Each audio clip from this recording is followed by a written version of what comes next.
You've heard of a rags to riches story, but how about a riches to rags one? Like and subscribe to hear my reverse Cinderella story. Hi, MSA Nation. My name is Patricia, but since we're friends, you can call me Trisha, but not Patty. I hate Patty. Growing up, I was extremely rich, like next level rich, like Oprah meets Rihanna meets King Charles rich. It was all thanks to my mom, who the world knew as Cheryl. She was the most impressive person I knew. She and her best friend, whose name I won't mention for reasons that will soon become clear, were business tycoons who got a ton of investors and created a huge mega corporation right out of college. Ever heard of Amazon? Their business was kind of like that. Let's call it BFF Enterprises. It employed thousands of people all across the country, and Mom and her friend reaped the rewards of their extraordinary efforts. I aspired to have a BFF like Mom's. As a VIP daughter of a VIP, I was enrolled in etiquette classes immediately. By the time I was 5, I was practically Julie Andrews. You know, the queen from the Princess Diaries, only smaller. I was treated like a princess, with people attending my every need. When I showed an interest in art, I was gifted all of the finest art supplies and was even able to practice by creating portraits of some of the coolest celebrities. I can neither confirm nor deny that those were the celebrities who I painted. Yeah, my life was pretty much perfect until someone ruined everything. One day, there was a huge commotion next door at Mom's best friend's house. All of a sudden, the door swung open and I was shocked to see Mom's bestie in handcuffs. It turned out she who must not be named, that's what I called her, had been stealing a ton of money from their company. Because of that, their business went under and thousands of people lost their jobs. To make matters worse, an angry former employee was convinced that Mom must be to blame too. He put together a whole manifesto and brought Mom to court. Fortunately, Mom was declared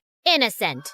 I knew she always would be, of course. She who must not be named was proven guilty and sent to jail. The employee who had lodged a case against Mom ended up behind bars for defamation too. Mom's name was cleared and she and I lived happily ever after. That's the end of my story. Thanks for tuning in. Just kidding. It got a whole lot worse from there. Even though she was innocent, the public knew Mom as the face of the company, and they were mad. Mom and I weren't exactly well-equipped to fight off an angry mob, so the government intervened for our safety, and we were forced to join the Witness Protection Program and completely change our identities. We were given cover stories and everything. So, remember before when I said my name was Patricia? Well, that was sort of the half-truth. I had a different name before all of this mess. A gorgeous name. But that and everything else were taken from me when she who must not be named ruined my life. I was pulled from my life of glamour and ease and relocated to here. Yeah, the house was a serious downgrade from what I was used to. See what I mean about an opposite Cinderella story?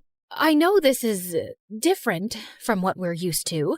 At least we still have each other. One day, we'll live in a big mansion again. I hoped she was right. In the meantime, Mom set up security cameras everywhere. She was afraid someone would somehow find out who we were and try to break in and steal whatever valuables we had left. That fall, I started up at my new school. I thought it would be a breeze. I'd never had any problems making friends before in my fancy school, back when I had money. But here, everyone was staring at me as I walked in. I felt like a total fish out of water. What, are you like from Gossip Girl or something? It got worse in the classroom. May I use the washroom?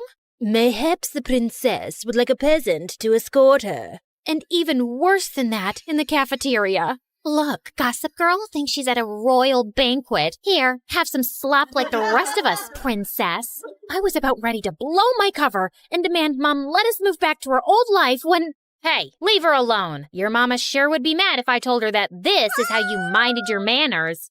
Wow, thank you for that. Don't mention it. Someone has to show you some proper small-town hospitality. I'm Sally.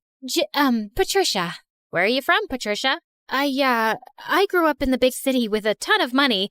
My paternal grandparents invented trail mix, but my dad walked out on me and my mom and took all of our riches with him. Oh my goodness. I'm so sorry to hear that. We used to have more money too, but, well, it's complicated. It's hard, what with being one of 6 kids. Hey, if you'll let me, I would love to help you learn the ropes of a small-town life on a budget. Under Sally's wing, I started to really get the hang of my new life. She taught me all the tips and tricks to finding the best deals while thrift shopping. $5, final offer. The art of sandwich making. The more cold cuts, the better. Even how to use a lawnmower. She was a hoot. While all the other neighborhood kids were riding bikes, Sally would show up places driving her dad's lawnmower. And you don't need a license for this? Nope. Weirdly, though, I never actually saw Sally's dad, but more on that later. Sally encouraged my painting, even if it meant using unconventional canvases. She was the most thoughtful friend I ever had. In turn, I taught Sally all about how to host a proper high tea and even how to ballroom dance. Sally was a total girly girl at heart, and I could tell she appreciated feeling like a princess for once. Over time, Sally and I became inseparable, and we especially loved taking her lawnmower out for joy rides. Hey, instead of zooming around town, why don't you put that machine to good use and mow my lawn? I'll throw you $20. $30. Final offer. The haggling skills Sally taught me were really coming in handy, and that's how Sally and I started earning some extra cash. In the beginning, we had a handful of customers, mostly our friends' parents, who paid us to mow their lawns and rake their leaves. But then, Sally had a fabulous idea. Trisha, you're such an excellent artist. We should offer painting services too. You can even do customized designs. Oh my gosh, Sally, you're a genius. We showed up to the hardware store, excited to get all the materials we'd need to expand our business, but were shocked when we saw the prices. We were in over our heads. I went home, defeated, but then I thought of someone who just might have some good advice. Janessa, the apple certainly doesn't fall far from the tree. I'd be happy to jumpstart this business for you too. Yay! We'll finally have a new way to make money. But first, I want to see your business plan. With Mom's guidance and funding, S&T's Landscaping was born, and with her savvy advertising, our client base expanded quickly. Plus, I was having a blast customizing people's houses with my art. With Sally by my side, I was starting to finally feel at home in this small town. There was just one weird thing. Sally never invited me to her house. She always made excuses why we should meet at my place instead.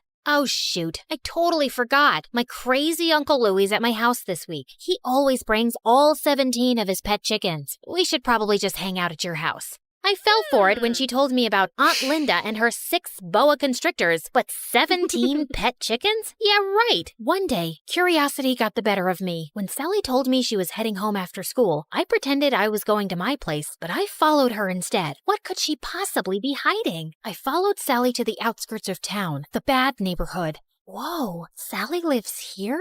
The trailer barely looked big enough to hold a twin bed. How could Sally and her 5 siblings and her parents even fit in there? Just then, I lost my balance and fell to the ground with a huge thud. Trisha? Sally, I can explain. I thought Sally was gonna start screaming at me, but instead, she started crying. I'm sorry I never showed you my home. It's just, well, I was embarrassed of this ugly trailer. My dad used to have an excellent job, and we had a big house and a big yard, but Dad lost his job a few years ago and ended up in jail. Ugh! If it wasn't for BFF Enterprises, we would never be in this mess. He was just trying to stand up to their evil owners, and instead Cheryl hired her cronies to make it look like Dad was lying and put him away. It felt like my stomach had dropped out of my butt. Sally's dad was the angry former employee who'd made a case against Mom. Thank goodness Sally had no idea who Mom and I actually were, thanks to our aliases and dye jobs. But why was she blaming Mom when it was really her dad who put us in this mess? I knew I shouldn't say anything or risk Sally getting suspicious, so I ran home before I put my foot in my mouth. Trisha, wait! Was it something I said? I avoided Sally the rest of the week, which wasn't easy. I felt so conflicted. Sally was my best friend, but she hated my mom and blamed her for her dad being in jail. So, I decided to get Mom's advice. I need to talk to you. Sally's dad is your angry former employee who ended up in jail. Oh, come on now, Trisha. What a strange joke. Why was Mom calling me Trisha? At home, she always called me by my real name. Mom, this is serious. Sally has no idea who I really am, or that you're actually the co-founder of BFF Enterprises. Just then, Sally popped up from behind the couch, and suddenly, Mom's behavior made sense. Sally, it's not... I can't believe this. I thought we were best friends, and all along, your family is why my family is suffering? Sally, please, leave me alone. I don't want to talk to you ever again. I've heard of surprise birthday parties gone wrong, but never this badly. I probably lost my BFF forever. But Mom was more preoccupied that Sally would out us both. What are you doing? Follow her. Make sure she doesn't talk. Do whatever it takes. I hadn't seen Mom this stressed out since the trial. I tried texting, calling, even showing up at Sally's window, but she wouldn't even look at me. I returned home, completely hopeless. Did it work? Will she keep quiet? She won't even talk to me. Just then, Mom turned into a fire-breathing dragon. Well, not literally, but I'd never seen her this angry. Then we need to move again, now. But this is her home. Sally is my friend. Some friend. As soon as she talks, I'm going to jail. Mom, what are you talking about? Why would you go to jail? The judge said you were innocent. Of course he did. I bribed him. My business partner and I were both stealing funds from the investors because we deserved more. But unlike me, she was dumb enough to get caught and unwilling to do whatever it took to stay out of jail. And Sally's dad figured it all out and tried to get me behind bars too. But I showed him I am not to be messed with.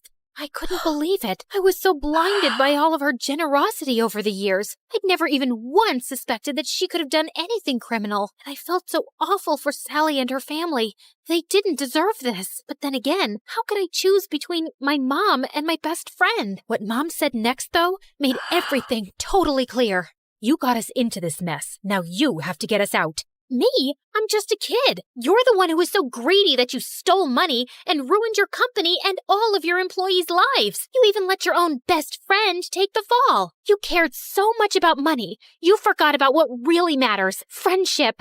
Trisha, come back here. My name isn't Trisha, Mom. It's Janissa. So, let me reintroduce myself. Hi, MSA Nation. My name is actually Janissa. Pretty, right? Okay, back to the action. I grabbed the security cameras on my way out and headed straight to the police station. It had our conversation and Mom's confession recorded. The police took my mom away, and because I had just turned 18 recently, they let me take care of myself. And that night, the story was all over the news. I knew I'd done the right thing, but I'd never felt lonelier. The next morning, I woke up to a knock at the door. Sally, you have to believe me. I didn't know about my mom. She told me everything for the first time yesterday. I can't believe you did that for me, Patricia. Well, I had to. It was the right thing. I mean, sure, I probably could have bounced from town to town with Mom for years, pretending to be someone I'm not, but I don't want to be like Mom, throwing my friends under the bus and not caring about hurting other people. I would choose friendship over luxury 1,000,000 times. And, by the way, my real name is Janissa. It took months, but after campaigning tirelessly, we finally got Sally's dad out of jail and back home where he belonged. With Mom behind bars, I was finally free to come out of hiding. Even though I was totally free to move back to the city, I decided to stay put in this small town. After all, this had become my home. I even asked Sally's family to move in with me. Plus, Sally's dad was able to take over the landscaping business. With him in charge, business is booming. Everyone is just so thrilled that he's back home where he belongs. We did have a company name change, though. I'm just so happy to have my best friend by my side.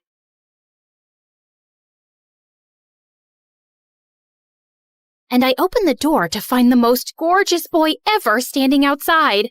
Hello, I'm Eric. We got some of your mail. I came to return it. I just stared at him, dumbstruck, feeling acutely aware of how terrible I looked. Just then, Meredith pushed me out of the way. Hey, thanks. You're such a lifesaver. Haven't seen you around before. I just moved into the house across the street. The big white one with the quadruplets? Yeah, they're my brothers. What? No, they can't be related to you. They're very unattractive. Meredith, can't you ever sugarcoat anything? I am sugarcoating. Did I call them ugly ogres? I am so sorry. It's okay. People have this reaction often. I'll see you girls around. He flashed his beautiful smile at us and then left. Wow, Eric stole his brother's luck, the schoolboy's luck, the neighborhood boy's luck, and his mother's and his father's luck, and the whole town's. I agree. He's beautiful. I hope he's smart and funny and kind too. I'm sure he is. I never believed in love at first sight till I met Eric. Okay, maybe love is an exaggeration, but I was crushing on him hard. Freddie, how does this purple dress look on me? Claire, what the? You can't just come in without knocking? What if I wasn't wearing a towel? Well, you are. So unclench your butt. Now, what do you think about the dress? Hey, Freddie, I want your opinion on this red dress. Oh, hi, Claire. I didn't know you were here. Have some respect for my privacy. What are you talking about? Actually, I don't care. Now tell me, I look hot, right? Of course I look hot. I could wear a potato sack and I'd look hot. I can do hot in my sleep. What's the dress for? The party at Eric's place? What, did you think you're the only one who got invited? The red's a bit much for a casual housewarming party, no? Yeah, you're right. It's more of a second date dress. Thanks, I'll look for something else. And your dress looks lovely. I am not your sister, and you can't treat me like this. I am a man. Okay, thanks for the news flash. Come on, Claire, let's go before Freddie has a heart attack. The party was coming up soon, but I knew there would be many guests and I wouldn't really get a chance to talk to Eric then. So I decided to drop by to borrow some sugar one evening. But my heart sank when I spotted Meredith and Eric in the kitchen and they were kissing. I couldn't believe that witch. It was so obvious I was crushing on Eric, wasn't it? Can you give me some mashed potatoes, Claire? I lifted a spoonful and threw it straight at her face. Claire! What the heck? Oh, I'm sorry. You didn't want them on your face? You should have been clearer then. You got a problem with me? What a genius. Since you're so smart, I'm sure you already knew I liked Eric, but you went after him anyway. Yeah, I saw you two kissing. Oh my God, what? You like Eric? I had no idea. You should have been clearer too. Cut it out, okay? You knew. Did not. Okay, so now that you know, will you stop seeing him? No, duh. Are you really into him? Not really. I barely know him, but he's cute and rich and he likes me. You did see that he was kissing me back, right? I flung another dollop of mashed potato straight in her eye and stormed off. Fine, that jerk could have Eric. I wasn't even going to go to the party now. But on the night of the party, when I heard music floating from across the street, I couldn't help myself. Eric had just known Meredith for 2 days. This battle wasn't over yet.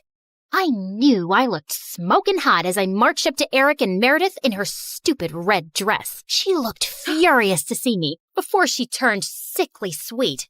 Oh, hi. I thought you were unwell and not coming, honey. How are you doing now, honey?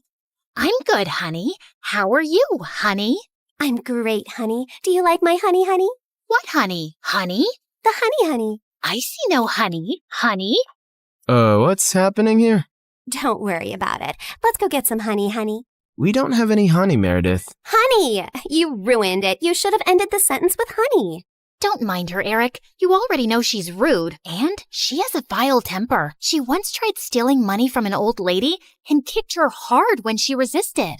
Oh, so that's how it's gonna be, huh? Eric, did you know that Claire is so dumb? I told her when we were kids that if she ate bluebells, her eyes would turn blue like mine. She ate a bunch and then pooped her pants in school. Didn't Meredith tell you she used to fart in the neighbor's jacuzzi just because they said they liked me more than her? It went on for a month. Oh, how about the time you dropped Mom's toothbrush in the toilet and just put it right back? Imagine someone being so awful to their own mother. Meredith has a boyfriend who works in a mental institution, and he steals the patient's clothes from there for her. Imagine doing that to sick people. Claire keeps acting like she doesn't know her best friend is in love with her, and she keeps using him for his money.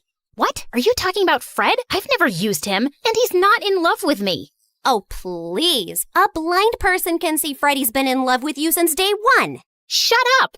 You shut up. How about you shut the heck up? Not till you shut up first. I pushed Meredith out of my way, but I ended up pushing a little too hard, and she crashed straight into the punch bowl. She got up and charged me, and we landed straight on the food table. As Eric was trying to pull us apart, Freddie suddenly ran in. Claire, Meredith, stop!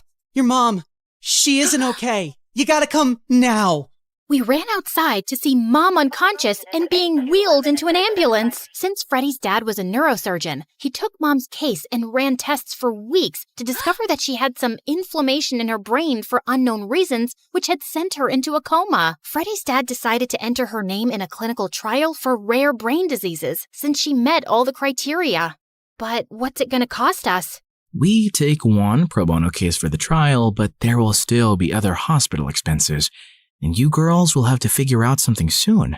Do you have any relatives? We had to contact our grandparents, but to our surprise, Mom didn't even have their numbers saved in her phone. All we had was a framed picture with their names signed at the back. Freddie offered to hire a private investigator, and within a week, he said they'd been found and were flying over to see us. But I couldn't help noticing as they got out of the cab that they didn't look rich at all. Those paupers are our grandparents? They're definitely the people from the picture. Why do Grandma's shoes look like something out of a museum? And Grandpa's coat is missing 3 buttons. The old lady hobbled towards us and hugged us tight. Oh, girls, it's so good to see you. We had no idea we had granddaughters till yesterday. You look nothing like our son, though. Your son? No, we're your daughter's kids. Oh, honey, we don't have a daughter. The private investigator who tracked us down did say our daughter was looking for us, but we just assumed that was our son who ran away from home 18 years ago. He was always saying he'd change into a woman one day. What? Our mom used to be a man? No, this is crazy. Look at this picture. Does this woman look anything like your son? Our son is ugly, and I remember this woman. Alfred, you remember this beautiful lady came to stay at our motel many years ago? She disappeared suddenly one night, and the next day some mafia men turned up looking for her. Ah, yes. Those men kept turning up for weeks. They seemed like bad news. I'm happy to hear the lady is okay. So, you're not her parents? Then why does she have this picture of you guys? She took it from the motel. I don't know why. I'm so tired, dear. Can I rest for a little while? No, if you're not our rich grandparents, you gotta go. Taxi! Meredith sent them packing immediately, and we just stood staring at each other. When was Mom in a motel? And why were there bad men after her? She told us all our lives these random people are our grandparents. What else has she been lying about? Apparently, a lot of things. When we checked out if she had any health insurance, she couldn't be found in the system. I went to the diner where she'd been working for years to see if the manager could help, only to find out that no one there had ever seen her. We had no clue where she'd been going all this time while she was pretending to work, or where she got her salary from. Meredith and I tore up Mom's room looking for more clues. We didn't find anything in the closets or under the bed, but I pulled the rug away and came across a loose floorboard. We pried it open to find a laptop and so many fake IDs and passports, all belonging to Mom. Oh my God. Mom? As a French redhead? Her hair is black here, and she's Swedish. We opened the laptop, but we couldn't get past the security code. We asked Freddie to come over and told him everything. And when he went over the laptop, he let out a low whistle. Whoa, this is heavy encryption and insane firewalls. Is your mom from the CIA or something? Have you ever seen her using this laptop? Yeah, I have once, but she told me she borrowed it from a friend to watch Keeping Up with the Kardashians. Who is this woman? We really had no idea, except that her hair dye started fading soon, and we discovered she was a natural blonde. We still desperately needed the money and contemplated selling the house, but we couldn't even find any documents for it. For the first time in my life, I felt overwhelmed and completely out of ideas. Then one night, as Meredith and I were sitting on the porch, Freddie joined us, looking grim. I need to tell you guys something about the clinical trial. There's only a 50% chance that your mom will get the drug that could make her well. What do you mean? Doesn't everyone get the drug? No, half the patients get a placebo drug. Oh God, I did something really wrong. I checked the files of everyone on the clinical trial, and your mom has been assigned the placebo drug. She's not going to get the treatment.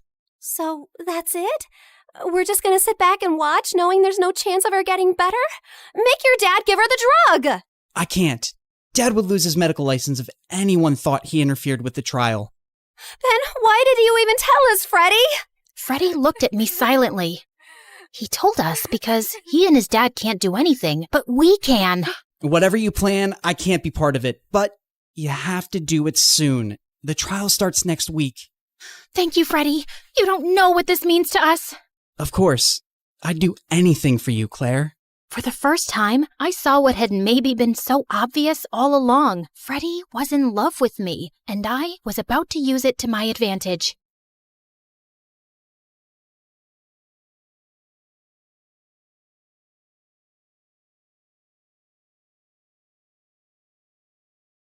Hi, I'm Sasha from Florida. Please don't forget to like and subscribe.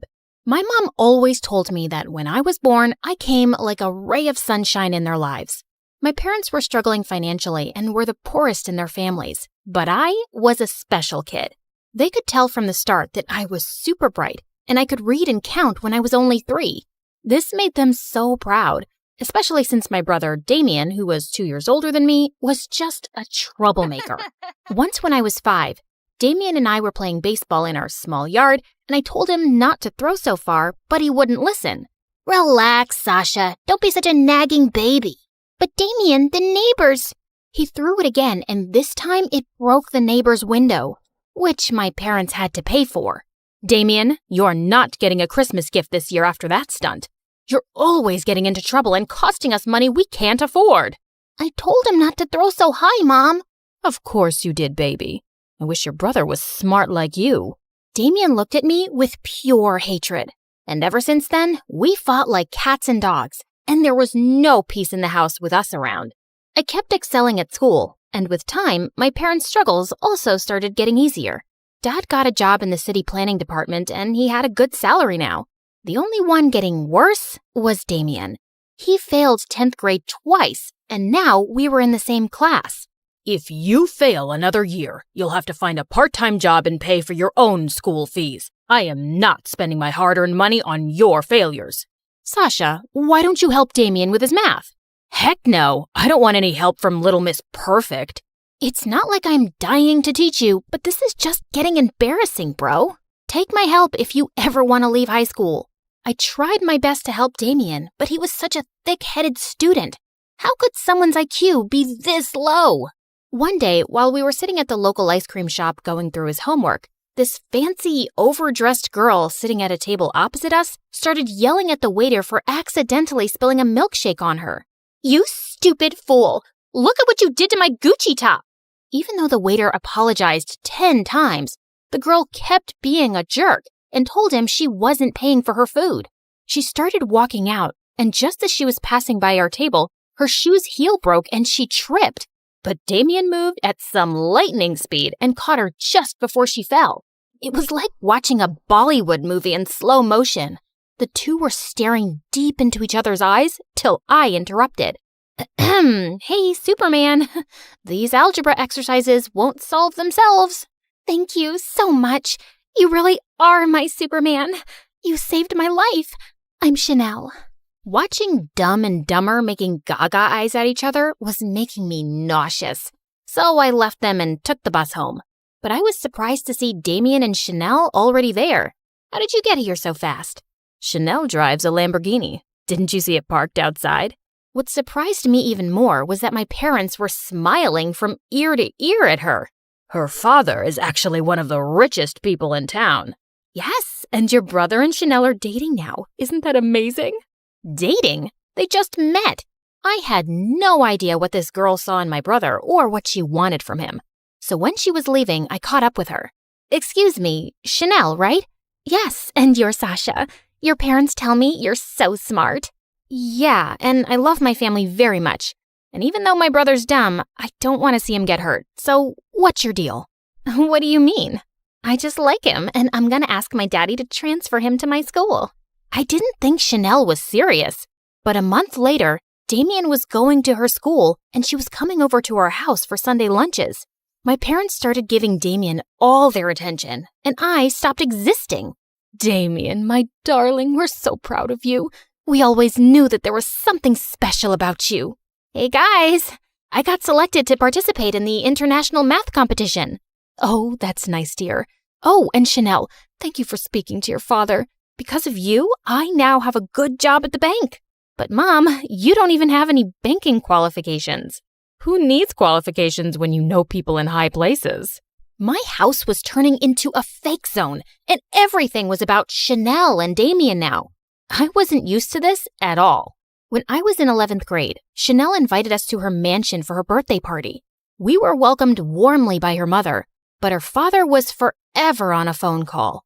While my family were busy mingling with the rich, I found a quiet place on a balcony. Just then, this tall Superman-type guy appeared beside me, and I immediately felt nervous. The view is beautiful from here. I'm Clinton, by the way. I haven't seen you at any of Chanel's parties before. I'm her boyfriend's sister, not really a close friend. How are you related? Oh, I'm her ex-boyfriend. Why would you come to her party? Her father and I are very close, and he still wants me and his daughter back together. What? But she's with my brother. Chanel's father has helped me and my family a lot, so I'd do anything to help him out. Like, break up my brother and Chanel? Is that what her dad wants? And you'd do it? That's just crazy. They've been together for a year now, and they're in love. That's what you think. Sasha, what are you doing here with this jerk? He's obsessed with Chanel and keeps asking me to break up with her because he wants her back. You are such a fool. I'm just trying to help you, dude. Damien lunged forward to punch Clinton, who pushed him away roughly to defend himself. Just then, Damien tripped on a rug and landed hard on the floor. Damien! He was unconscious and we quickly called an ambulance. While my parents and I sat in the hospital waiting room, I went to get some water when I found Chanel in Clinton's arms. You lying, cheating snake! My brother's seriously hurt, and you're here playing makeup with your stupid ex. You can't talk to me like that, Sasha. Oh, drop the act, you witch. Sasha, why are you making such a commotion? Because your son is in the hospital, and it's all because of this stupid girl you adore. Just then, I spotted Grandma's pearl necklace around Chanel's neck. Hey, what are you doing with that necklace? It was a gift from your mother. Mom, why would you give her that? You always said it was mine. Sasha, please calm down. Chanel has done so much for our family since she came into our lives. You need to be more thankful. Chanel is fooling all of you. She is not who she seems. Enough of your jealousy. Not everything is about you, Sasha. After my dad said that, I suddenly lost it and pulled the pearls off Chanel's neck, sending them flying everywhere. I ran away before my blind, foolish family could say more. When I went to see Damien later, he did not look great. You bruised like a peach, bro. But I'm glad you're awake. Where's Chanel? Listen, there's something I need to tell. I'm right here, Damien. Oh, you had me really scared, babe. Damien, don't trust anything she says. Just hear me out first. Sasha, just mind your business, okay? Chanel is the love of my life. Now please, get out. I saw that I was just wasting my time with my family, so I stopped talking to everyone and minded my own business. But a week later, everything came crashing down. Damien came home looking devastated because Chanel had broken up with him without any explanation. And when Mom returned, she said she'd also lost her banking job. I should have listened to you, Sasha. Chanel just threw me away like a toy she got bored of. And now, I'm back to being nothing. But you were never nothing, Damien. Yes, I was. I was always a disappointment next to you. But once I started dating Chanel, they finally noticed me. I was worth something. It was true. I'd enjoyed all their attention without ever thinking about how he felt. And for the first time, I hugged him. Just then, Dad appeared, looking frantic. Chanel is a bigger traitor than we could have imagined. She stole some important work documents from my study, which prove that our entire neighborhood was built on some illegal land decades ago. Her father has those documents now, and he's planning to demolish the whole neighborhood to set up his factory here. Son, I think this is why she was dating you all along. And now we'll lose our house, and I'll definitely lose my job. I couldn't believe how far Chanel had gone to deceive us all, and I had to do something. I was sitting at the local cafe wondering what could be done when I spotted Clinton in the corner looking upset. Why do you look like you've been crying? Aren't you back with Chanel? No, I'm not. That day at the hospital, I was only hugging her because she was really upset about your brother. Whose heart she broke, by the way. Upset my butt. She totally used him. You don't know everything. It's all because of her dad.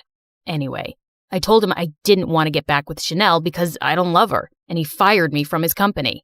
Well, I'm sorry to hear that, but right now I have to figure out how to save our entire neighborhood from getting bulldozed by Chanel's dad.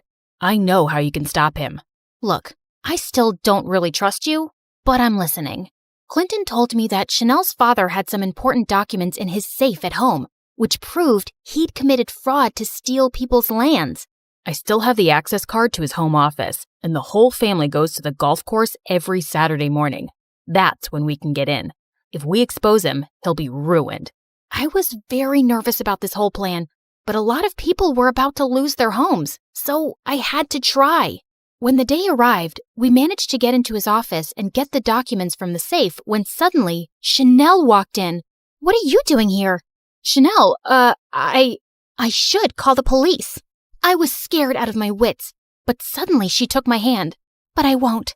My dad's been using me for his dirty business all this time, and I'm sick of it. I don't want anyone to lose their homes. So go and save your neighborhood. I suddenly hugged her. Thank you, and I'm sorry. No, you had every right to be angry, but you have to know, Even if it started off as an act, I really did fall in love with your brother. Come on, Sasha. We have to go. They'll be back any moment now. The documents we had were enough proof to get tons of lawsuits slapped on Chanel's dad and shut his illegal businesses for good. And our neighborhood was safe. You did it, Sasha. We're so proud of you, love. Well, I wasn't alone. Clinton helped me. And Chanel. Just then the two walked in and Damien looked furious. What? Why would you have anything to do with these people, especially her, after what she did? She only hurt you because of her father, Damien. You have to give her a chance. Yeah, and all that time I warned you about breaking up with Chanel, I was just trying to protect you from her dad's plans. Because you're a good guy, Damien. Also, you should listen to your sister because she's strong and smart. I was taken aback by Clinton's words, and the way he looked at me gave me butterflies. We don't know about Damien, but we will never forgive her. Mom, Dad, you aren't completely innocent here either. You only started giving Damien attention when he brought a rich girlfriend home. And you accepted all kinds of favors from Chanel, even though you didn't deserve them. Let's just all forgive each other and start over, okay? We left Damien and Chanel to talk things over, and I was certain things would be right between them because they truly loved each other. We make a good team, don't we? I guess you could say that. We should, team up more often. Okay, I'll contact you next time there's another neighborhood that needs to be saved.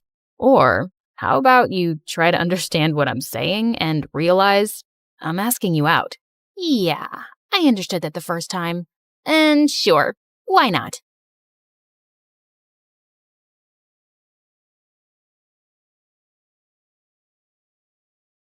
Little Natalie's tummy couldn't stop growling. She had been hungry the whole afternoon, but it was evening now and her mom wasn't home yet. Those rich people should stop making my mom work so much. I wish we'd never moved from France. Mom didn't have to work so hard there like she does here. As she walked outside, she heard loud music coming from the biggest mansion in the whole countryside from afar.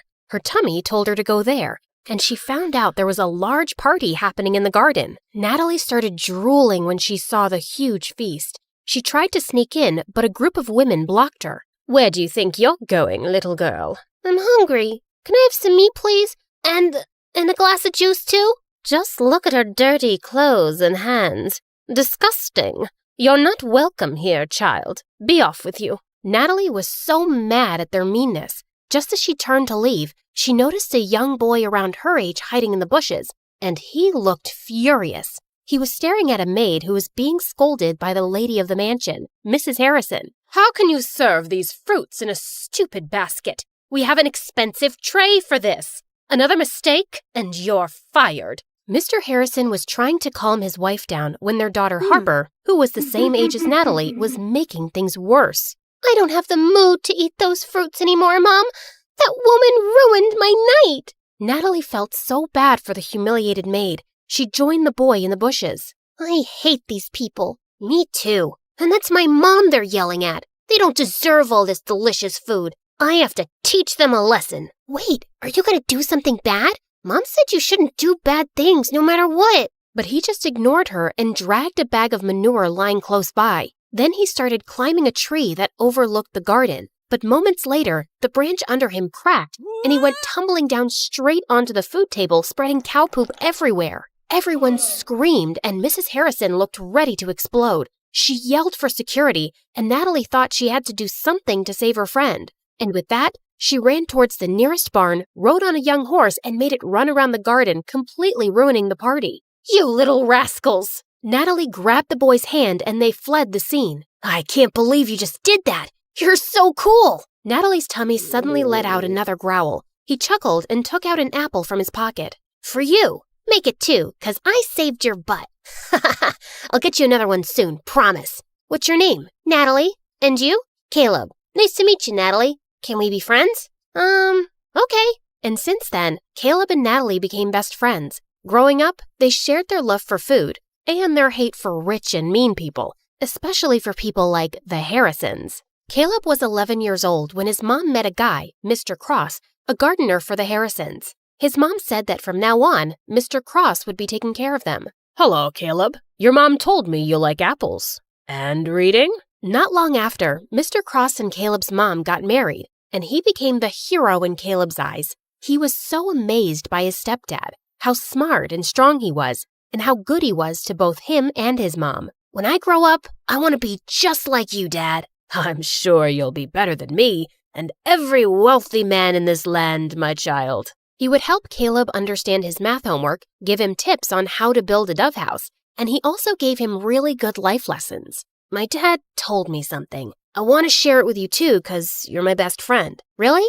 Tell me. He said, sometimes we need to stand up for ourselves and fight back, whatever it takes. Yes, we fight back the right way. Mom said we shouldn't do bad things no matter what. I know, you told me. But is it bad to defend ourselves? Do we just let other people do bad things to us and say nothing? You always speak about how unfair the system is in this town for poor people. Yeah, I do think that. Like, if someone hurts you, I'll hurt them too. Natalie was surprised by how firmly Caleb said it. Suddenly, as she changed her position, she lost her balance and fell. Caleb laughed and helped her up.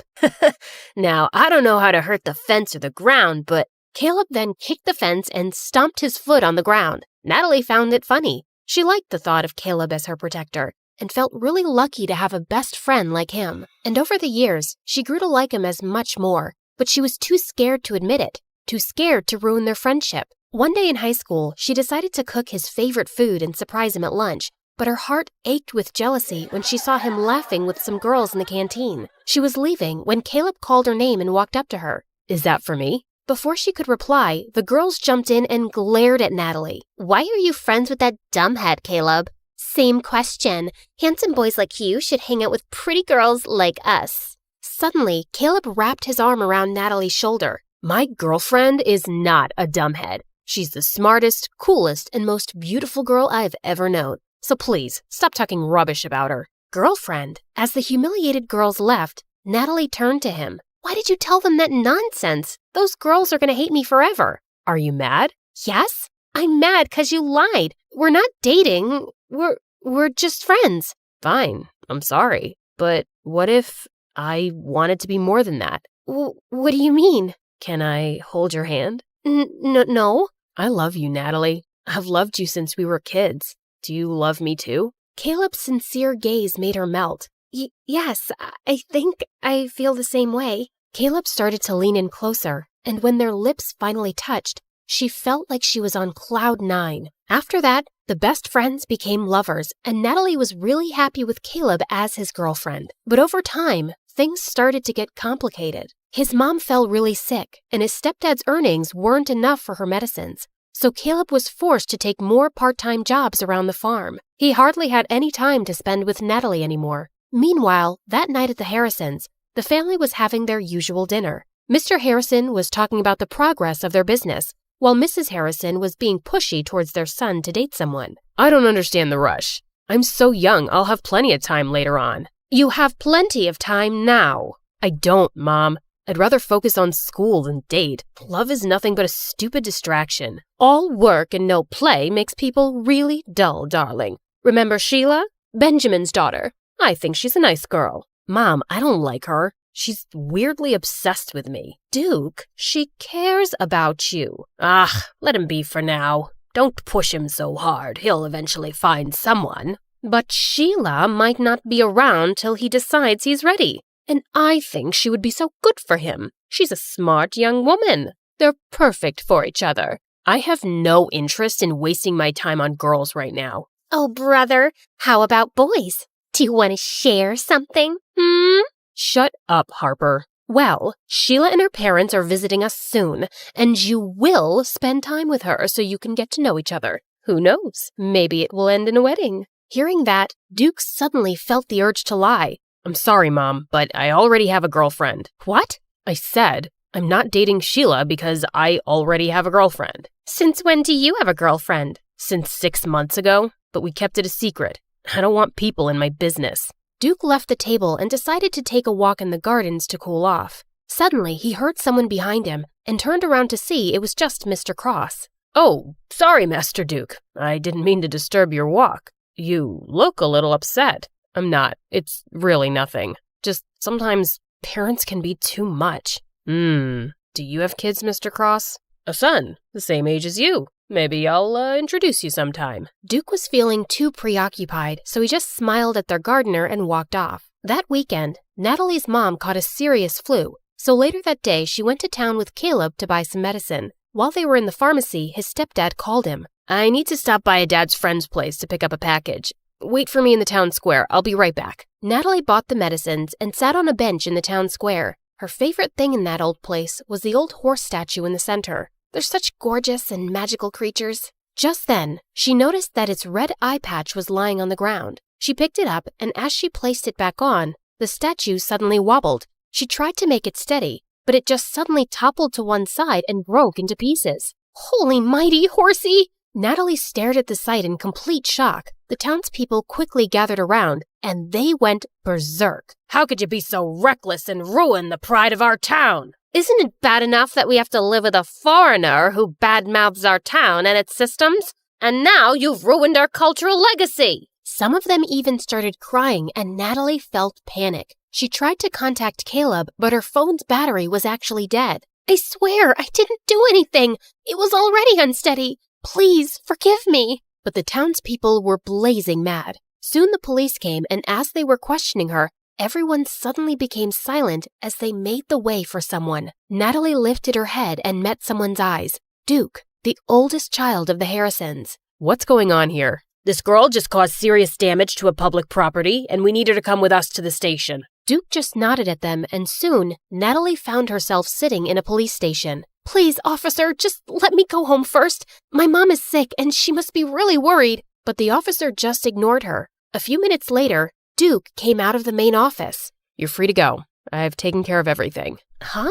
What do you mean? I paid $50,000 for the fine and damages, so you won't go to prison. What? Why are you doing this? You don't even know me. Because I need you. What? What do you mean? Duke then dragged her outside the station to talk. Listen, I need you to work for me as my fake girlfriend for a month, and I'm going to pay you for it. I'm sorry, but can you repeat what you just said? I'm not sure if I heard it right. I think you did. You don't look like you have any hearing problems. Is that how you joke? Because it's super lame. Even hyenas won't laugh at it. Do I look like a clown to you? How can you offer me a ridiculous job when you don't even know if I have a boyfriend or not? Look, I don't care whether you're single or whatever. I'm not interested. I just need you to pretend to be my girlfriend and convince everyone that we're in love, especially my family. But why would you need a fake girlfriend anyway? You can just have a real one. Just choose any girl but me. You rich people are used to getting whatever you want anyway. I asked you to be my fake girlfriend, not to become an interviewer.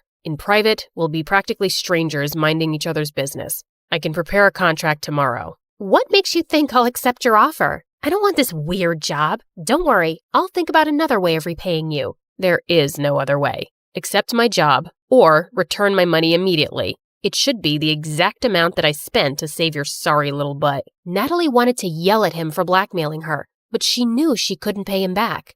Let me think about it. I don't have much time. I'll give you a day. Let's meet at the cafe tomorrow, same time as this. Before Natalie could say anything more, he turned around and left. When she got home, she found Caleb's messages saying that he'd be staying at his stepdad's friend's house for the night. Natalie really needed to talk to him, but she was also worried about how he would react. She also didn't want to tell her mom about this yet and stress her out. So later that night, she went to her favorite spot on the farm to think it over alone. Suddenly, Caleb appeared beside her. Hey, what are you doing here? Wait, Nat, are you crying? Tell me what's wrong. She didn't have a choice but to tell him everything. Are you serious? You shouldn't have let him help you. He took care of it himself, and I could never pay $50,000 on my own. But of all the girls, why does he want you? This is stupid. I thought Harper was evil. I didn't expect that her brother would be worse. Look, if he didn't help me, I'd be cold and miserable in jail right now. But he obviously helped you just to force you into this stupid job. What am I gonna do? He left me with no choice. Seeing my girlfriend dating another guy is torture, Nat. It doesn't matter if it's fake or not. Caleb got up and furiously kicked some rocks. Okay, fine. I won't do it. I'll have to think of another solution then. As Natalie's tears poured, Caleb sighed and sat down. Okay, I'm sorry. Don't cry, please. Let's talk this over. You'll just be acting, and it's only for a month, right? And are you sure he's paying you a huge amount for it? Yes, I'll just be a fake girlfriend. I'll never fall in love with that jerk ever. Okay, I'll agree to it, but on one condition. What is it?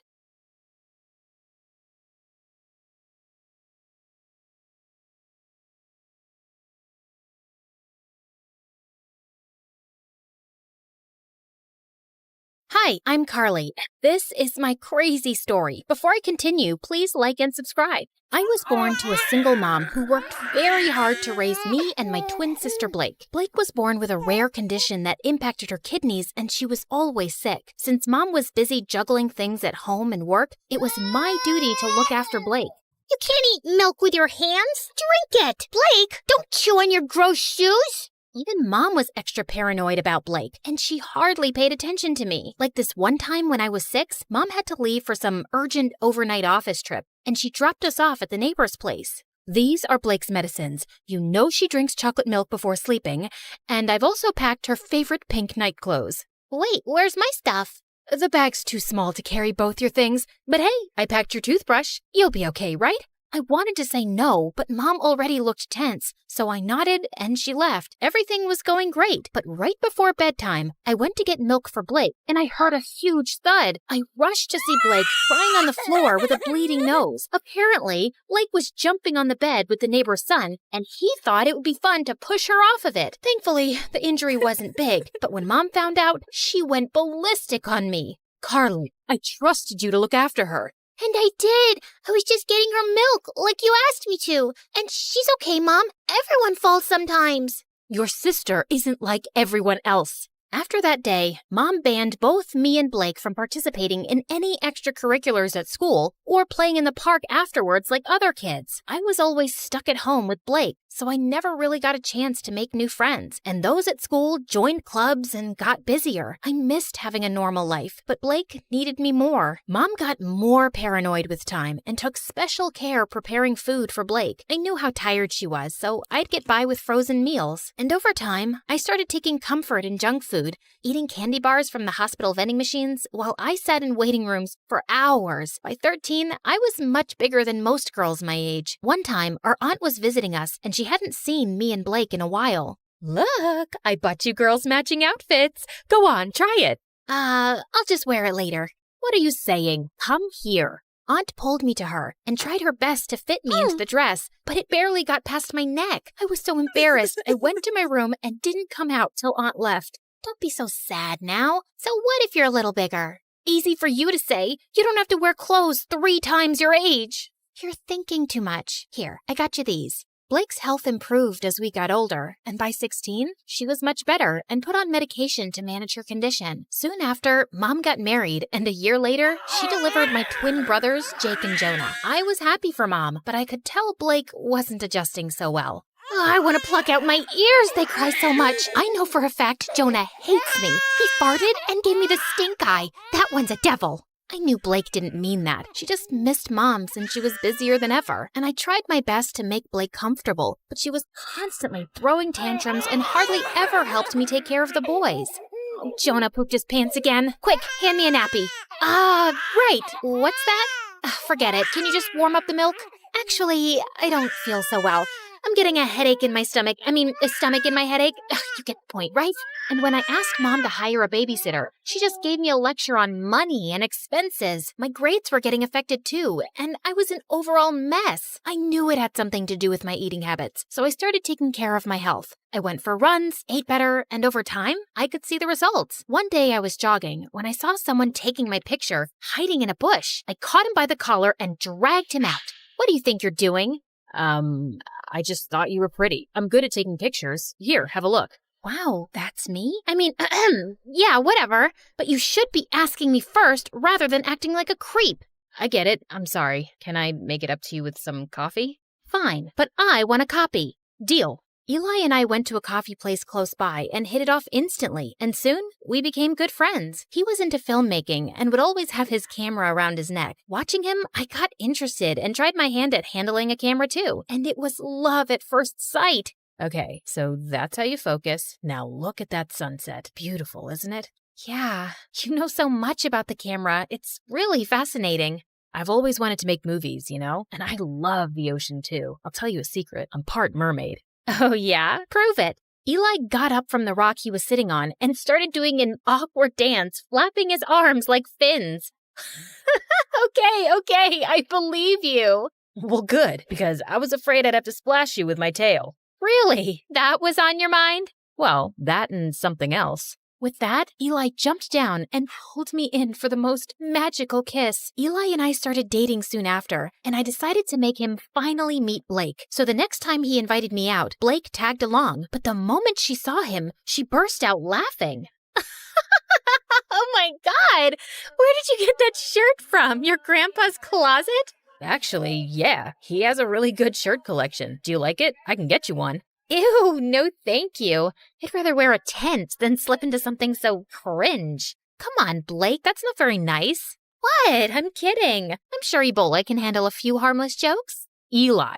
Blake made it painfully obvious that she didn't want Eli around, and even though Eli kept his cool, I knew she made him uncomfortable. Then one time, Eli invited me and Blake to the launch of his dad's new restaurant. I appreciated the effort he was making with her, and I hoped she would too. But I was so wrong, because minutes into the event, Blake threw a massive tantrum over pickles.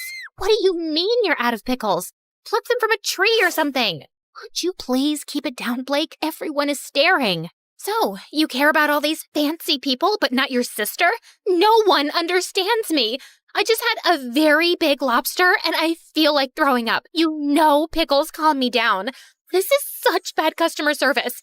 Hey, you have pickles, and you, and you. And then she started taking pickles off of everyone's plate till Eli intervened and dragged us outside. What's the matter with you, Blake? What? It's not my fault your party sucks. At least I brought some entertainment to it. Blake, let me handle this. Eli, I'm really sorry for the mess, but what? Your sister's not normal. And you are? You're so boring, if someone stole your identity, they'd give it up, because it sucks. You really need to watch your tongue. And you need to watch your hands around my sister. Guys, please. Before I could say another word, Blake started hyperventilating and fainted. We immediately took her to the hospital, where the doctors told me that she passed out from anxiety and high blood pressure. Thankfully, she was out of danger. I'm really sorry about Blake, but that girl's out of control. You've got to draw a line somewhere. You saw what happened, Eli. You can't just scream at her like that. She's my sister. I can't be around her, Carly. This is going to be a problem.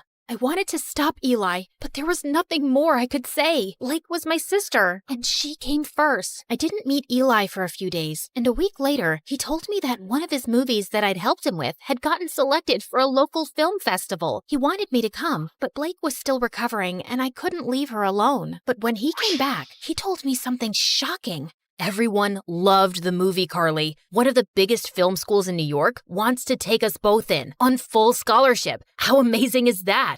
I don't know what to say, but I don't think Mom would let me go to New York, Eli. You're a great filmmaker, Carly, and you should give it a fair shot. And think about it. You could finally live your life on your terms. God knows you need it. I was numb for a second, and then I felt like someone gave me new wings. It did sound like an amazing opportunity. All I had to do was convince Mom, but when I told her, she looked at me like I'd asked her for her kidneys. Have you gone crazy? You can't move to New York. Your life is here with me and Blake. I applied to this marine biology course on behalf of both of you, and you guys got in on scholarship. This was always the plan, and it's the right one. But that's not what I want to do. I want to make movies. I'm really good at this. Everyone says that. Everyone or Eli? Who's Eli?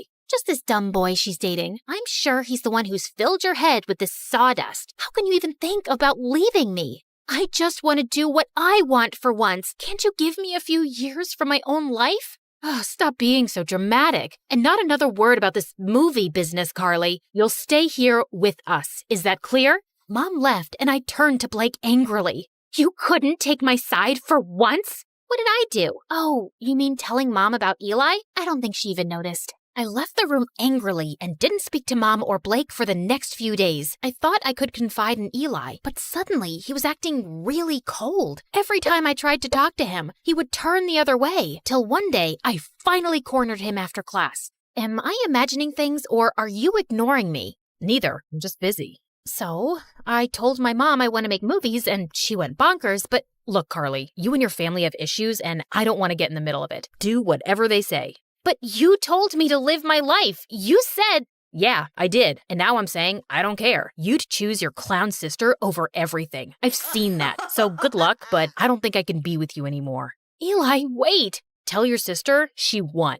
I felt frozen in my place as Eli walked away, and a week later, he left for New York. I couldn't believe he'd just dumped me like that. I felt so bummed out that I didn't come out of my room for days, and Blake was the biggest pain in the butt. Come on, we need to go shopping. It's painful to watch you in those pajamas. I'm not in the mood, but I am. Also, we'll have a nice lunch, watch a movie, just like old times. I said I'm not in the mood. Back off. Jeez, why are you so snappy? Because of that stupid boy?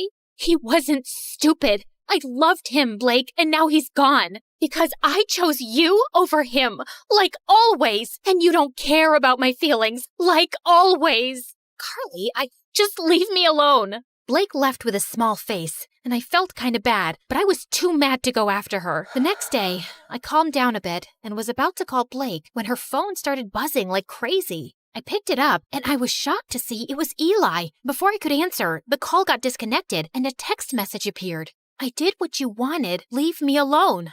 My mind went blank, and I opened the call logs on Blake's phone to see multiple calls to Eli. Suddenly, it all started making sense. Of course Blake must have driven Eli away. No one hated him more than her. What's this?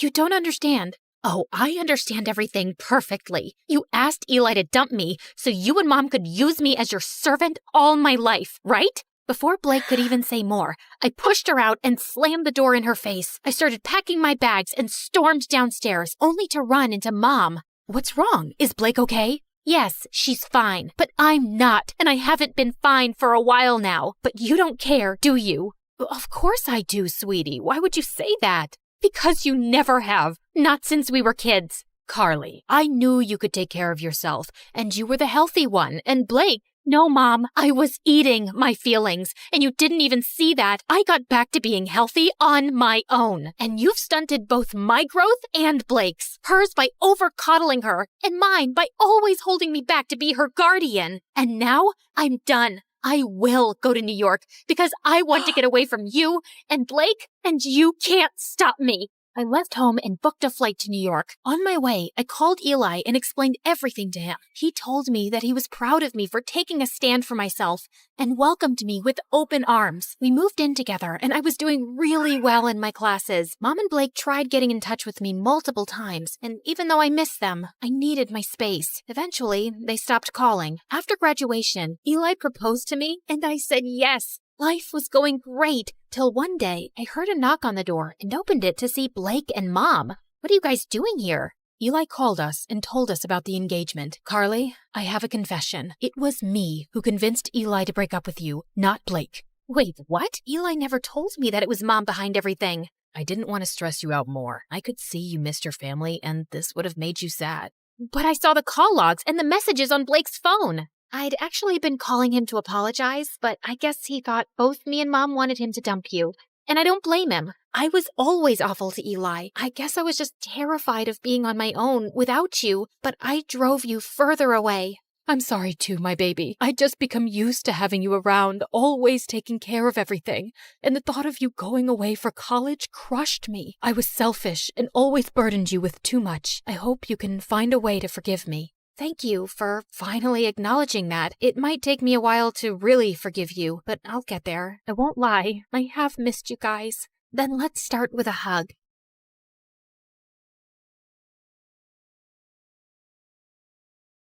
Hi, I'm Leah from Indiana. Before I continue, please hit like and subscribe. Since I was a baby, I was meant to be a dancer. I could dance before I could even walk. I would do the cha-cha while cleaning my room, and bust a move while brushing my teeth, and of course, I was shaking it all the way to and from school. People smiled and laughed when they saw me, but I never cared. When I was 10, I would watch my friends head off to dance class after school. It would tear me up inside to see them living my dream. I came home one day as my mom was finishing her makeup. Mom, can I please go to dance class? All my friends are going. You're not going. You have no idea how much that class costs. There was no other parent to ask at that time. Just me and Mom and whoever she was dating that week. But Mommy, please. I swear, I'll do your laundry and chores, and when I make money from ballet, you'll get makeup from Sephora. I'll take you shopping, whatever you want. Pretty please. This means everything in the world to me.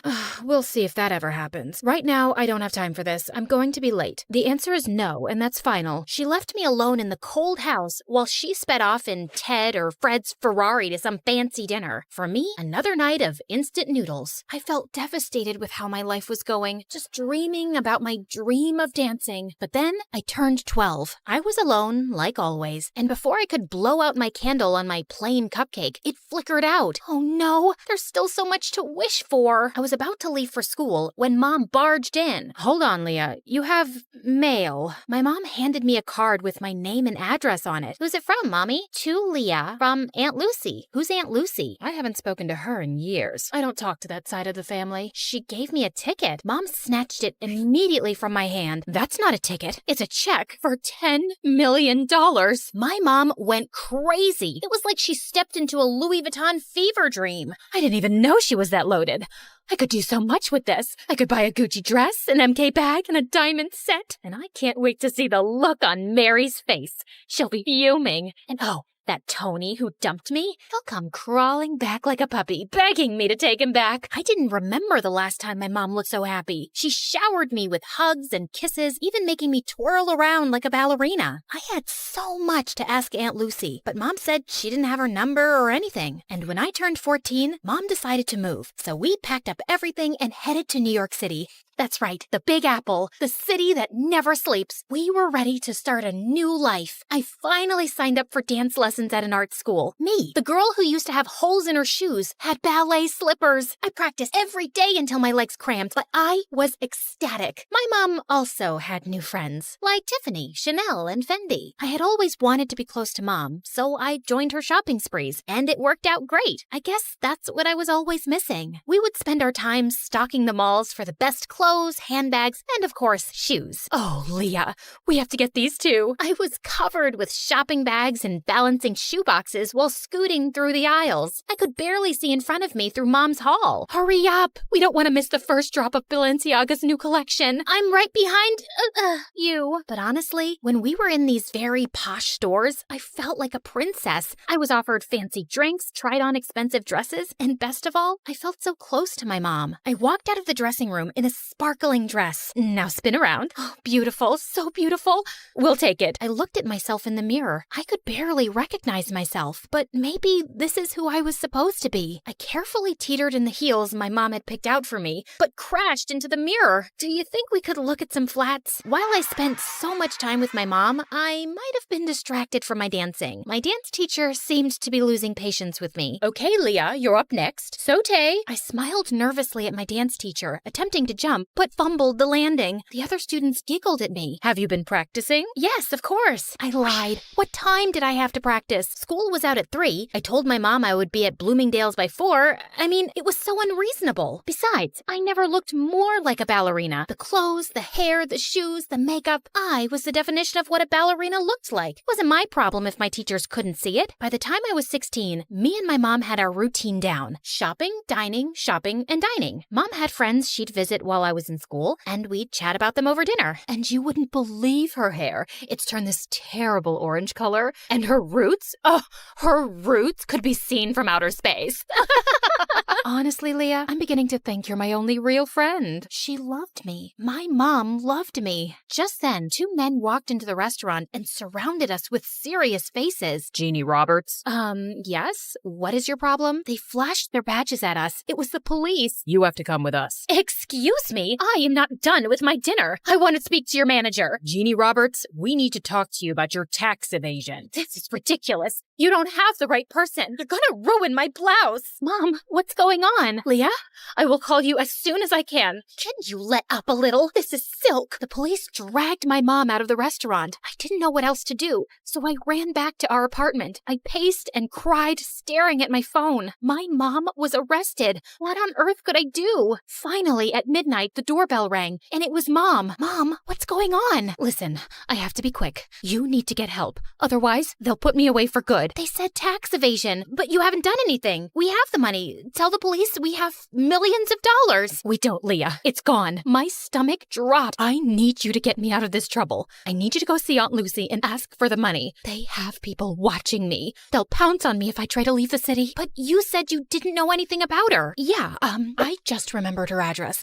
Go to her and get the money so I can get out of here. I had no other choice. It was just me alone, and I had to save my mom. I hopped on the first train I could find. There were 1 million people on the subway, and I squeezed my way through the crowd. The train car jerked, and the guy's soda splashed all over my face. He glared at me. Hey, watch it. But he splashed me. Finally, I arrived at my aunt's house and knocked on the door. Her house towered over me with dozens of closed shutters and fading awnings. I'm not interested in buying anything. I'm not selling anything. I'm Leah. Are you Lucy? I'm looking for my great Aunt Lucy. Leah? I ran to her and opened my arms for a much-needed hug, but I was taken aback when Aunt Lucy sidestepped me like she was avoiding a bug. Do you know you look very sticky? I know. I took the subway here. My mom asked for your help. You helped us before, and we appreciate it, so I didn't help you. Well, with the money you graciously gave us, you helped us a ton. That was your father's last investment. I was instructed to cash it out and send it to his next of kin. That's you. My dad? I can only recall bits and pieces of him. I know. You're not missing out. So, Jeannie's in trouble. You want something from me? Why should I bother? We're family, aren't we? I always disliked your mother. Spoiled, selfish, and vain. Does the apple fall far from the tree? You look just like her. But I didn't look like myself. She wanted me to leave, but I couldn't. She was my only hope. I kept pestering and pleading with her for days, buzzing around her like a pesky fly. Finally, after what felt like forever, she talked to me. This used to be a hotel, you know. I took care of everything, and I was great at it. But it's hard for a person my age to manage everything around here. There's too much space and too many stairs. I have a few guests coming over, but I don't have much staff. I would like to see how useful you can be. Whatever you need, I can do it. I needed to win her over to save my mom, so I got to work by cleaning out the fireplace. Large chunks of ash rained down on me, covering the floor in a thick blanket of gray.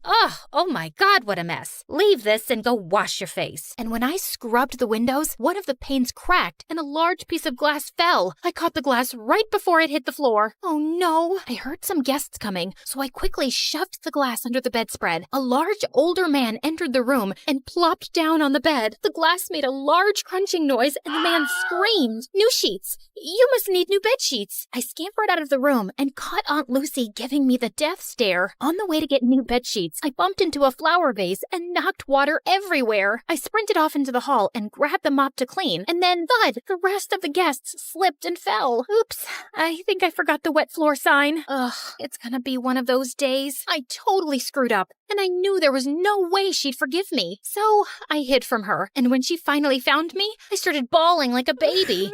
She couldn't be mad at a sobbing girl, right? I could see her face soften, and I figured I had a chance to get on her good side. I tried to make up for all the mistakes I had made. I gave my aunt a foot massage, made her fresh juices and warm soup, and in my final efforts, I polished her dresser and found a music box. Don't break it. Oh, I wouldn't. I love it. I'm a ballerina too. Well, maybe. I used to be. You're a little young for used to be anything. For me, this ballet feels like Aunt Lucy and I were finally talking, and it felt like the ice was melting. She told me how she used to be a dancer. When I was a baby, my dad would tell her all about how much I loved dancing. I finally got through to my aunt, but I still needed her help. I brought up how desperate I was to save my mom. I was wrong. You're not like your mother at all. Okay, enough of all this. Let's go. We took a car downtown and met my mom. What on earth happened, Jeannie? You are still as disappointing as ever. Ugh, here we go. Why did you even bother to come here? You could have sent the money with Leah, but I guess belittling an innocent woman is more your speed. Aunt Lucy asked Mom for her tax forms, but all she got was silence. Mom, just give her the paperwork. She'll help us. What's wrong with you? Okay, fine. I'll just leave. And then Mom spilled the beans. She had conned us. The cops were fake. The tax problem was fake. All a scheme to get money from Aunt Lucy. I can't believe this, Mom. How could you do this? I had to. The bank was going to take the apartment, so I had no choice. I was in debt and knew only you could convince your aunt. I'm sorry. I know I spent a little. But I spent on you too, and it was for us, right, Leah? It made you happy, right? You were happy, and that's what made me happy. But I'm behind on all of my classes. We're out of money, and we don't even have the apartment. And now you're definitely not happy anymore, so I'm not happy. And I don't see how I could ever become a dancer. Enough. Leah, you need to go to school and work on your studies. You want to be a ballerina? Yes, of course. Then you are coming with me. And Jeannie, you need to pay all of this off. You'll need a source of income to dig your way out of this. This is an impossible situation. I know I made a mistake, but I want to change, and I can't live without you, Leah. I had doubts, and I was furious too. I even stepped outside with my aunt to leave, but then I realized I couldn't abandon my mom, not even after all the things she did. Okay, Mom, I think we should try to be a family, all of us together. I believed that this time it was going to work out. The three of us went back to the hotel and were ready to start our new lives together. But the next morning, Mom, I ran around the hotel but couldn't find my mom. Her clothes and purse were gone. I searched up and down until I got to the front desk. The cashier's box was completely empty. She left and took my Aunt Lucy's money. I was devastated. I brought her here, and it all happened because of me. What should I do? I had brought on enough trouble, and I had to earn and return every penny back to my aunt. Leah, are you leaving too? I'm so sorry, Aunt Lucy. I just wanted us to be a family. I don't want to cause you any more trouble. I thought it would be better if I just left. I'm so sorry about my mom.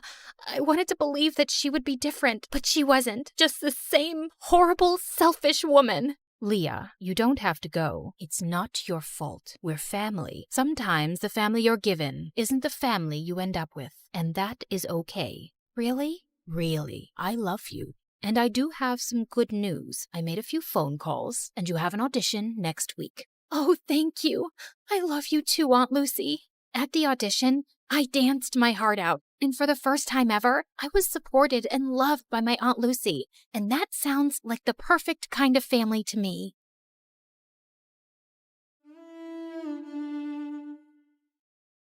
I was about to shoot my target when suddenly someone appeared from the shadows and snatched the apple away. It was the most popular guy in school, Travis, and lately he'd been flirting with me every chance he got. Let's play a game. If you miss the target, I'll have to kiss you. But if you hit it, then you'll have to kiss me. What do you say? Sure, why not? Everyone knew how good I was in archery, and as expected, it was a bullseye. Deal's a deal, cream puff. As he closed his eyes for the kiss, I called for the school cat Loki and whispered something to it. You can open your eyes now. Loki scratched his face like a wild animal as I walked away, in total satisfaction. Hi, my name is Bianca, and I'm incapable of falling in love. Well, that's what I thought. But before I continue, please like and subscribe. My mom owned a huge chain of hotels, and I was the sole heiress to the business empire. Our family name was well known already, but I'd really made us famous. Teen heiress seen kissing alleged gangster? Spoiled princess seen at archaeological site closed off for public? Princess Bianca announces to pay any amount to straighten the Leaning Tower of Pisa. Oh, each headline is worse than the one before. Alleged gangster, Mom. We broke up. And you know my keen interest in history. I had to see that site. And come on, am I the only one annoyed by that Leaning Tower? When will you ever get serious, Bianca? I have a private jet to catch, but we're not done with this conversation. Yes, go to your meeting, Mom. You didn't even remember to wish me a happy birthday, but I was still celebrating in style. I was having a huge birthday party at the newest club in town, but my night was ruined when I saw an uninvited guest, Travis, and he was approaching me and my BFF Carmen as if he was God's gift to women, despite that scary face. Hey, sugar lips, wanna dance? Aren't you supposed to hate me for making you look like Frankenstein? What's love without a little pain? And I adore your feistiness. He was all over me the whole night. Eventually, I had to make Carmen distract him and try to escape, but he noticed and followed me like a madman. I'm not done with you, my love. I turned around a corner and opened a VIP door at the end of the hallway. There were some men in suits playing poker, and they all turned to me like I was an alien. Oopsie, wrong room. Thought it was the toilet. But may I say, sir, your jacket is really cool. Very vintage 90s. Michael Jackson kind of vibe. Okay, I won't bother you guys.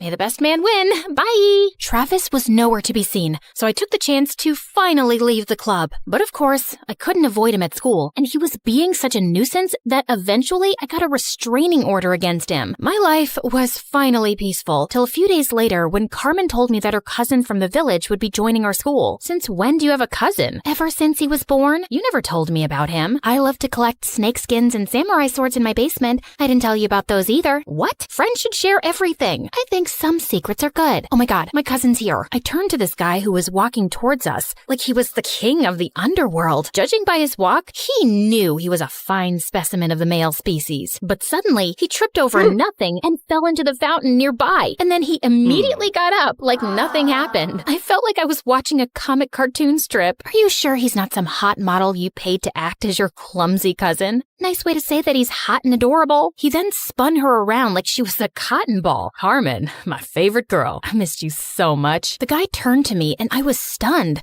He was even more handsome up close and also really familiar. You must be Bianca, Carmen's best friend. I'm Slater. Nice to finally meet you. Did you just curtsy? And have we met before? No. Is this how city people greet each other? Excuse us a moment. Carmen pulled me out of Slater's earshot. What you doing? Talking to my best friend's cousin? Why does that require you to bring your face so close to his? I just thought he looked really familiar. What's your problem? I just think you're finding an excuse to flirt with him. Now listen up, Bianca. You're never serious about any boy, and you just play with their feelings and dump them. And you're not allowed to do that to my cousin. He's not even my type. Relax. Just don't get involved with him that way, or it's friendship over. Understood? Loud and clear, ma'am. Since then, the three of us started hanging out together, and I was having a hard time believing someone like Slater existed. Sheer perfection on the outside, but with the poorest balance a human could possibly have. He tripped, slipped, and stumbled everywhere. He even got a black eye while tying his shoelaces. But one night, while I was admiring one of the paintings at home, it hit me like a bolt of lightning. I remembered where I'd seen Slater before. You gotta trust me, Carmen. Your cousin's up to something shady. Mom and I attended this art exhibition downtown last month, and Slater was there. He was one of the artists. We even bought a painting from him. Only his hair and eye color was different, but it was him, and he wasn't clumsy. He must have been a look-alike. Slater has lived in the village his entire life and just got here last week, and he can't even draw a circle, trust me. I even showed Slater's picture to Mom, and she said it's him too. Now she's contacted the artist to buy more of his work, and he's coming soon, and I'll finally know the truth. You just need to give yourself something to be excited about. Do what you want, but you're wrong. A couple of days later, the artist called Mom to say that he had to go out of town and he'd come to meet her next month. How convenient. I decided not to say anything to Slater and try to get to the bottom of his secret identity. He was always hovering around me and Carmen like an annoying fly. He was sure to slip up at some point. I'd be watching him. But one day, I was spying on him at the gym, and after seeing him miss the 100th basket, I got really bored. I decided to skip the rest of school that day to get a manicure. As I was walking to my car, a van suddenly stopped next to me. Good day, child. Would you please buy some apples from me? I run an orphanage, and I'd like to get some toys for the children. Sure thing. Just give me a basket and I'll give you $100,000. I was about to take the basket from her when Slater suddenly popped out of nowhere and crashed into me. Hey, you. Who do you work for? Show me your ID. The poor lady looked terrified and just drove away. What the heck was that? Didn't your parents ever tell you not to take candy from strangers? What if she was trying to poison you? Dude, those are apples, not candy. And who am I? Snow White? And that cute granny is trying to poison me because I'm the fairest girl in all the land. This isn't funny. You don't know how dangerous some situations can be. Oh, please. I swam with sharks last year and jumped off a hot air balloon when it malfunctioned. I laugh in the face of danger. And that lady just wasn't dangerous. I know you're from the village and probably think everyone in the city's evil, but please stop being a weirdo. But Slater just got weirder. Like another time, the three of us were at a restaurant, and as soon as the waiter served our order, he started sniffing mine. If you wanted me to completely lose my appetite, you succeeded. What's wrong with you? He also started sniffing his food and Carmen's. That's how we do it in the village. The first whiff of food tells you everything you need to know. About what exactly? About how organically the food was grown, if the farmer sang to his crops and cows.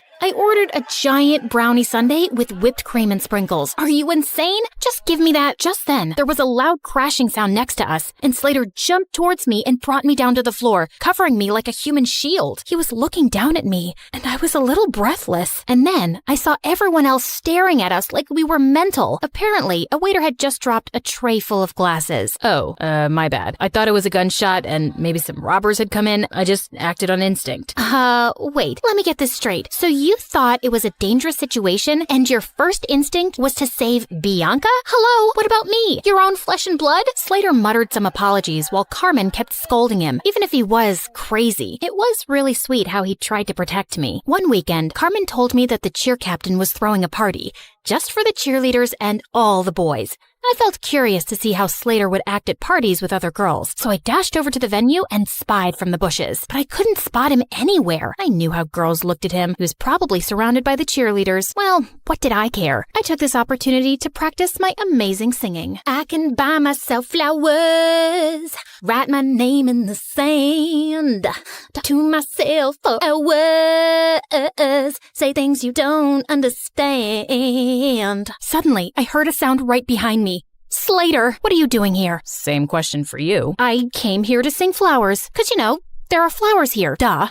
What about you? It's too loud inside, and everyone was acting wild. It was scaring me. Just then, a huge bug came flying at our faces, and Slater tried to smack it away, but he ended up slapping me instead. Oh my god, I'm so sorry. My hand is so stupid. Bad hand. Gosh, Slater, why are you so freaking clumsy? I don't know, just born that way, but I get even clumsier around you, 'cause attractive girls make me nervous, and you're the most beautiful I've ever seen. What do you mean? You know what I mean, Bianca. It suddenly hit me. He was attracted to me, and that could make things complicated. I had to avoid him from now on before Carmen could misinterpret things and unfriend me. But the very next day, I caught him in the janitor's closet with his butt stuck in a mop bucket. Jesus, what have you done this time? Can you just help me, please? I think I got a cramp. As I pulled him up, our lips accidentally touched, and my tummy fluttered. Just then, someone gasped from the door. Carmen! Girl, it's not what you think. I followed her to an empty classroom and tried to explain. I swear, there's nothing romantic going on between us. He's too dumb and clumsy for me, and I'm certain he's a liar. Excuse me? That's my cousin you're insulting. And you say these things, but I feel like you're attracted to him. Just don't get attached to him, okay? He's not right for you. Of course, duh. I already knew that, but I was a bit bothered by what Carmen said. Why did she think he wasn't right for me? A few days later, I was practicing archery alone when suddenly an arrow came flying from somewhere and almost hit me. I turned around and saw someone behind a tree. I dashed over and found Slater. What are you doing here? Trying to kill me now? No, what? What just happened? You happened, Slater. You nearly sent an arrow straight into me. You're a hazard to society. Oh God, I'm so sorry.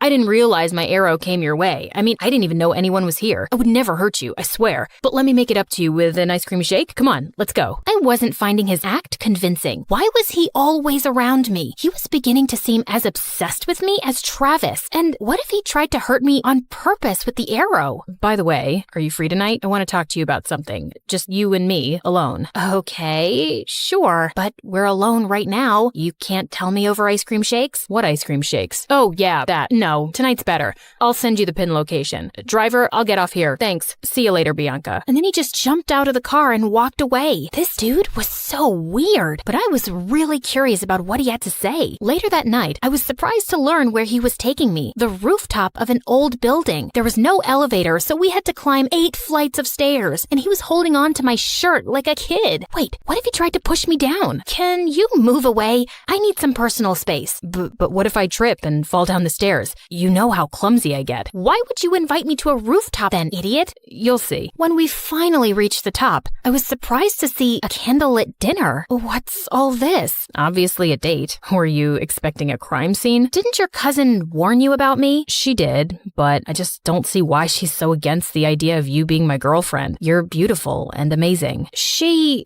She was trying to protect you because I have a history of not being good with relationships. May I know why? And before I knew it, I just found myself opening up. Growing up, I saw how my dad broke my mom's heart and left her for another woman.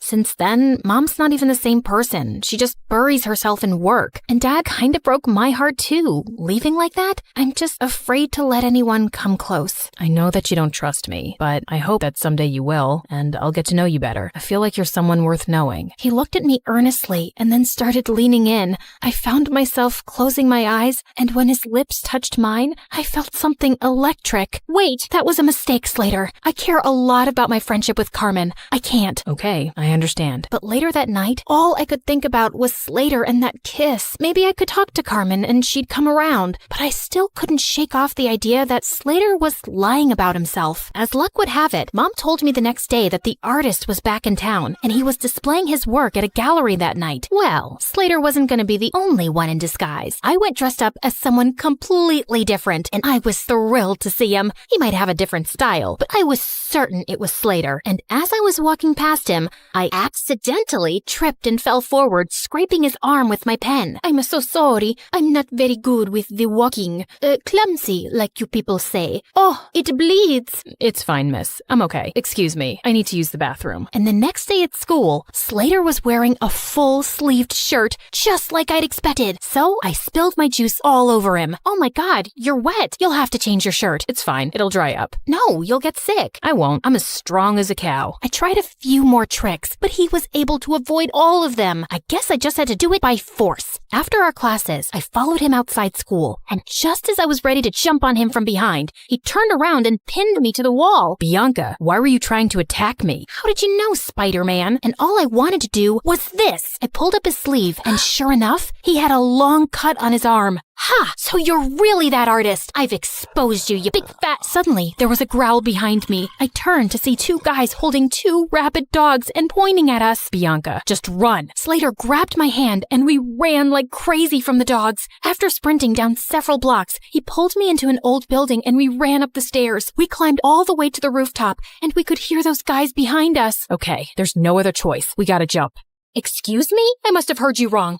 And what is going on? Questions later. And what's the matter? I thought you laughed in the face of danger. Ha. Now is not the time to be sarcastic. Just hold on to me and you'll be fine. Do you trust me? Of course I don't trust you. You're the clumsiest idiot I've ever met. Listen, Bianca, I'm not who you really think I am. I just need you to trust me right now, okay? I won't let anything happen to you. I promise. My instincts told me to trust him, and I did. And what happened next was the most thrilling thing ever. We went flying through the air, then landed straight in a garbage dump. Ew, fish heads. Come on, this isn't over yet. I needed answers about why I was currently running a marathon with my BFF's mystery cousin around the city. Slater, why are these people after us? Listen, something happened. He didn't get to finish because the gangsters finally cornered us. Slater pushed me inside one of the diners as he started fighting them expertly. What were these kung fu ninja moves? He was so hot. Just then, one of the guys came up behind him with a metal chair. I looked around for anything I could throw at that scumbag before he could hurt Slater. Bullseye. That's my girl. Just then, a bunch of policemen arrived and surrounded the men, and Slater pulled out a badge. You're under arrest. What? He was a detective?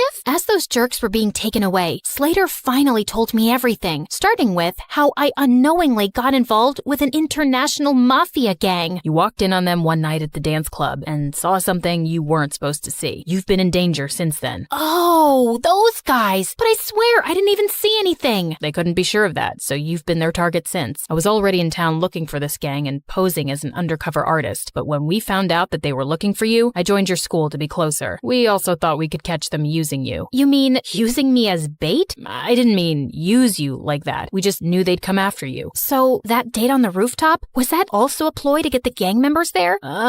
Well, yeah, we had police hidden all over that building, but I think the gang realized it was a trap. Everything made sense now. He was just pretending to be interested all along so he could be around me for my protection and to catch the bad guys. I was just a mission for him. You saved my life. Thank you. I just did my job. I'm glad you're safe now. I gotta report to headquarters soon, so... Yeah, great job. Goodbye then. As I walked away, I suddenly felt sad and empty. And the next day at school, Slater was gone. I demanded more answers from Carmen. Slater really is my cousin. He became a detective at a young age, and he doesn't tell us much about his job. But after that restaurant incident where he was clearly protecting you, I asked him what was going on, and he said it was something related to you, but it was confidential. So that's why you didn't want us to get closer. Yes, because he was just here for his job, and he doesn't form attachments. I didn't want you to get hurt. I'm sorry.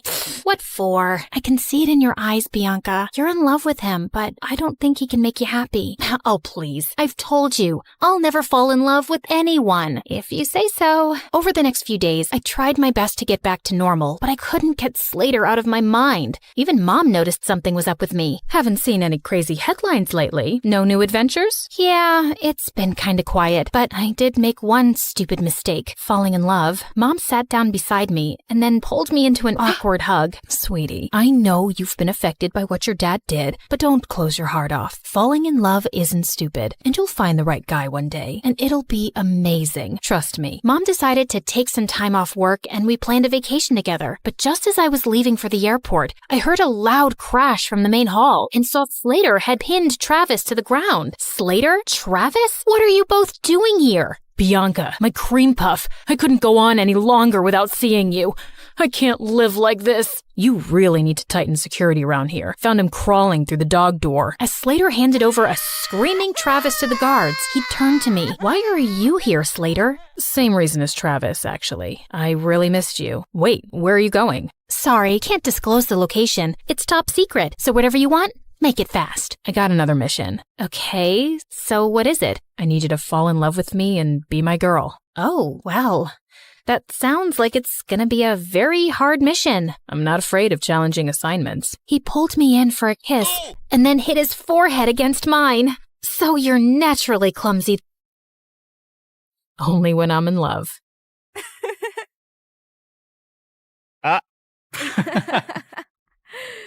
Hi, I'm Joyce, and I'm from China. People think my life is perfect. A pretty face, wealthy parents, and an elite school. But what good is any of that if my family doesn't love me and favors my genius brother? All I ever wanted was for my dad to be proud of me. But I made my brother disappear, and that ruined my life. Let me start from the beginning. I look like Mom, thankfully. Dad's beauty is mostly internal. Mom is the prettiest woman I've ever seen, and she looked more like my big sister than my mom. She looks like you, but I hope she doesn't have your brain, or she'll turn out useless like you. Well,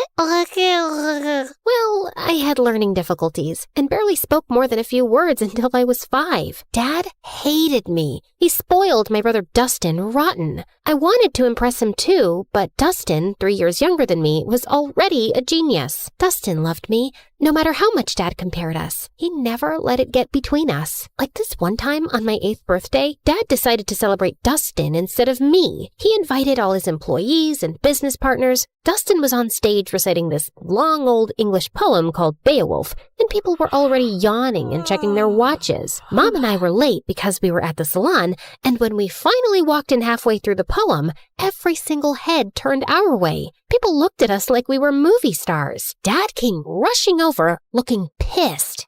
What are you all staring at, huh? It's just 2 girls who care more about their looks than their brains. Joyce, you're just a disappointment. Go upstairs. Actually, do us all a favor and stay there.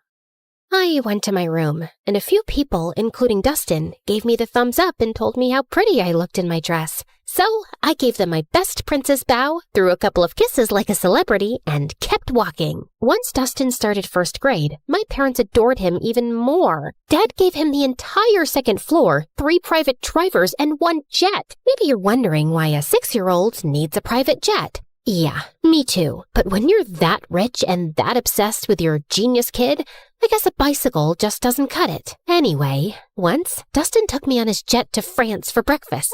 And when Dad found out, he freaked out and grounded me for weeks. I knew I would never make Dad love me, so I thought maybe being close to Dustin would help. Whenever he did something wrong, like breaking a glass or messing up the floor, I'd take the blame, thinking maybe that would make Dad look at me differently.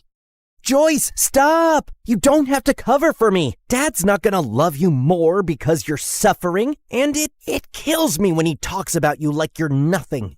No, you're just too young to get it. Once, when I was in 7th grade, Dustin had a science project and wanted to test gravity and weight. He used a bowling ball from our private bowling alley and dropped it on different items. One of those items was an old watch he thought nobody wanted, but it turned out it belonged to our maid, a gift her mom had given her when she was a child my age. When she found it broken, she lost it and said she would tell our parents. I panicked.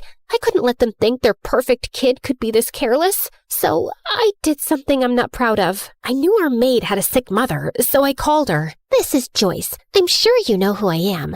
Your daughter is threatening me and my brother, and I don't like that. I know you're sick and you need monthly medications, and your husband is useless and your son steals from you. And your only provider is our maid. So I advise you to talk to your daughter and tell her to back off, or I'll talk Daddy into firing her. Do it before it's too late. Then I hung up with a tight feeling in my chest. The maid didn't say anything after that. She just kept working quietly for days, and I felt terrible. I kept giving her money from my pocket anonymously for years. Then 9th grade arrived, and something completely unexpected happened. One afternoon, I was humming in the school bathroom when the music teacher happened to be hiding in one of the stalls trying to catch girls who were vaping. She heard me, asked me to sing, and ended up loving my voice. She even said I could be the lead singer for the Christmas choir. I was over the moon. And no, of course Dad didn't come to the choir. Only Mom came. And she didn't even stay until the end because Dad called her to come home for whatever reason. But everyone else was so impressed by my voice that a few people came up to talk to me afterward, including this kind-looking man who honestly resembled Keanu Reeves. If Keanu had a paunch. I'm Peter Anderson. I'm a music producer. You've probably heard the rumors that I'm a fraud, but this town loves gossip more than the truth. Anyway, I see real talent in you, and if you're interested, I'd love to help you become a singer. Here's my card. Maybe we can talk more in my office. I was so happy that someone finally noticed something in me and wanted to help me shine, even if it was this half-fraud kind of a mess person. Of course I kept his card with me, and I didn't tell anyone except Dustin. So I guess you're the child who'll make our family proud after all. What is that supposed to mean? I mean, Joy, people think the perfect, favored child is the lucky one, but it's actually the ugly, stupid, neglected one. Like, how would you discover your voice if you lived in a cage chasing someone else's dream? Okay, wow, this is getting deep. Don't worry, I won't go that deep. I know your IQ. Anyway, I need a favor. I know you're going to that Halloween party this weekend, and Dad would never let me go. So maybe you could sneak me out with you? I really, really want to go. They're bringing Chicago-style pizza. And if Dad finds out I snuck out, at least he'll know I was with you. Which will make things even worse. Come on! I'll do your assignments for the whole next semester. For the next 2 years. Fine. Shake on it. Wait, did you like this video and subscribe to MSA? Obviously. Why do you think I turned out so emotionally intelligent? Guys, interact with our video so this story blows up. What are you waiting for? Comment now! That weekend, I snuck Dustin out and we headed to this huge party 5 blocks away. Dustin was wearing a white ghost costume. Way too simple for a genius, but whatever. I dressed like Amy Winehouse, and honestly, I looked really cool. The party was wild. Everyone was having fun, and a bunch of kids were wearing the same ghost costume as Dustin. I kept an eye on him until this cute guy came up to me and started talking. I liked him, and when I saw Stephanie staring at us with jealousy, I realized she probably liked him too. She was a girl from my school who was always jealous of me, so I decided to annoy her even more. She walked over and started talking to him, and he didn't mind. So, Alan, did you know I have a really good voice? I can sing Can't Help Falling in Love by Elvis Presley, if you want. They have karaoke here. It's Derek. The singer?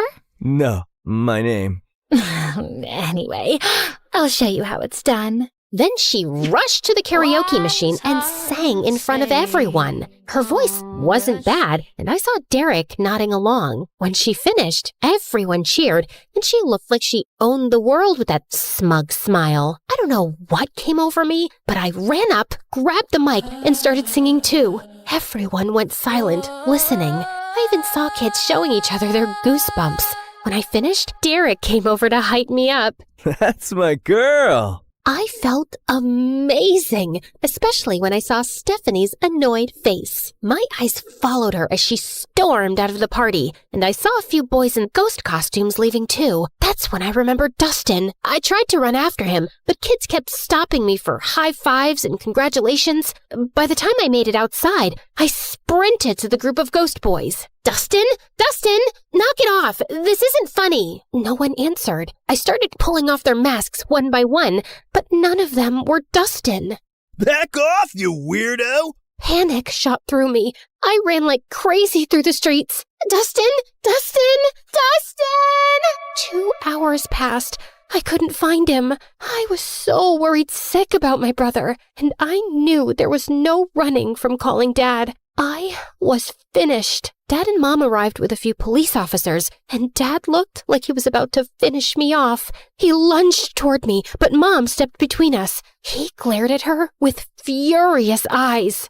So now you're protecting your kid? Oh, that's funny because I didn't see you stopping them from sneaking out in the middle of the night. The officers tried to calm him down while everyone started searching for Dustin. But another day passed, and still no sign of him. The whole town volunteered. People searched through the nights, but nothing. Every second felt heavier than the last. I isolated myself. I text Dustin every day. Stupid messages like, "Where are you?" and "Please come home," as if he'd somehow see them and reply. At night, I'd sneak into his room and sleep in his bed, burying my face in his pillow until his smell faded away. Some nights, I'd just sit on his floor holding his favorite hoodie, feeling like I'd lost the only person who ever really saw me. Dad barely talked to me anymore. Mom didn't yell at me or blame me, but sometimes I'd catch her crying alone, and she'd wipe her tears the second she saw me. "I'm sorry, Mom." She didn't answer. "Can we talk about this? I want to hear your voice. I know what happened is my fault, but I just want you to pat my shoulder, let me cry in your lap, tell me it'll be all right. Just say something, anything." But she didn't. She just gave me a sad little smile, nodded, and walked away. And then I completely shut down. A year of guilt and silence later, I couldn't take it anymore. I needed something, anything to distract myself, even if just for a little while. I remembered the card the producer gave me, and I figured, why not call him? It's not like I had much to do being alone all the time. Wise decision. I'm gonna make you a star, way up in the sky, so bright, your dad's gonna regret not loving you enough.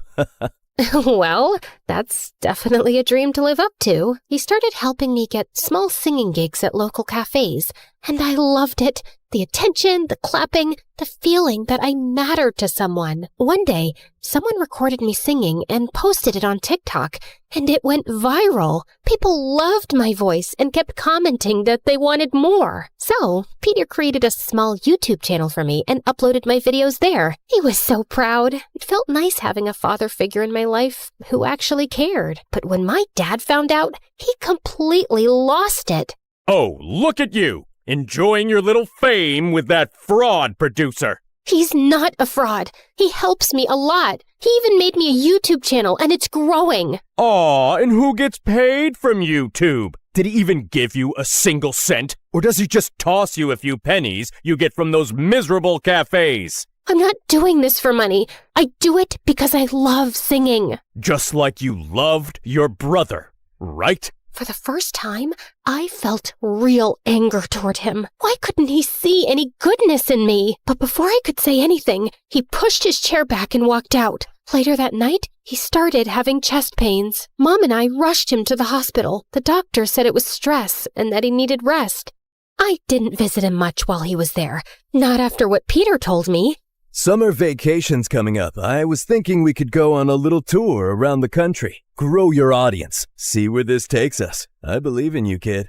I went on that tour in a heartbeat, and I had the best time of my life. For once, I felt like a child again. No guilt, no pressure, just music and freedom. But even then, I worried about Mom. I always felt like she needed rescuing from Dad.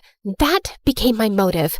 Work harder, grow bigger, make more money, and buy us a house far away from him. My fame grew fast. By the time I finished high school, I was well known enough to earn a good income. One night, before leaving the house the next day for good and renting an apartment in the city, I was having my last dinner with my parents.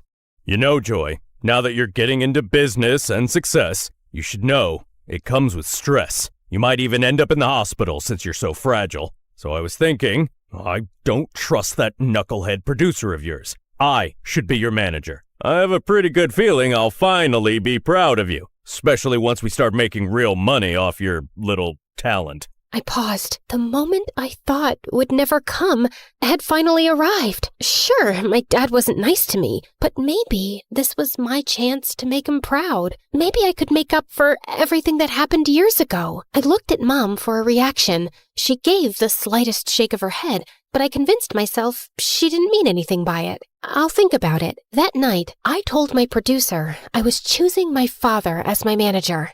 Kid, I can't force you or tell you what to do. You're grown up. If you think your dad's the right man for the job, then go ahead. And just remember, I'm still here for you. I canceled my move to the city, and Dad became responsible for all my finances, all my schedules, and everything. Everything was fine for the first few months, but then I started noticing that my finances didn't make sense. I was earning more back when Peter managed me, and I was working twice as hard now. Still, I gave my dad the benefit of the doubt until one day I checked my bank account and it was at zero, completely empty. I freaked out and went to confront him in his office, but he wasn't there. That's when Mom walked in, pale and shaking. She turned on the TV. William Clark, the billionaire owner of Clark Investment Companies, has been exposed as the center of a massive Ponzi scheme. Authorities estimate he conned thousands of people out of nearly $300 million. Records show the fraud began in the early 2000s, and officials confirm he fled the country this morning. The FBI is now searching for him. Back to you, James. I stared at the screen, frozen. My dad, the man who made me feel small, unworthy, and desperate to impress him, built his entire empire by scamming people. It was my biggest regret, choosing the wrong man to trust. I ran to my mom and hugged her. He stole from me, Mom. He hurt me, and he always made me feel incomplete. All I ever wanted was for him to be proud of me. Where did I go wrong? Mom wrapped her arms around me. You were focused on the wrong parent, honey. Every time I tried to hold you, I could feel myself breaking. And I didn't want you to see that. I didn't want you to carry my pain on top of your own. Words were never my thing, but I always loved having you around. After Dustin, everything fell apart. You shut yourself away, and I didn't know how to reach you. But your father's gone now. Good riddance. It's just us. I've saved some money. Let's start over. I hugged her tighter. Her words came late, and in the hardest moment of my life, but somehow I felt happy. I never knew you could feel so happy and so sad at the same time. After that, everything happened in a blur. The FBI seized our mansion, our cars, and everything inside. Mom and I moved into a tiny apartment and hardly left it. Then one day, someone knocked on the door. It was Peter. Didn't I tell you? I'll always be here when you need me. But who's gonna listen to my music after what my dad did? Joyce, what defines Joyce is what Joyce does, not her father. It's time to rock again. Remember your YouTube channel? I've been saving everything we earned from it for something big, and today's the day. No, I can't. I just want a quiet life with Mom. I'm sorry. Actually, I gave an interview this morning. I told everyone what your father did, including how he stole from you. People are sympathetic. I've read the comments. They love you, Joyce. They want you back. Wait, you did an actual interview? For me? Wow. Peter helped me restart my career, and people were happy to have me back. And soon enough, I was a huge success and making good money too. One day, before one of my biggest concerts, Mom told me that Dad had been arrested and was facing decades in prison. She said he wasn't feeling well and wanted to see me. I decided to see him one last time before closing his chapter for good. I know you probably think I was stupid, Joyce. No, you committed every sin in the book, but stupidity wasn't one of them. You know what? I actually feel sorry for you. You spent your whole life putting down an innocent little girl without a shred of guilt. Well, you weren't like Dustin. For Christ's sake, he was the only one who made me proud, and you had to take that away from me. I guess it was for his own good. Otherwise, he would have grown up to be a miserable little fraud like his father. I finally get it. You were never capable of being proud of me. Not because of who I am, but because of who you are. A fraud in business and as a father. Now, if you'll excuse me, I have a crowd of 200,000 proud people waiting for me. And with that, I spit on him and left. The moment I stepped on stage, the entire arena erupted. I looked out at all those excited faces, at Mom's proud smile, at Peter beaming at me like his daughter had made it. And then I closed my eyes, and I saw him, Dustin, with that same cute, confident little smile he always had when he believed in me more than anyone else. I keep running, running, running, like I'm trying to outrun time. I can't stop, I can't slow down, with these ghosts still in my mind. And it hits me when it's quiet, nowhere left for me to hide. So I keep on moving, moving, moving, just to feel alive. But as I sang, the crowd grew louder, louder than I'd ever heard. I opened my eyes. There was a guy being lifted by the crowd, riding toward the stage, and for a second, I stepped back in fear. But then my heart stopped. Dustin? I signaled for my security to let him through. He climbed onto the stage, and I swear the world went silent around us. I looked at him like I had just seen a ghost. The hostess rushed forward, tears in her eyes. After your mother's interview about your missing brother, the internet made it their mission to find him. He's been missing for 10 years. We interviewed him and confirmed with your mom. He is your long-lost brother. My knees almost buckled. I couldn't breathe. But Dustin spoke first. I was taken by some shady people. They asked Dad for ransom, but he ignored them. They took me to Mexico. We got into a car accident. I lost my memory. A kind Mexican couple adopted me. I didn't know who I was, but I always felt like someone out there loved me. I just didn't know it was you. My heart shattered and healed all at once. I dreamt about this moment every day, always imagining myself as the stupid, reckless sister who failed you. I never pictured meeting you like this, as a woman with a life and strength and dreams of her own. Welcome home, brother. I threw my arms around him, and he broke too. And when I looked up, the whole arena was crying with us. I turned back to the microphone, wiping my tears. Thank you, everyone. I learned something I wish someone told me sooner. You can't buy love. You can't chase approval. Not even from the people you want it from the most. The greatest person you can learn to love is yourself. And once you do that, everything else falls into place. Thank you again. And now, if you'll excuse me, my brother and I have a lot to catch up on. And with that, we walked off the stage together. For the first time in years, and the first time all over again. Because sometimes the people who make you feel the smallest are just trying to make themselves feel big.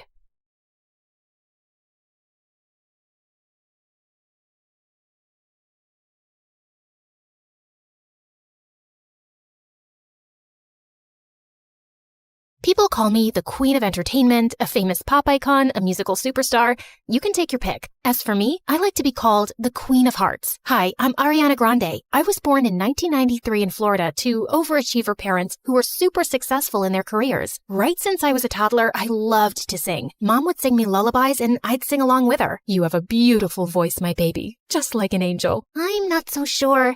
I didn't get selected for the school choir. Don't let that dishearten you, sweetheart, and have confidence in your talent. I'm sure you're meant for greater things. Although I loved singing, I was also fascinated by theater and acting. I performed on stage for the first time when I was 8 in a musical named Annie. Are you nervous, Ari? No, not at all. In fact, I can't wait to set the stage on fire. And I did just that. That musical was a great success, and it marked the beginning of my musical theater journey. After that, I performed in so many other local productions like Beauty and the Beast and The Wizard of Oz. Life was going smoothly, but then my parents got separated. I felt devastated for a while. But thank God I had my pet dogs to keep me going through that tough phase. Just so you know, I have 10 rescue pups. One of them is named Sirius Black. Yeah, I'm quite obsessed with Harry Potter. But then, aren't we all?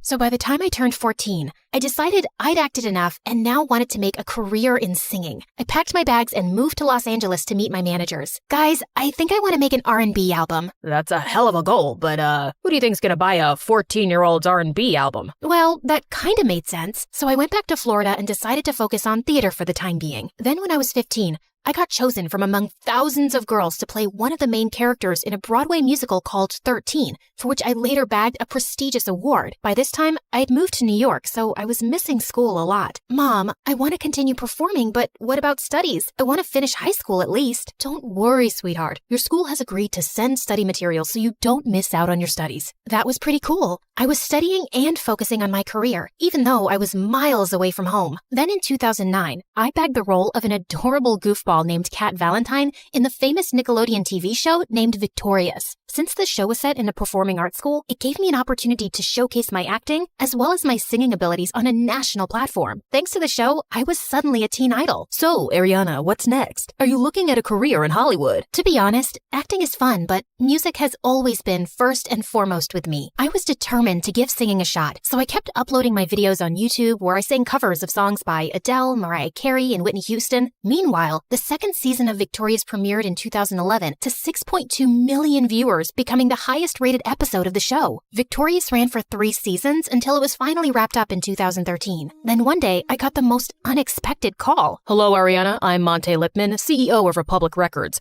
I saw your YouTube videos and I want to sign you up for the label. Are you interested? Yeah, of course. I'd love that. I put down my phone and did a little happy dance. My music career was finally taking off. The next 3 years, I focused completely on my vocals and singing and collaborated with many contemporary artists. The result was my first album, Yours Truly, that debuted at #1 on the US Billboard 200 albums chart, and it sold 138,000 copies in its first week. After that, there was no looking back for me. Today, I've sold over 85 million records worldwide, broke 27 Guinness World Records as a singer, bagged 2 Grammys, and was listed among the 100 most influential persons in the world by Time magazine. So friends, I hope my story inspires you to never give up on your dreams, since miracles do happen. Just believe in yourself, because if you don't, who else will?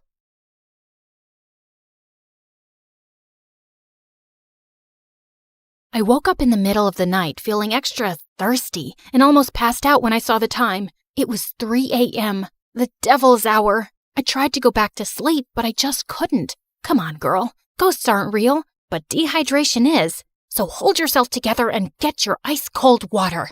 I silently prayed as I went down to the kitchen. Suddenly, I caught someone moving in the shadows. Holy Mother of God! Was it the devil?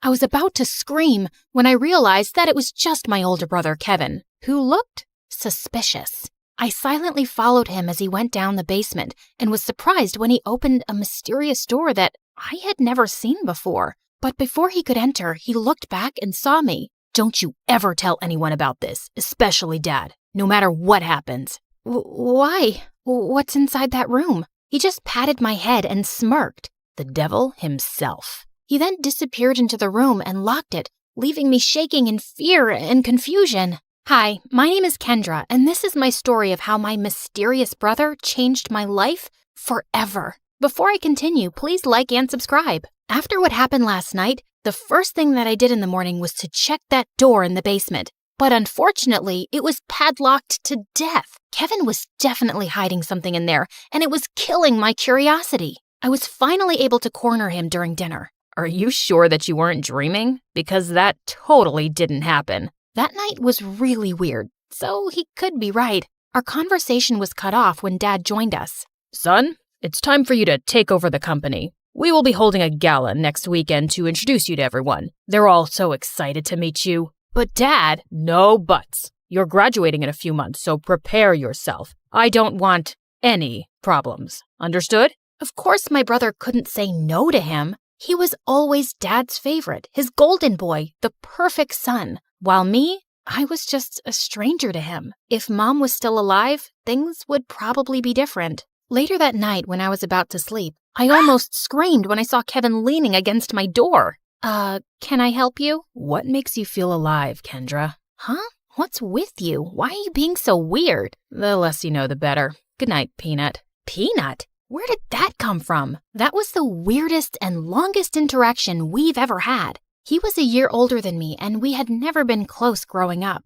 His time was spent in his room reading, in the piano corner perfecting his sonatas, or with Dad talking about business while playing chess. We also didn't see each other often at school because he was always with his best friend Cedric or surrounded by their crazy fangirls. The next morning, I woke up to Dad screaming from the library. I dashed to check what it was and found out that one of our maids found a letter under Kevin's pillow. I read it and froze. Kevin left. He didn't say where he went and when he was coming back. All the note said was, "Do not wait for him." I would expect something like this from you, but not my son. Kevin is a responsible young man. Well, the note says otherwise. The gala is this weekend. I need your brother to be there no matter what it takes. We tried looking for Kevin everywhere, but no one knew where he was. Even the police couldn't find him, and it was driving Dad crazy. One night, he just walked up to me and started inspecting my face. You would do. You were going to be him. Be who? Kevin. In case your brother is still on this stupid little adventure on the night of the gala, you will pretend to be him. But Dad, I don't think I can... Kendra, you are a capable young lady. Of course you can. You'll be saving our company from humiliation. I know I have not been very vocal about your accomplishments, but I do notice. Will you do this for me, sweetheart? I had never heard Dad talk to me that way, and it felt really good. So I found myself giving in. Besides, it would only be for just one night, right? I just needed to hide my hair under a wig and dress up like Kevin and just smile and avoid conversation as much as possible. Simple. When the big day finally came, I was a nervous wreck. There were too many important people, and Dad kept reminding me not to mess up. Luckily, the party was a success, and I thought my little mission was finally over until Dad came up to me. You did well. Now we just have to make sure that your brother will not fail his classes so he could graduate. You'll need to attend school as him. But how about me as Kendra and my grades? I'll call the school and tell them that I sent you out of the country for an emergency. Anything you fail, you can take for a summer class. But no buts. This was already decided. And remember, no one should ever know about this. But Kevin and I were just too different. After carefully thinking about it, I finally decided to do it. It was my chance to impress Dad. I just needed to do one little thing, which was to learn everything about my brother to make it believable. I checked his room, but I didn't find anything useful. I had to ask for help from the person closest to him, Cedric. But there was one problem. At school or whenever he visited my brother, I would usually lock myself in my room because every time our eyes met, I felt like passing out. The guy looked like a demigod, and I just couldn't handle him. But this time, I had no choice, and I knew exactly where to find him at school, the music room. As I peeked into the room, I saw him playing the violin, and I was instantly mesmerized. Just then, he stopped playing and smiled at me. Just avoid his eyes, and you'll be fine. Did it tickle your soul? Huh? The rhythm, the passion, the climax. Sorry, but I'm not into music. I stepped back, and he started walking towards me. How about this? Did it tickle your soul? I suddenly became mute. This is the first time you talked to me, and I'm surprised. What brings you here, Cupcake? Cupcake? I got a grip of myself and slapped his hand away. First of all, I'm not food. And second, I'm not here to talk about souls and music with you. It's about my brother. Suddenly, his face turned serious. I had already talked to your dad about it. Kevin ran away and he didn't want us to find him, and there's nothing we can do about it. I know, but I need your help with something. I told him about Dad's demands, and he suddenly laughed. That's a ridiculous idea. You two look similar, yeah, but you're too cute and girly to be a boy. Wait, he found me cute? I excused myself to the bathroom, and after calming down, he was nowhere to be found. It took me a whole day to finally find him playing violin in the school garden. So, are you going to help me with this, or are you just going to play your violin all day? I only help people who can look me in the eye. Ugh, why was he being like this? I gathered up all my courage before finally meeting his eyes, and thankfully I was able to control myself until he smiled. You have the same eyes as your brother. They're very pretty. So he liked my brother's eyes? That was fruity. Whatever. Now, where do we start? Your appearance. And I think it needs a lot of work. For the makeover, he brought me to the mall to cut my hair short, and it took me several hours to finally say goodbye to my precious long hair. After accepting the fate of my hair, we tried on some clothes similar to Kevin's fashion. As I walked out in a leather jacket, he came up to me to zip it up. He was so close, I could hardly breathe. Looks perfect now. He then taught me about my brother's stance, walk, and gestures. I told you to walk faster, not like a gangster. And stick out your chest more. Think of yourself as the hunkiest man alive. Like this? He held my hips to guide me, and I felt like exploding from the sparks. Just then, I noticed some girls around drooling over us. Both guys are so cute. I'll take either of them. They look so in love. OMG. Love wins. Great. And now we were a gay couple. Cedric coached me about Kevin's interests, and I was surprised. I didn't know my brother was such a dork. He loves SpongeBob so much, he even thought of diving into the ocean just to look for its real-life version. But one revelation made me tear up a bit. And he adores you so much. But he thought you didn't like him, so he always chose to give you space. What? That's not true. He's too protective of you. He even told me not to talk to you because he thought I'm trouble. Oh, yes, you're definitely gonna be trouble. To my heart. That weekend, we continued practicing until I looked convincing enough, and when we finally got to school, I just stayed close to him and smiled at people from time to time. I was doing an excellent job at being my brother until it was lunchtime. We sat at their usual table for lunch when suddenly someone sat on my lap and kissed my cheek. It was Lauren, the prettiest and coolest chick at school. What in the frickin' pregnant duck is happening? What? You hate my kisses now? You look like you've seen a ghost. I turned into the ripest tomato when she giggled into my ear. I could never hate such a goddess like you. Wow. Since when did you become this cheesy? I gave Cedric a panicked look, but the jerk was trying his best not to burst out laughing. I kicked his leg under the table and his wince was satisfying. I then excused myself in the bathroom and dragged him with me. There, he revealed that Kevin had been dating Lauren for a while now, and I had no idea about it. Lauren had been all over me for the next several days. This was totally normal, of course, except for the little detail that I was not her actual boyfriend.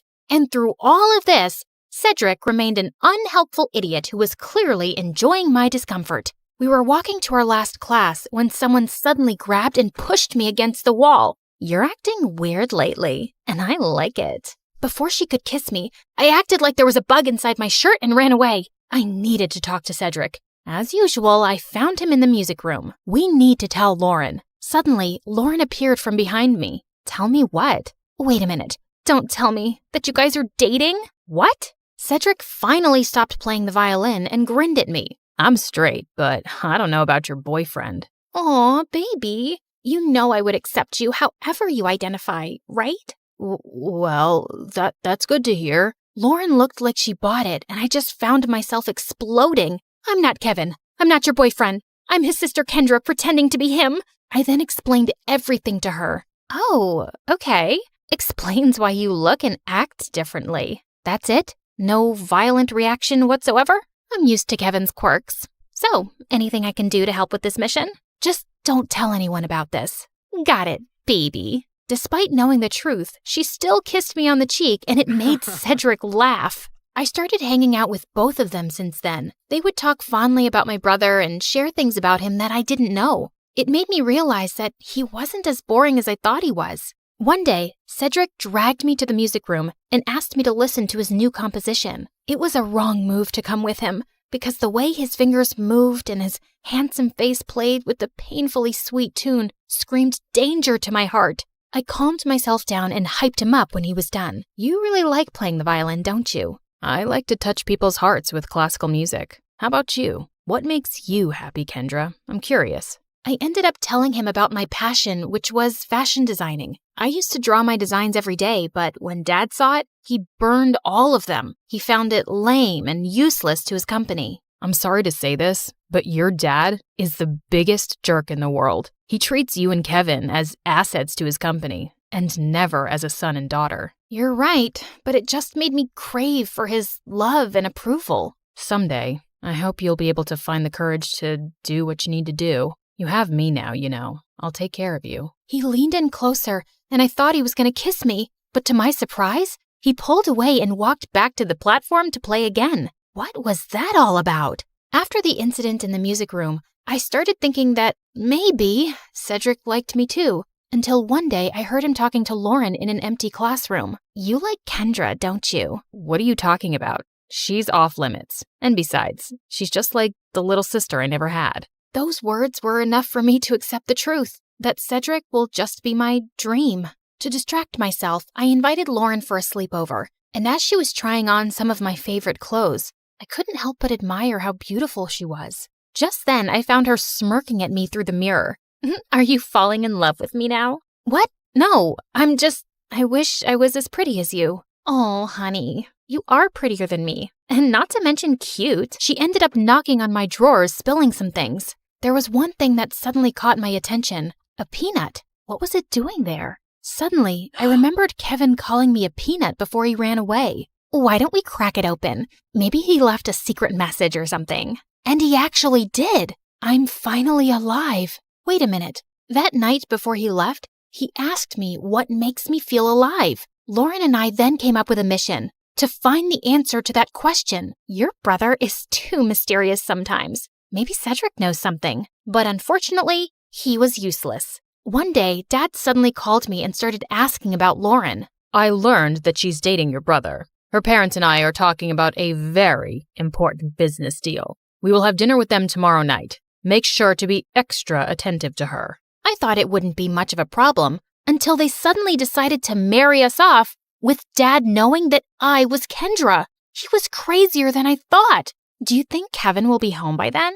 I don't know if he's ever coming back. I can't believe you dated an idiot. Watch your words, honey. That's my idiot. Well, we need to find your idiot ASAP. The next day, we met up with Cedric in a cafe to talk about finding my brother. We don't even know what makes him feel alive. Shouldn't we just wait for him to come back? Our parents are talking about marriage, for Pete's sake. We're running out of time. Do you know what my parents would do if they found out they were being played? Out of panic, I remembered something again. The mysterious door in the basement. I told them about it, and we waited for Dad to be out before destroying the padlocked door, only to find out that it was actually a dark room where Kevin developed all his photographs, and it was connected to his room. And all those pictures were related to an island that only meant one thing. Kevin was staying on one of them. It makes sense now that he always disappears on weekends. I also found a camera in his bag one time, but I never saw it again. And why didn't you both tell me about this earlier?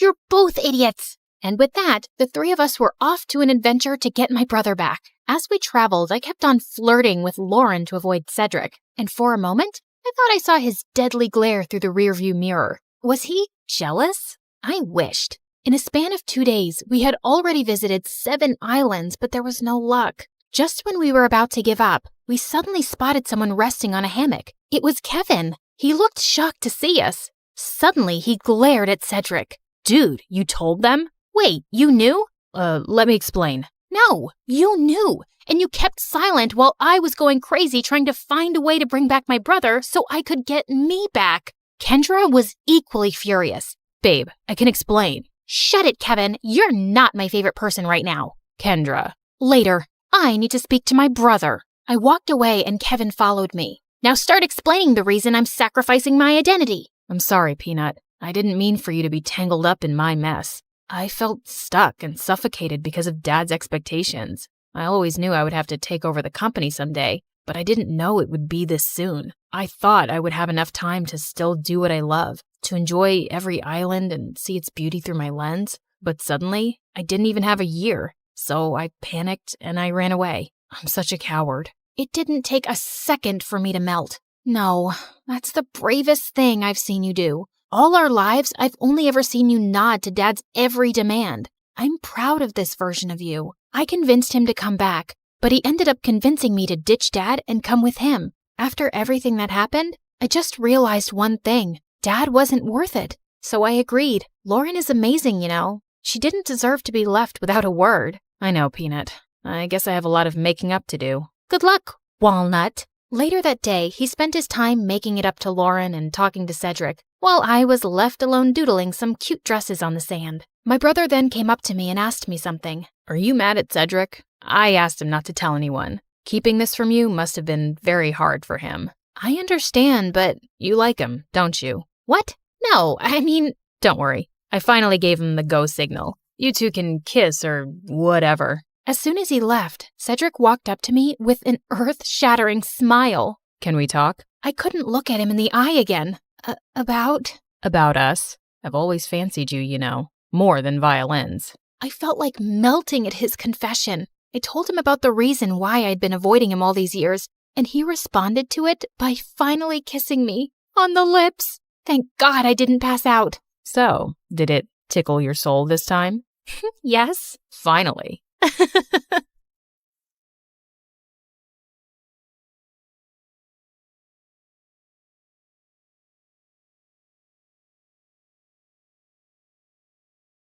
Hi, I'm Emma from Chile. Please like and subscribe to MSA. Show your love for MSA with their awesome bottles and notebooks. Peek at the collection in the description and pick your favorites. My childhood was tough. My parents were always fighting. But when I grew up, I met Clara, and my life started to become better. We met on the first day of high school, and I remember it like it was yesterday. Hi, is this seat taken? No? Great. I saw you sitting alone and thought you needed some company. Is that a choco chip muffin? I love them. You get the best muffins at this coffee house nearby, but if you eat too many, you might get gas or a sugar rush.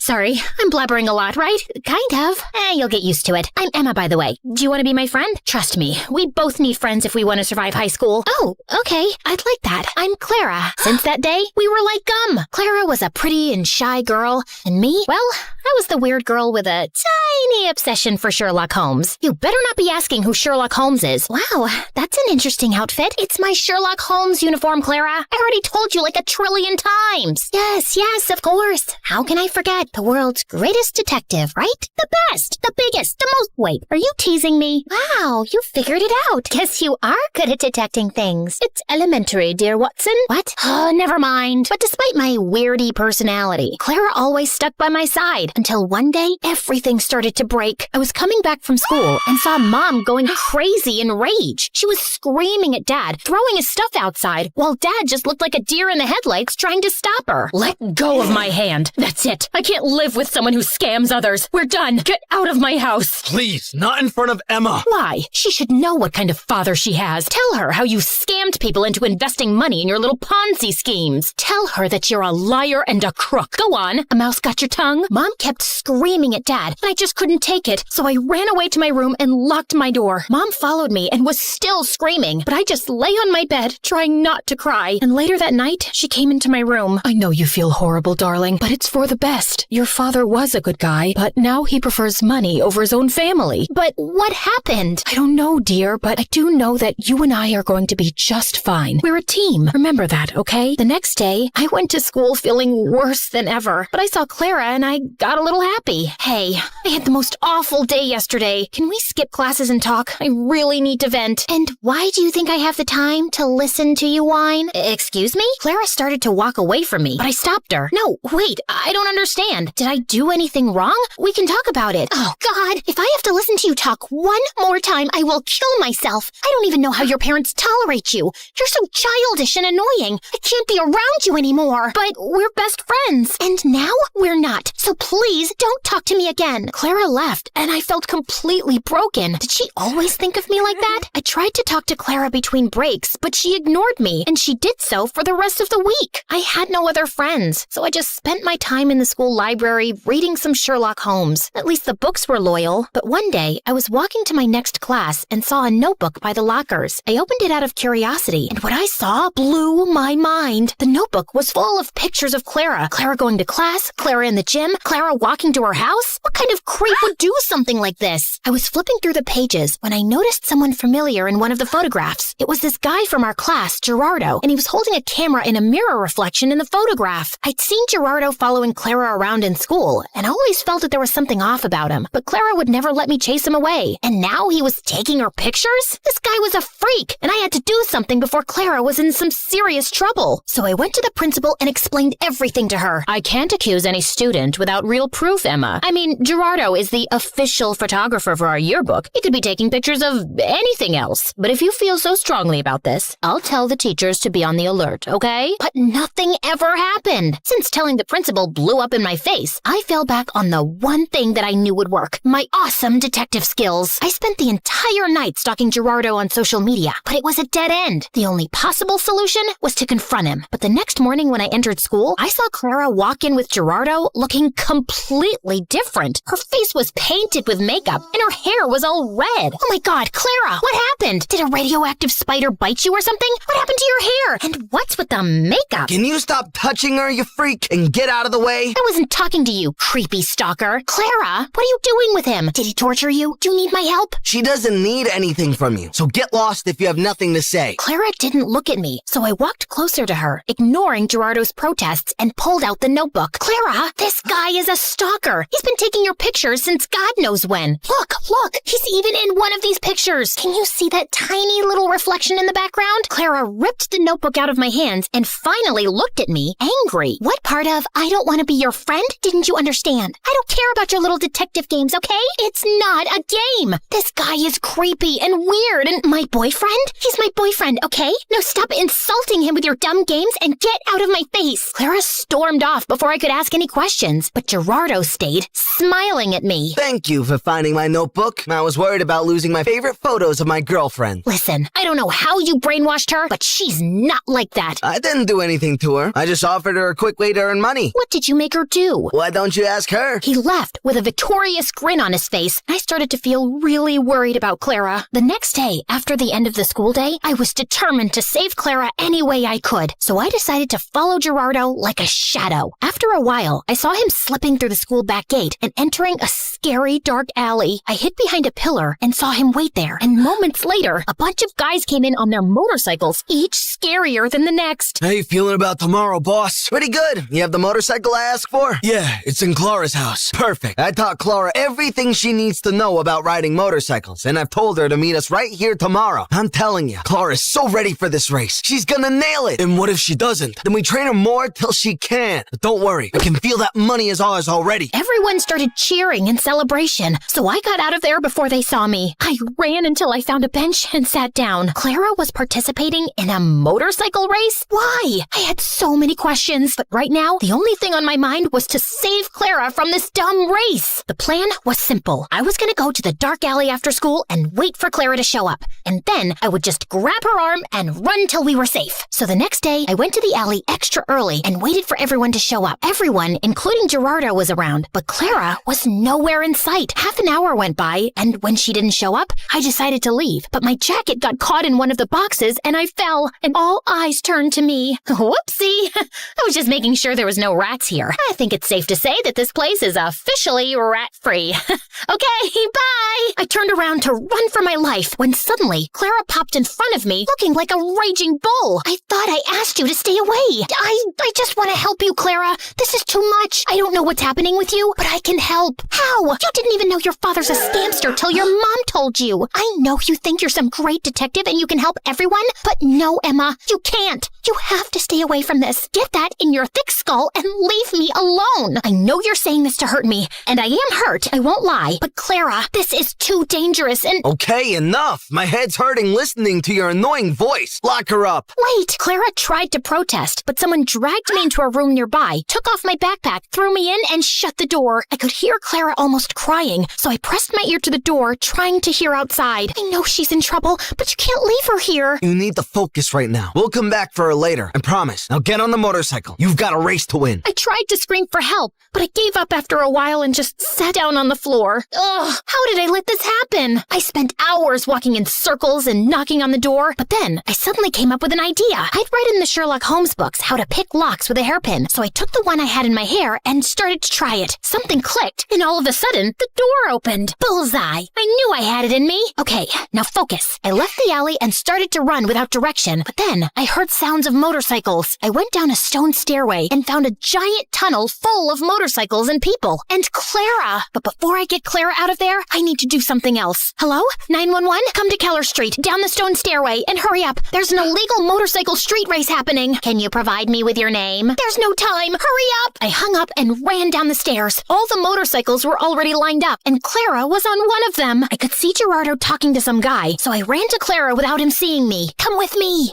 It's impossible to escape from you, right? You can roll your eyes later. Just get off this thing and come. Emma, you don't understand. I found out a week ago that my parents declared bankruptcy, and we might have to move to a homeless shelter. He's a liar. Look at that nose on his face. It's so plastic and fake. You can't trust him. His nose was really crooked. You should have seen. Wow, great story. Let's save it for another time. Now come. Just as Clara stepped down from the motorcycle, we heard police sirens outside. I pulled Clara away before Gerardo or anyone else could frame her. How? Shh, you're a suspect. If anyone asks why you're hiding behind this bush, pretend that you're from a really exotic island, you know? Maybe you're collecting a... Emma, I'm such an idiot. I ruined everything. My grades, my life, my future, our relationship. Gerardo told me not to talk to you anymore because he wanted me all to himself. Emma, I am so sorry about everything. I just really need my friend right now. Hey, don't worry. I'm not going anywhere. You and your family can stay with us until you guys get back on your feet. Let's just go home and get you cleaned up. I missed you. I missed you too, Emma. Thank you.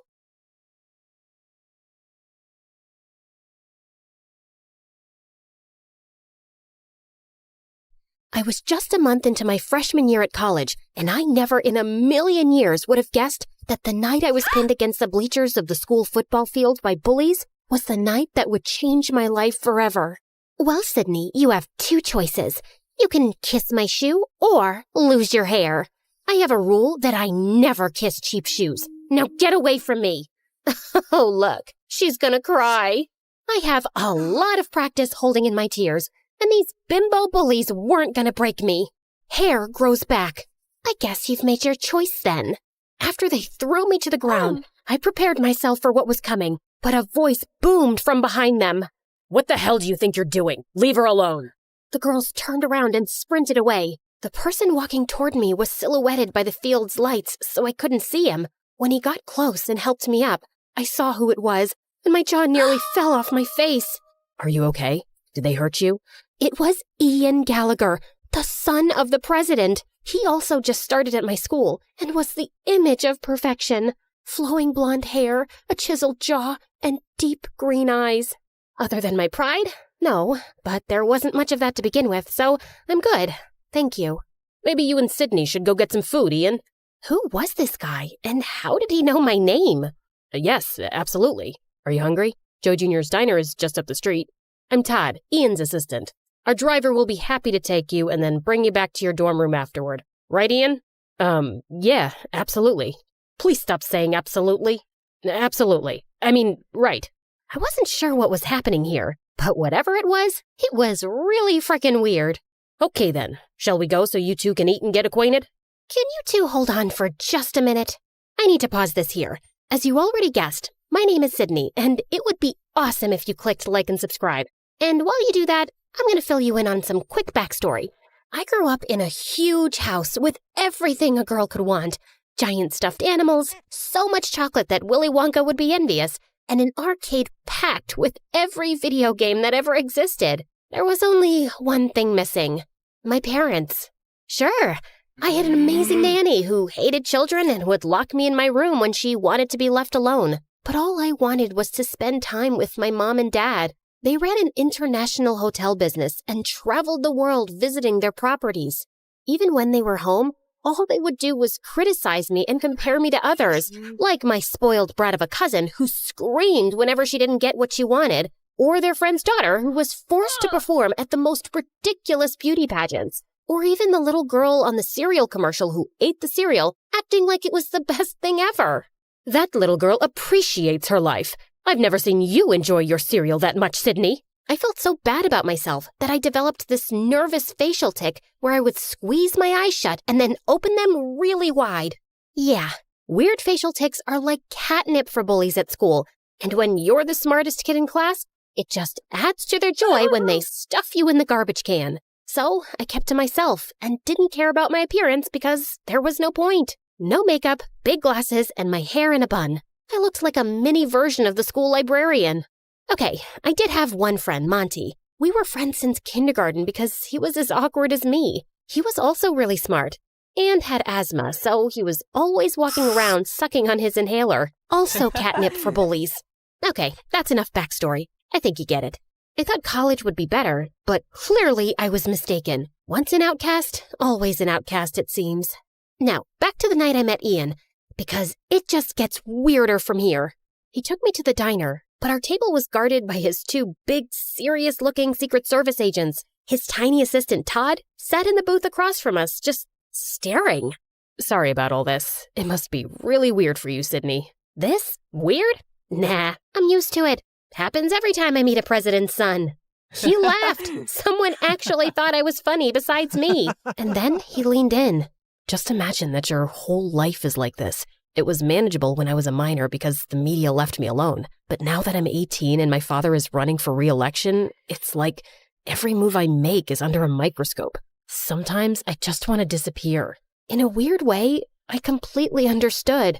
I felt the same way, except I always wanted to disappear. Just then, reporters swarmed into the diner and started taking photos of us. Todd signaled for us to smile, so I did, but I had absolutely no idea what was happening. Okay, that's enough. Everybody out. Why do they want pictures of me with the president's son? My own parents didn't want pictures of me. I think it's time you head back to your apartment, Ian. If it's okay with Sydney, I'd like to stay and chat some more. Considering all the insanity of the last couple of hours, the one thing that didn't feel completely nuts was the connection I had with Ian. It's like we instantly got along. I'd like that. Yeah, no. Sorry, we're leaving. Car's waiting outside to take Sydney home, so it's time to say goodnight. I couldn't believe how Ian's assistant was treating him like a child. And then I felt something touch my hand underneath the table. Ian slipped me a piece of paper with his cell number. But then Tiny Todd stuck his face in mine. Listen to me carefully, Sydney. Under no circumstances are you to try and make any contact with Ian unless you check with me first. Is that clear? Sure. Good girl. And if he or the press tries to talk to you, you call me. Wow, this little man just good-girled me. Yeah, no. Maybe I won't feel like it. Well then, I'll make a single phone call and have you expelled, which I will also do if Ian learns about this conversation. So we're going to keep this between you and me, right? I was frozen. If I got expelled, my parents would disown me. All I wanted to do at that moment was to wrap my fingers around Todd's throat and choke him. But instead, I just nodded. When I got back to my dorm room, the first thing I did was call Monty. Yeah, we both applied to and got into the exact same colleges. And then, like the weirdos that we are, we chose to go together. That's crazy. So you hit it off with Ian Gallagher, like for real? I wouldn't say we hit it off, but I feel like we kind of get each other. You mean like you and me? Yeah, but the difference is, he's the president's son. But why me? Because you're amazing, Sydney. You're like the smartest person I know. You're funny. You're not deserving of Ian's attention, that's for sure. That's not true. You're deserving of anyone's attention. You're just saying that because you're my best friend. I want to call him, but I'm scared his tiny jerk assistant will find out and get me expelled. So don't let him find out. I stared at the number on the piece of paper for like an hour before I got the courage to call Ian. And then, late that night, he snuck out of his apartment and picked me up. I'm so glad you called. Now hold on to me. They let you have a motorcycle? Nope. They have no idea. And then we sped down the road, and it was thrilling. I actually had to pinch myself to believe that I wasn't dreaming. We raced up to a narrow, twisting road to a spot that looked out over the city below. Wow, this view! I found this spot when I first got to school. I needed a secret place to get away from everything. My dad, his re-election campaign, Todd. He was so sincere. When he looked into my eyes, I thought I would melt into a big puddle. He's such a jerk. He really is. Why do you let him treat you like that? Why don't you just fire him? I wish I could. My dad hired him to manage me, and now you're in it too. I'm so sorry. What do you mean I'm in it too? He then handed me a copy of the morning newspaper. On the front page was a photo of Ian and me at the diner with the headline, Ian Gallagher's new college girlfriend? I couldn't believe what I was seeing. If you never want to see me again, I totally understand. This is my life, but it doesn't have to be yours. I had spent my whole life avoiding attention, and here I was, about to be on the front page. My instinct was to run away as fast as I could, but Ian needed someone, and for some reason, that someone was me. We just sat on a rock and talked and laughed for hours, but as the sun came up, Ian looked at his watch and panicked. Oh no, they're going to be looking for me. We have to go, now. We sped down the road, but suddenly there were flashing lights behind us. It was the police. At that moment, I knew I was going to get expelled. My life was officially over. But instead of being pulled over, Ian floored it.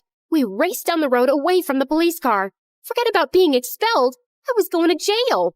Ian pulled behind a tree and shut off the motorcycle lights. We watched as the police car sped by. My heart was racing, but Ian looked at me, and we both just burst out laughing. The next day, when the papers came out, I walked through campus, and everyone at school was just staring, including the 3 bullies. All I could do was smile. For the first time ever, I cared about how I looked. Monty went with me to get a prescription for contact lenses, then to the salon to get my hair done, and finally to Sephora to get a makeover. Listen, Sid, something feels off about this whole thing with Ian. Wow, is somebody getting jealous because someone else is taking up my attention for once? No, that's not it at all. You said it yourself. Why did Todd know your name? But I wasn't listening. All I could think about was seeing Ian again, and then the cosmetologist turned my chair around. So, how do I look? That bad, huh? You're beautiful. I hugged him as hard as I could. I don't know what I would have done without him all these years. For the next few months, Ian and I snuck out nearly every night and went on crazy adventures. We went to a closed amusement park and turned on one of the rides, did a Ouija board in an abandoned house, and went for a midnight swim in the park fountain. During the day, I struggled to stay awake in class, and my grades went down, but I didn't care. I was falling in love. I was so caught up in Ian that I barely ever saw Monty anymore. I didn't even care that Todd kept posing us for the press. Until one day, when things took a dark turn, Todd had Ian and I meet. Well, look at you 2 lovebirds. It just warms my heart. I didn't know you had one of those, Todd. Every day there's a new surprise. Ian tried to contain his laughter, but Todd was not amused. When the press gets here, Ian, I want you to kiss Sydney. Ian and I hadn't kissed yet, which I thought was strange, but I felt like he was just taking it slow. Then, out of the corner of my eye, I saw Monty sitting alone on a bench eating his lunch. Is that necessary, Todd? Of course it's necessary, Ian. And I want you to kiss her like you mean it. Understand? What the heck was that supposed to mean? Why wouldn't he mean it? And like clockwork, Ian's bodyguards ushered a dozen reporters over to us. But Ian looked so uncomfortable. He gave me the most awkward, quick kiss. Now, I'm no kissing expert, but I would have to say it was pretty terrible. I looked over and Monty was gone. Ian and I got to the back seat of his limo. Todd got into the front and just exploded. What the hell was that? I'm sorry, Todd. I'll do better. For your father's sake, you better. For your father's sake? What does that mean, Ian? What does it matter to you, Sydney? You're not bullied anymore. People admire you, which I'm guessing is a first. So be a good girl and keep your mouth shut. Hey, don't talk to her like that. Or what, Ian? You gonna fire me? I was waiting for Ian to defend me, but he just went quiet. When I opened the door to my dorm room, Monty was waiting. I had given him his own key at the start of the year. I was so happy to see him. Monty! But that happiness didn't last long. You're being played, Sid. Played? Oh, stop it, Monty. You and Ian, It's a setup because his father is running for re-election, and Todd was hired to craft his image for the public. You're just jealous because I fell in love and I'm spending my time with someone else. And then Monty held up a printed photo of Ian embracing another boy. I did some digging, and this was Ian's high school boyfriend. Boyfriend? You're saying that Ian is... Yes, I'm so sorry, Sid. And they're using you to give off the image that he's straight, so it doesn't affect his father's re-election campaign. Wow, Monty, you are pathetic. I was a loser until I met Ian, and you're just upset that you're still one. I can't believe I was ever friends with you. Now get out. Monty looked like I just slapped him as I slammed the door in his face. That night, when Ian picked me up, I told him I wanted to go to our spot on the cliff overlooking the city. I'm so sorry about today, Sydney. The pressure to perform in front of the camera just... Before he could finish, I held up the photo. Have you been lying to me, Ian? Where did you get that? Who cares where I got it? This is the reason why you've never kissed me, isn't it? Todd says if the world finds out about this, my father will lose. I was furious at myself. Monty tried to warn me, but I didn't listen. And now I've probably lost him forever. But it all suddenly made sense. Right. Choose a girl with low self-esteem who wouldn't question what was happening, who would be so thrilled with the attention that she would just go with it. And these adventures at night, were they part of it? Not at first, but the police officer that first night ID'd me, and Todd thought it was a great idea to keep them going. He threatened to tell my dad if I told you. I'm so sorry, Sydney. I never wanted to hurt you. Your dad doesn't know about you? No, that was the only photo ever taken of my boyfriend and me in high school, and Todd found it too. Goodbye, Ian. Sydney, you need to see this through until the election. My dad is coming to campus tomorrow, and if you're not there, Todd will have you expelled. Doesn't matter. I'm dropping out anyway. I'm done. Ian dropped me off in front of my dorm, and I turned to him one last time. If you want to live your life trying to be someone you're not just to prove yourself, it will crush you. Trust me. The next morning, my face was puffy from crying. I loaded up my car with all my stuff and was preparing to head home, back to a life where I wasn't worth anything, back to face the judgment of my parents who already thought so little of me. I got into the car and tried to close the door, but it didn't budge. Monty was standing there holding it. What are you doing here? Stopping you from making a huge mistake? Didn't you already try that? Yeah, well, that's what best friends do, right? And then I just lost it. I am so sorry. I was such a huge jerk. Why do you even want to talk to me after those horrible things I said? I don't deserve you. Because I love you, Sid. I always have. Why do you think I chose this school? It was to be with you. And then he kissed me with a passion that I had never experienced before. My body felt like it was plugged into an electrical outlet. The president's about to speak. Shall we go watch? Why would I want to watch?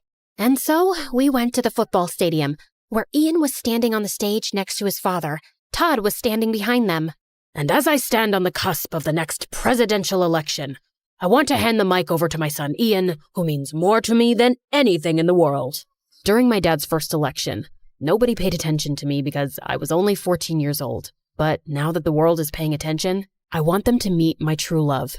And suddenly, the boy from the photo walked onto the stage. The whole stadium burst out into applause.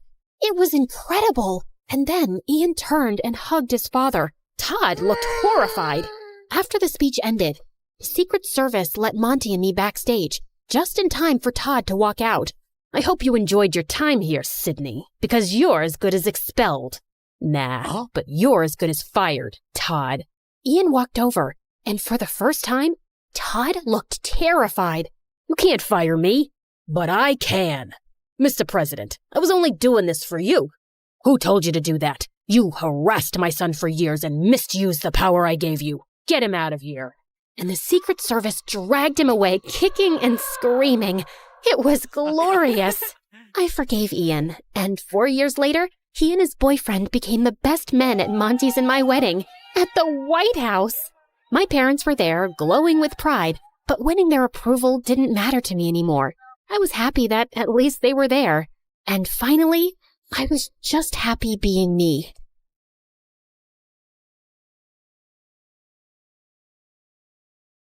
When the music kicked off and everyone started dancing, I escaped to the garden for some fresh air. As I sat down by the fountain and sighed, a soft object hit me squarely in the face. Then someone in black jumped down from the tree above me. Brought your favorite cheeseburger. Meredith, what are you doing here? And why would you hit me with a burger? Wait, are you dressed up like Catwoman? Yeah, it's been my look for weeks now. 1, it shows off my fantastic figure, which is a service to humanity. 2, every vigilante hero needs a costume, and I've always found Catwoman classy. 3, vigilante hero? You basically rob people.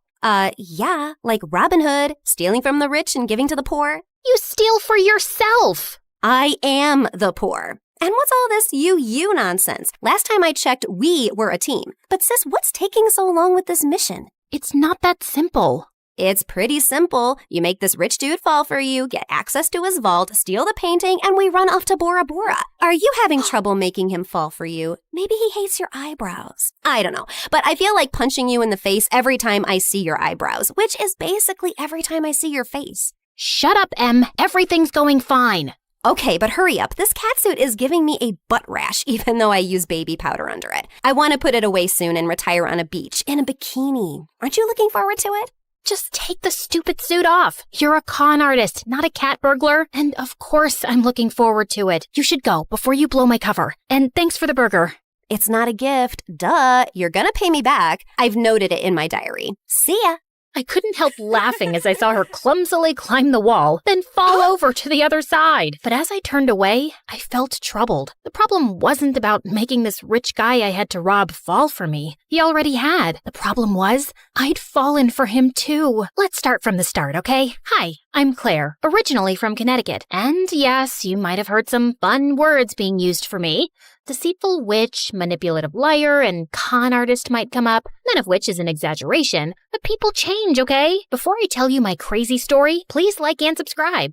My mother was born into what she always called old money, which basically means her family had been rich for a long time and their wealth was passed down generations. Unfortunately, it skipped our generation. Apparently, my dad was extremely charming and swept Mom off her feet when she was just 20. She married him against her parents' wishes and they cut her off from their wealth. Then, 2 years later, Mom gave birth to twins, Dad met another woman, and he abandoned us. At least he left us the house in a nice neighborhood, but my grandparents refused to help Mom out and said she had to live with her decisions. Mom, how are you feeling now? Like my organs are shutting down one by one. So, same as this morning then? Here's some chicken soup. There's no chicken in it. Well, you asked for chicken soup when there was no chickens in the fridge, so I guess we all have to use our imaginations, don't we? Oh, the soup at my parents' house always had chunks of chicken and big fat prawns. What has life come to now? I was raised as a creature of luxury. I'm like that fairy tale princess who couldn't sleep because of a single pea under her mattress. So you say, but there's a bunch of sharp pebbles under your mattress and you sleep like a log and snore like a bear. What? How could you put pebbles? I do not snore. Leave me to decompose, please. Well, you have to return to your waitressing job, so get well soon, Mom. Shall not. I loved Mom, but she was basically a spoiled, selfish child who just couldn't adapt to her changing fortunes and start acting like a freaking parent. My sister Meredith and I were twins, but we looked nothing alike. With her soft blonde hair and big baby blues, she looked like the kind of sweet soul who saved kittens from trees, helped old people across the road, and sang to birds. She didn't look like she had an ounce of evil in her, which wasn't true, like at all. But we'll come back to that later. From an early age, it was clear to me and Meredith that we had to be resourceful for money. I started doing odd jobs for our rich neighbors in the 8th grade, like raking their gardens, walking their dogs, and babysitting their kids. But Meredith was always finding more creative ways, like taking stupid boys in her class on paid exclusive tours to an alien site she'd discovered in the nearby forest. I'd seen her digging up the crater where the spaceship had landed, or selling youth water to high school girls, claiming she'd traveled far to the Fountain of Youth over summer break and had a limited supply. They actually thought she was telling the truth because it tasted different. Yeah, that's because she was filling up bottles from the neighbor's gross jacuzzi. People eventually caught on and stopped buying from her, and that's when she started stealing from me. But whenever I'd confront her, she'd throw a tantrum and deny it like I'd accused her of killing someone. So the next time, I hid money in my diary and made my latest entry. Dear Diary, guess what? What? When Mom took Meredith to the hospital for her sore throat the other day, the doctors made a shocking discovery. Meredith has a rare, incurable disease. She only has a few more months with us. We've decided not to tell her so she isn't scared and lives the rest of her short life in peace. Yes, I'm sad, but not that much because my baby sister is going to a better place and leaving me all her stuff. I knew my trick had worked when Meredith came down one morning with swollen eyes. When Mom asked her what was wrong, she burst into tears about her incurable disease. Where would you get an idea like that? Yes, Meredith. Please, tell Mom where you got this idea from. You wrote it in your... Wait, you chubby witch! You made me believe I was dying! Meredith lunged at me and we went rolling all over the kitchen floor. But she ended up getting grounded for a month for stealing and invading my privacy. I soon started missing her at dinner time though. So late one night, I snuck into her room with ice cream to find her playing darts with my face as the target. I'm sorry you're stuck here, but you did steal from me. I know we don't have a lot right now, but we'll work hard and make money in the future. But the future is in the future. What do I do now when I need money for mascara and gummy bears? Maybe we can think of some business idea. Oh, I thought you'd never ask. She pulled out a box from under her bed full of t-shirts. So you know my friend George, the next-door gardener's nephew? Apparently he volunteers at a mental institution every weekend. The owners got t-shirts made from all the patients, but they refuse to wear them, blah, blah. So now the mental place has hundreds of these lying in storage. George said he can score them for me, and we could have our own t-shirt range with cute things written on them. Look, here's one I made for myself. I want to go to Bora Bora, but I'm Bora Bora. Please help me. Funny. I'm very serious, actually. I'm gonna live in Bora Bora one day. So, are we selling these t-shirts? I'm in. I also made one for you. That'll be $10, thanks. Money can't buy happiness, but poverty can't buy anything. Please help me. You should pay me for wearing this. Meredith didn't have the best reputation in our neighborhood or school to sell things, so we decided to hit the other end of town and set up a t-shirt stall outside a private school. With my salesmanship and Meredith's flirting, we managed to sell quite a few on the first day. We started setting up shop at different locations, and one day as we were heading home, Meredith suddenly said she had to pee really badly. So we walked up to the closest house to ask if they'd let us use the bathroom. We rang the bell, but no one seemed to be home. I was peeking in through the window when suddenly I turned around to see Meredith already crawling halfway through one. Are you crazy? That's breaking and entering! I'll kick in your face so hard that you'll need plastic surgery, which we don't have money for. If you don't want to be ugly for the rest of your life, let me pee. I let her go and was standing guard at the door when, to my horror, a car suddenly pulled into the driveway and a snooty woman stepped out. Hey, you girl. What are you doing lurking around my house? Were you thinking of breaking in? What? No, of course not. I'm a Girl Scout selling cookies. Yeah, I study in the, Aston Bridge School for Girls. Oh, I see. It's a lovely school. I know many people whose children go there. Sorry for my mistake. I'll be happy to buy some cookies from you. Put me down for 20 boxes. Sure. It's, $5 a box, so that'll be $100. I'm putting your name down on my list, and I'll drop them by tomorrow. That's perfect, sweetie. Here's the money. I'll see you soon. Just then, I saw Meredith slip out the window, and as soon as the lady went in, we ran like crazy down the block and then collapsed on some grass. Look, I took some pastries from her kitchen. Perfect for a spontaneous picnic. That's stealing. Oh, you're one to talk. I heard the whole cookie conversation from inside. You took that lady's money, and you're never going to give her any cookies. I was just trying to distract her before she caught your butt. I didn't think she'd be dumb enough to actually give me the money. I can return it. Look, she didn't do it out of the goodness of her heart. She's a rich snob who was being really rude till she thought you were someone rich, too. You didn't force her to give you money at gunpoint. Oh, Claire, this has just given me the best idea. You're not serious. Yes, I am. Dumb people deserve to be tricked. And what does $100 mean to someone who has a gold toilet seat?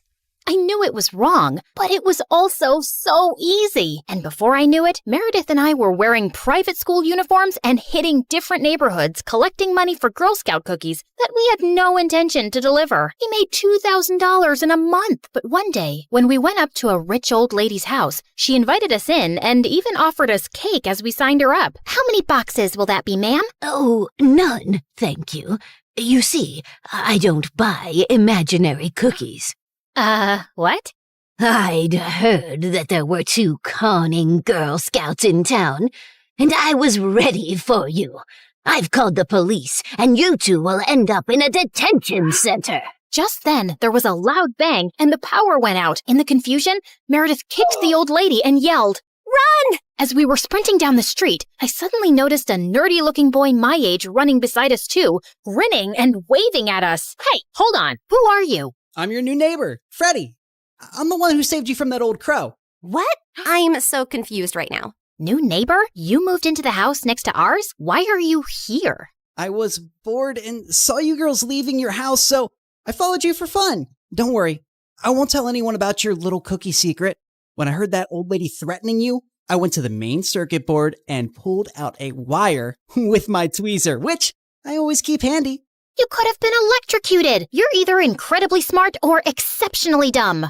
My mom says the exact same thing, except for the incredibly smart part.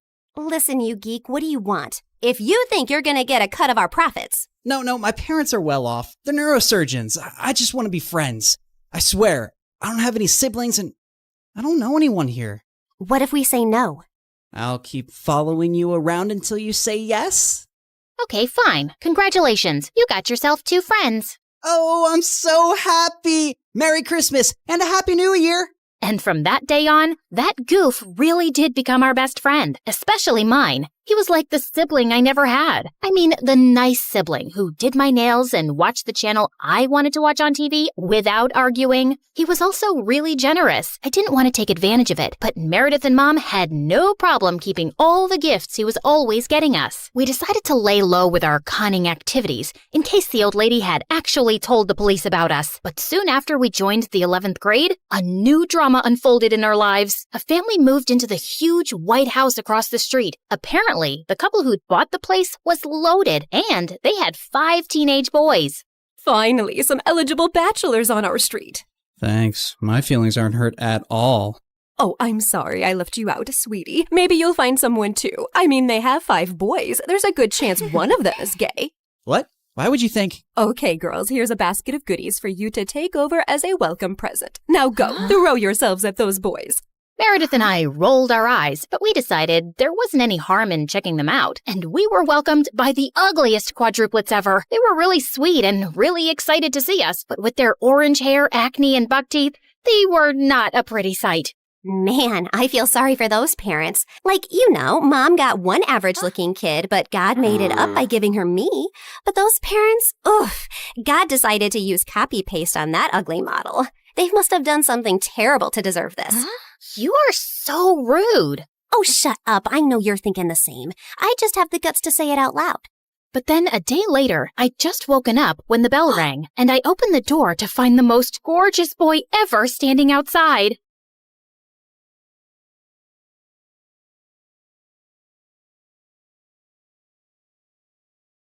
I was peacefully dozing off on a plane to China when suddenly someone yanked my hair and chomped on my ear like it was a snack. I whipped around to find a naughty-looking boy. Ow! Seriously? Keep your teeth to yourself, kid!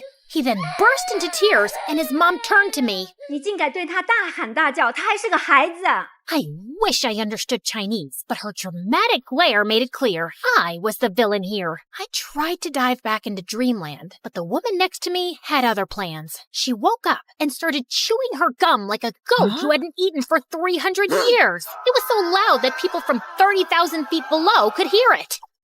Excuse me, could you tone that down, please? Tone down the what? Oh, great. Her voice was even more annoying. I shrugged it off and reached for my trusty earphones instead. But before I could enjoy some music, the guy on my right suddenly smacked my shoulder. What is wrong with this flight? Everyone was driving me nuts. Left, right, front, and back. The culprit was so engrossed in some stupid adventure game on his phone. Hey, quick question. Do I look like a punching bag to you? A little bit. You can't play your stupid game without attacking a real person, you know. Chill, girl. It's called reflexes.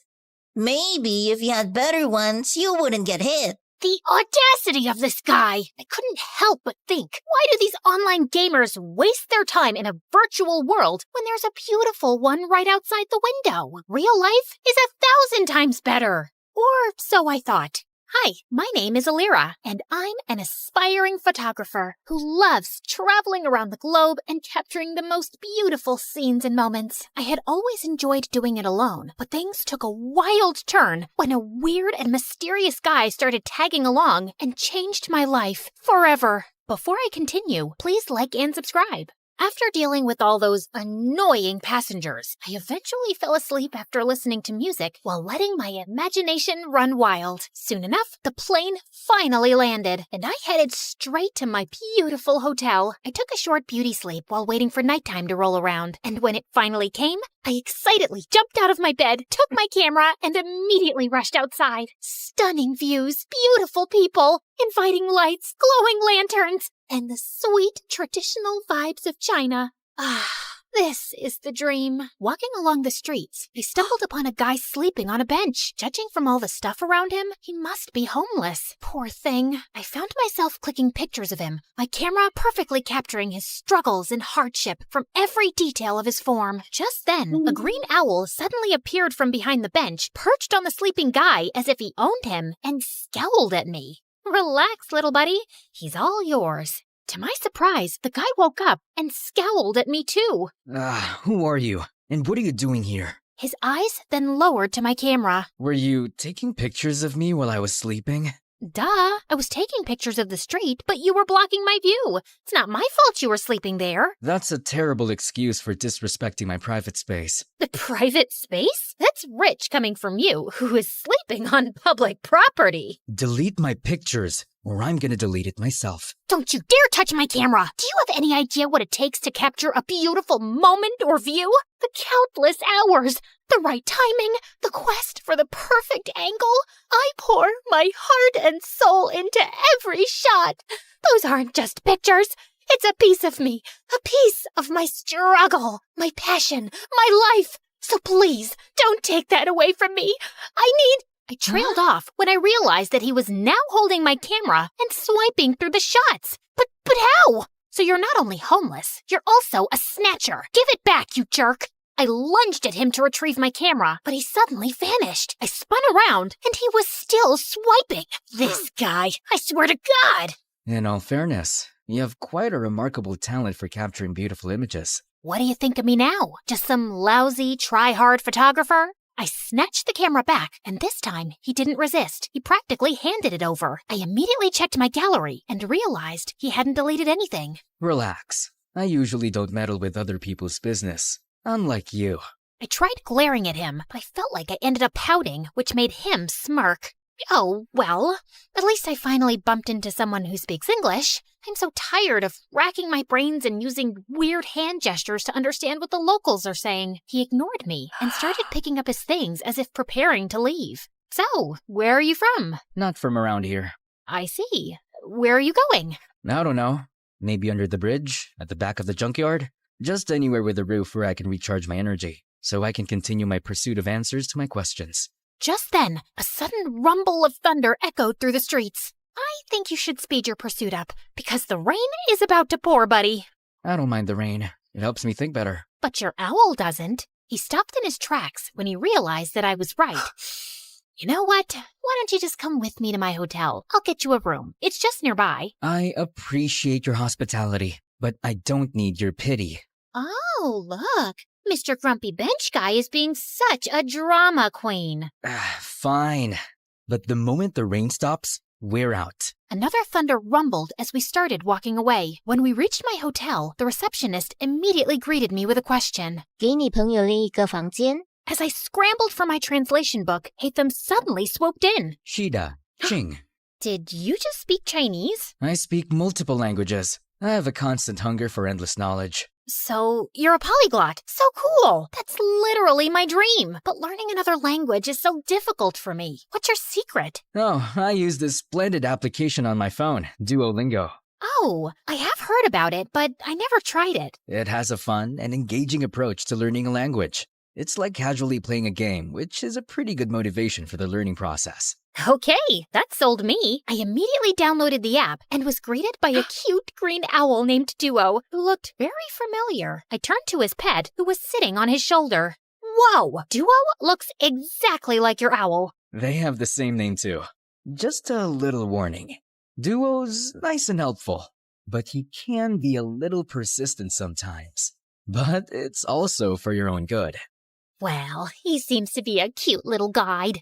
I went straight to my first lesson, and I was already liking it. Shui means water. Shui?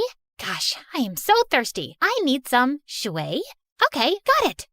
Okay, so this is my room, and yours will be that one. I was talking to him, but he seemed preoccupied with something over my shoulder. I turned around and realized that he was looking at my collection of postcards on the wall. To my surprise, he suddenly barged inside. Where did you get these photographs?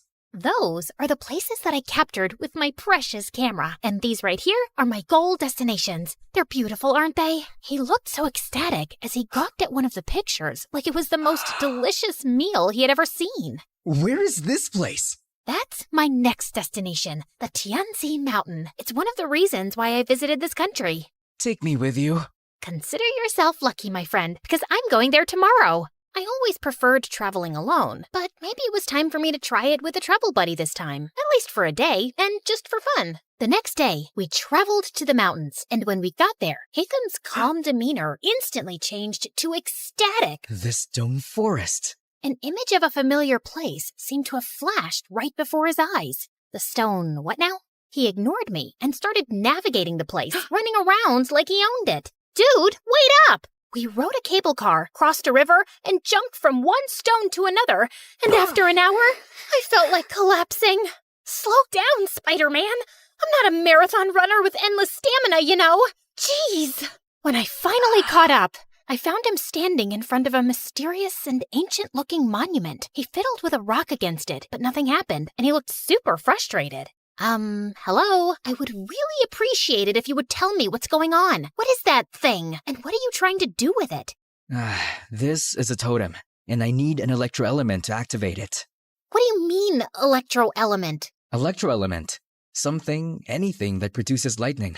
Oh, you mean electricity? Huh? Lucky for you, I've got something here. What is that? You don't know what a taser is? It's my go-to for self-defense. Zaps people with electricity or whatever you call it. Interesting. He immediately took it from me and tried it on the totem. After a few sparks, it suddenly got triggered and a glowing symbol appeared on top of it. Holy cheeky bananas! Is that a hologram or something? He found 2 more totems, and after doing the same thing to each of them, a strong streak of light came from above, forming a pillar. What in the world is happening? Is this some kind of secret experiment from the government? And what's your deal with all of this? I've been traveling from place to place looking for these runes. Since I'm not from around here, I don't know where to go. I need to activate these beacons in 6 places scattered around the world. With your knowledge and resources, things are going to get easier for me now. But for what? Why are you doing all of this out-of-this-world stuff? We need to go. Dude, you didn't answer my question. Sometimes, the journey to find answers is more important than the answers themselves. Whatever you say, Plato. After activating the first beacon, we embarked on a thrilling and action-packed adventure of a lifetime. After Tianzi Mountain, we rushed straight to Huanglong River, which Hatham kept calling Luhua Pool Liu. There, we had to light up some fire totems. There were 5 of them, but according to him, only 3 needed to be activated. Of course, those 3 we needed were surrounded by water. Great, right? Hatham was all business, using his fancy tricks to get those waterlogged totems blazing, while I just snapped pictures of these outrageous moments. Our next stop was the breathtaking Matterhorn in Switzerland, aka Dragonspine, according to my travel buddy, where we faced a puzzle with circular platforms and wall signs. The place was so cold that I had to huddle by fire torches just to keep myself from turning into a popsicle. I let Mr. Mysterious Smarty Pants solve the puzzle by himself while I continued my Duolingo sessions. You know I can't miss those streaks. With each beacon we activated, I felt a mixture of excitement and curiosity. What was this leading to? And why did it feel like the world had turned into one big adventurous playground? During our flight to our next destination, I found myself fully immersed in my new favorite app, Xin Chao Ten Toila Elira. You could take a break sometimes, you know? I need to learn the basics, at least for now, and I like how Duo keeps reminding me with his cute little expressions. When we finally reached Vietnam, I decided to try out what I learned by asking the locals about the directions. Xin Loi, Bang Ko Te Chung Toi Duang. The woman stared at me as if she was solving the most difficult math puzzle. Ko Te... Xin lỗi, nông ngàn cùng đích chỗ, chúng tôi viết đúng viết vinh, ha lông đục trong. Được chứ, bạn chỉ cần đi thẳng, rồi đi qua cái cây khổng lồ kia, sau đó rẽ phải và đi bộ khoảng 200 mét sẽ thấy một khoảng đất trống. Okay, I guess it was too early for me to attempt a conversation. After learning the direction, Hatham continued walking towards the bay. Ugh, why is this guy so good at everything? You still have a long way to go, Elira. I literally just started. Just wait and see. I'll be leading the leaderboard with an unbeatable streak in no time. I commend your determination. Keep it up. Soon enough, we were greeted by the beautiful emerald waters and towering limestone islands of Halong Bay, or as Hatham called it, the Golden Apple Archipelago. While I was snapping pictures left and right, Hatham got to work immediately. He solved a music rock puzzle thing, and after activating the place, we toured around the city and enjoyed their local food. I even tried conversing with the locals with the help of my brilliant travel buddy. It got me even more determined to learn more. So during our flight to Scotland, I got really busy with leveling up and earning rewards. I never knew that learning could be this fun. Learning could also be done in silence. Sorry. And soon, we finally reached our next destination, the Isle of Skye in Scotland, or as Hatham called it, the Star Snatch Cliff, Mondstadt. After walking around, we came across a green fan-like object. I watched in amazement as he applied some wind pressure to activate it, unleashing a powerful upward current. Whoa, that's so dope! So, what's next? Time to fly. After taking a large cloth from his bag and holding onto it, he wrapped his arm around me, and we gracefully floated in the magical breeze. I never thought I would experience flying like this, not even in my wildest dreams. If this is a dream, I hope I can keep enjoying it and not wake up too soon. Our imaginations know no bounds, Elira. They possess the extraordinary ability to unlock infinite possibilities. We then found 2 more fans along the way before we finally activated the totem at the top of the cliff and summoned the pillar. I stood there for a while and looked ahead at the seemingly endless horizon, thinking about how Hatham sees this beautiful world in his own vision. Finally, we were down to the last one, Deshra Desert Sumeru, or as we call it, the Great Pyramids of Egypt, my favorite. Hatham looked so nervous and excited while I was taking some pictures of the legendary structures. After hours of touring around, I followed him as we headed to the group of old, weathered columns. So, how do we solve this one? We need to hit the larger columns until you match them with the corresponding symbol on the smaller columns beside them. Match all 3 big ones to the smaller ones to summon the last pillar. Aye, aye, Captain. I grabbed a tree branch lying nearby and used it to help him hit the columns until we finally summoned the last pillar. All the pillars scattered across the world that we activated should be glowing now too. I dropped my jaw in amazement when their fusion created a swirling, glowing vortex or something. Is that a freaking portal? Yes, it's a portal back to my world, Elira. To your world? So there's indeed another world out there? Before he could answer me, the earth beneath us mildly shook, and a horrifying creature suddenly appeared right in front of us. Holy crunchy potatoes! Is that a transformer? Did Hatham summon that machine from their world? What if he was actually a bad guy who was set to ruin our world? Oh my gosh, what have I done? I wasn't ready to say goodbye to our beautiful earth just yet. I have yet to discover the other wonders of... My paranoid voice trailed off when I realized that Hatham was gone. Just then, I felt a strong, glowing presence behind me. I slowly turned around and saw him and Duo transforming into something with dust particles and glowing green projections dancing around them. Everything then cleared away, revealing a strikingly handsome video game character and his adorable sidekick. Hatham, is that you? This is my true form, Illyra. And my real name is Zal Hatham, a scholar from Sumeru, and our academia scribe. That machine in front of you is a primal construct, only found around the desert area of Sumeru. This machine enemy is often found guarding the temples and ruins, and I need to defeat it. So it's like the final boss in the game, and you're the brave hero.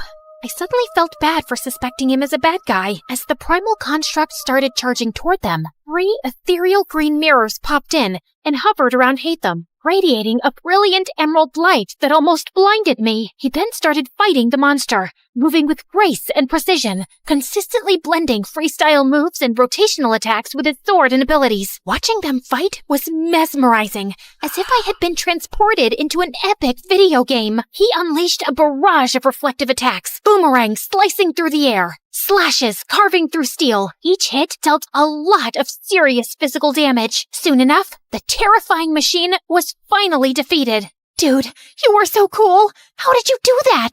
I don't need to fight. I only need to think. Everything else is connected. All I have to do is find the weakest link, deal with the causal factors, and everything else tends to resolve itself. Okay. Enough with your deep philosophical words, dude, and maybe start explaining everything to me properly. You know, I've been following you around like a dumb little kitten and catching up with your stamina. As a gratitude for helping me, you deserve to know the truth. My friend Kaveh and I were trying to open a domain, but something went wrong. It started malfunctioning. The rule is to hit these columns using a physical attack and never use any elemental attack. Kaveh didn't know this, so he used his elemental skill because he thought it was more efficient. It made a different reaction to the process, and instead of opening a domain, it opened a portal that connected to the human world. And before I knew it, it started sucking my friend. I tried to save him, but I was the one who got pulled inside instead. I got teleported here, which was a very different place, and I have been finding my way back for quite a long time. Thanks to my friend Duo here, who also got accidentally teleported for some reason. He's been my companion since the day I got here, and he's the one who has been helping me learn the different languages of humans. Now that makes sense, and no sense at the same time. I swear, I'm stuck in a fantasy adventure novel. Anyway, I'm glad that you finally made it. I appreciate all your help in this journey of mine, Illyra. As much as I wanted to discover more about your interesting world, I need to return. Tevat needs me. Oh, well, traveling won't be the same anymore without you. I'm gonna miss you a little bit, I guess. Just play Genshin Impact, and I'm sure you will enjoy the magical beauty of our world, Tevat. We have 7 nations brimming with natural wonders that you would love to capture. You'll meet a diverse set of people with unique personalities and abilities like me. And together, we will fight exciting enemies. We'll share every adventure in this enchanting realm. I felt a lump in my throat as he extended his hand, but knowing that I would be seeing him again, I shook it with a smile. See you around, Illyra. I watched them as they entered the portal, returning to their world. Come here, boy. Bam, bam, eat that monkey butt.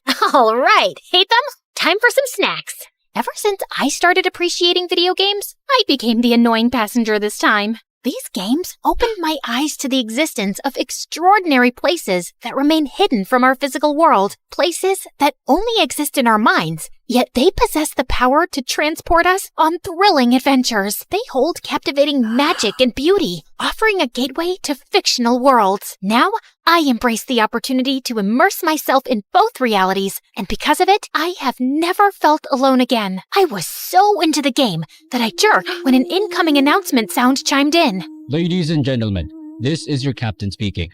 We will begin our final descent to Paris shortly. And now, it's time to explore the famous beauty of Paris. Bonjour, comment allez-vous? Wait, is it allez-vous? Allez-vous? Bonjour, comment allez-vous?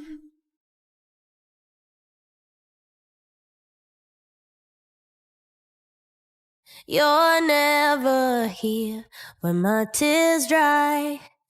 You're never around to see me thrive. When it's my birthday or my day off, you got other plans and can't show up. Some superheroes strut around in capes, while others rock pixie boots and a trendy poncho. Because, yes, you are looking at a real superhero. Hi, I'm Annie, and I'm from New Jersey. Don't be fooled by my cute pink locks and dazzling big blue eyes, because as it turns out, I'm also a bit of a crazy, jealous maniac. You know, every superhero has a weakness. Mine was my dad. My dad was the center of my world. Mom left when I was 3, so it was always me and him. We'd hang out all day, and he'd do whatever I wanted. Let's jump on your bed and then go fishing for sharks in the park. I've just made the bed and it's raining outside, but whatever makes you happy, my angel. My dad was the best. He was my superhero. We did everything together and made a big effort to share each other's interests. For example, he learned the names of all the dogs from Paw Patrol. You're such a sky. In return, I learned to play chess, which was Dad's favorite game. Kapow! That's a check and a mate. One time, when I had a high fever, I asked him not to leave my side for 1 minute. I promise, Annie, I never will. And I totally believed him. He even made a pulley system to get the Uber food delivery to my bedroom window without leaving my room. But then, the worst thing happened. A couple of days later, instead of making me breakfast, he grabbed his car keys and let a babysitter in. I must go to work today, Angel Annie. Teresa will look after you. No, Daddy, I'll go with you. I'm sorry, sweetie. I have to go alone. It's for the best. Why? Because we need the money to live. Fine. If you want to leave, you'll have to step over me, and everyone knows that's bad luck. And to my surprise, he actually stepped over me to leave. I hated babysitters and caused as many problems as I could to get my dad to come back. He used to be late for work pretty much every day and had to sneak out during lunch and leave early to take care of me. So you can imagine what happened next. I got fired. Yay! Daddy's at home forever! Yeah!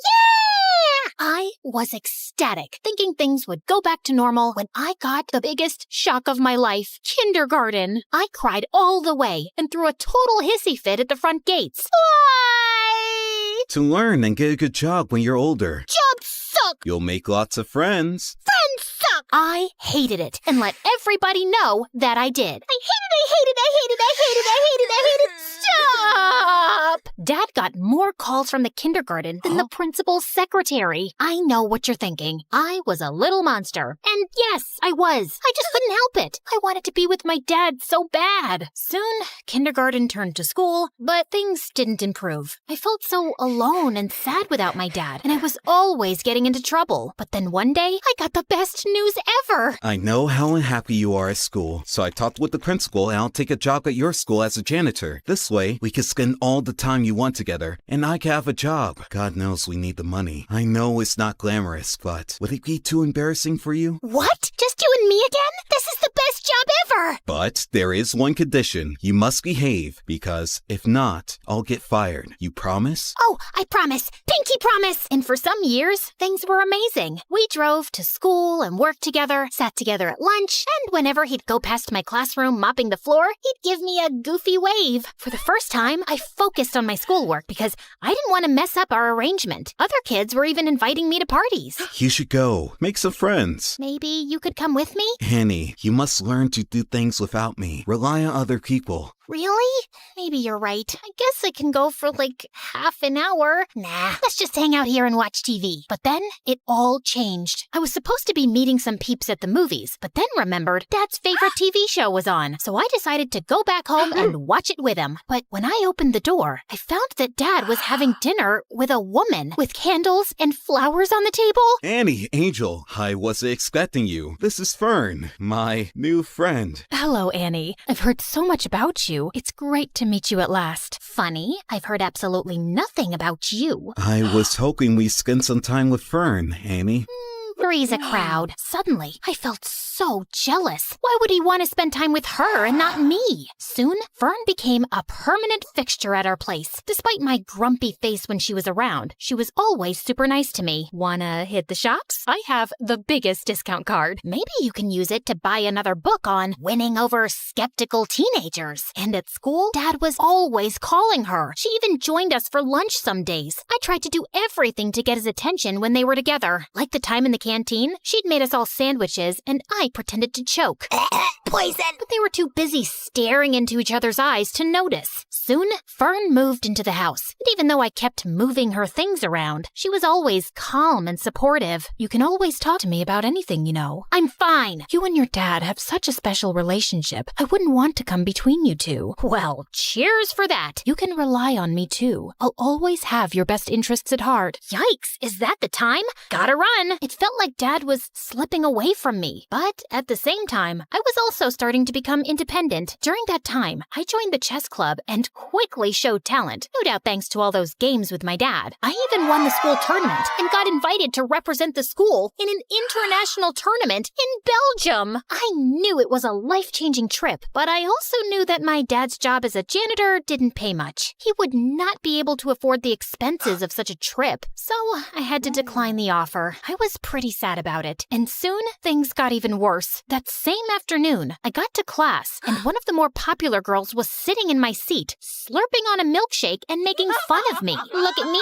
I'm Annie, and I'm so lame because my dad's my BFF. Great. That's really mature. Now move your butt from my seat. Oh, no. You better call your personal janitor to clean up this mess. What mess? I shouldn't have asked, as she threw her milkshake on the floor on purpose. This mess? What are you waiting for? You better call Daddy. I jumped on her and tipped the rest of the milkshake over her, and that's when the teacher intervened. I got after-school detention. I was really scared that Dad would find out, but thankfully, he went home after finishing his shift. I was super relieved. But then, on my way out from detention, I heard a weird rustling noise from one of the classrooms. That's odd. Everybody went home already. I thought it was best to get out of there. But suddenly, a man in a ski mask rushed out of a classroom, holding a bag full of the school laptops. Oh no, a thief! I froze in my spot as he spotted me and stopped for a few seconds, then started running down the hallway. As he ran past me, he accidentally hit me with the bag of laptops, and I yelled in pain as I stumbled to the floor. Oh my god, are you okay? I looked up in shock as I recognized that voice. Dad?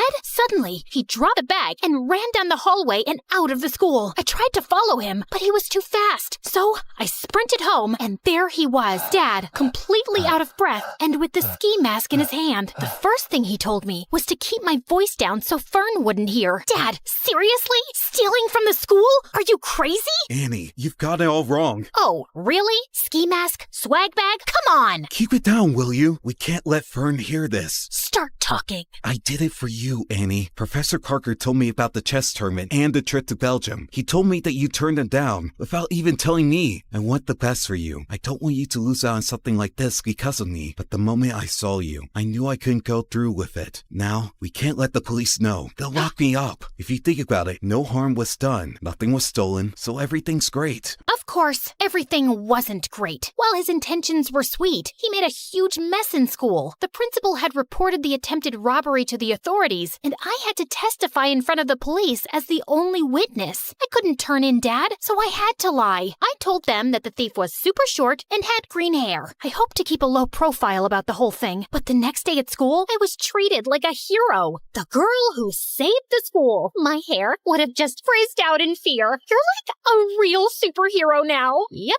I guess that's me. Want to hang out with us and tell us all about it? And oh, let's snap a selfie. I need to boost my feed with some genuine hero vibes. But the worst thing was, since I caught Dad red-handed, he'd become increasingly clingy and hardly left my side. I guess he was scared I'd confess the truth, but it was really annoying. Like when this really cute boy Warren, who I liked but I didn't think had ever noticed me, talked to me. Hey, Annie. I'd love to take you out for a burger. Sorry, she's busy. Dad? Come on, hun. It's lunchtime. The first one to our seat wins the pudding. Sorry, Warren. I'll just have to go now. A burger soon, though. Sure. But soon, I started hanging out with Warren and his new friends all the time, while Dad's excuses to drop by became increasingly awkward and downright embarrassing. I came by to check if you seen my lost, mop. Thought I might have wandered into your classroom. And he'd always pick the worst times to barge in. I think I'm falling for you in a big way. I think we need to clear the air here.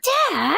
I'd had enough, and on the way home, I thought of ways to let him down gently. But I ended up screaming the truth at him in the driveway. Dad, it's time for a reality check. You can't shadow me forever. How about picking up a hobby that doesn't involve stalking me? You're suffocating me. Then he looked down and rolled his puppy dog eyes. I began to feel very guilty. But then big news popped up on my phone. A very short man with green hair had been arrested for the school robbery. And it was all because of me. Annie, we must go on the run. No, Dad. You need to confess. Confess to what? And suddenly, we both turned around, and Fern was standing there with the groceries. To not cleaning the bathroom properly. You have never cleaned it properly, Annie. Oh, I think my sock drawer needs some reorganizing. Annie, you can tell me anything. I'll always take your side. You can trust me. I didn't tell Fern. I thought she wouldn't understand. I tried to forget the whole thing, but I felt so guilty. That innocent guy was in jail because of me and my dad, and we needed to set the record straight. But I just couldn't turn my father over to the police. That night,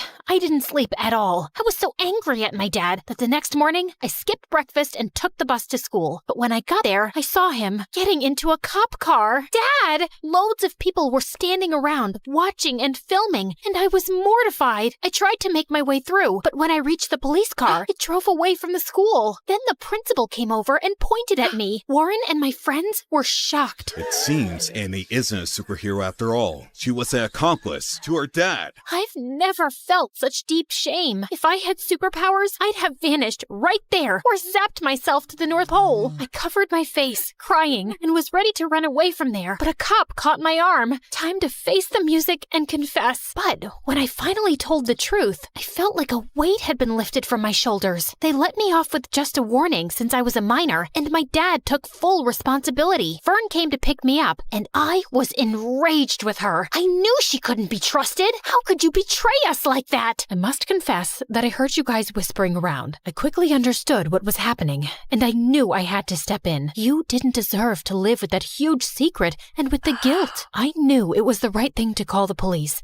and I was about to do it, but then I just couldn't. Not to save your dad, but because I know how close you guys are and how devastating it would be for you. I just didn't want to hurt you. I started crying. Thank you, Fern, for everything, and I'm sorry for being a brat with you. Fern hugged me firmly, and I hugged her back. During those hard times, we became really close. She took me home and stood firmly by my side through it all. But if you didn't turn him in, then who did? Some weeks later, they allowed me to visit Dad. I confess everything myself. It was unfair that someone else was arrested, and it felt even worse that you lied for me. I was afraid you'd start hating me for dragging you into my mess, so I gave myself up. I'm so sorry for being such a terrible dad. Dad started crying, and I soon joined in. No, Dad, you've been the best. I'm sorry I've been so difficult, and you don't need to feel like I'm missing out on anything. Promise, you won't ever do anything like this again. Pinky promise. And now, a few months later, Dad has been released, and we're moving with Fern to a new city for a fresh start, and I'm looking forward to making new friends.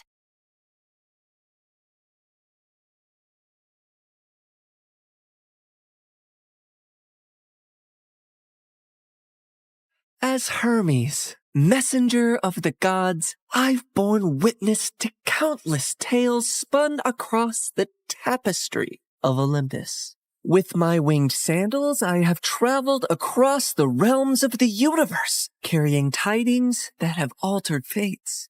Among these tales, one that stands out in my mind is the story of Persephone and how a twist in her fate affects every mortal until eternity. You see, Demeter is the goddess of harvest, and she could turn the earth green with her touch. She made countless flowers bloom and coaxed bountiful crops from the soil. With her presiding over the planet, no living creature ever went hungry. She took great joy in her role, but her heart belonged entirely to her daughter Persephone, the Maiden of Spring.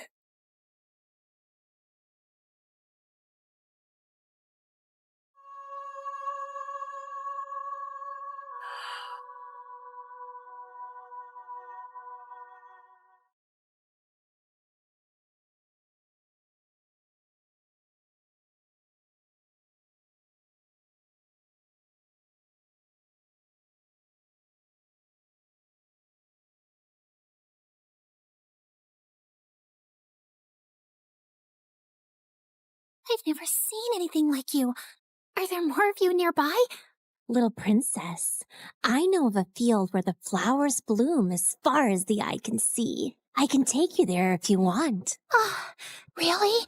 Oh, that would be a sight to behold. Then come with me, sweet child.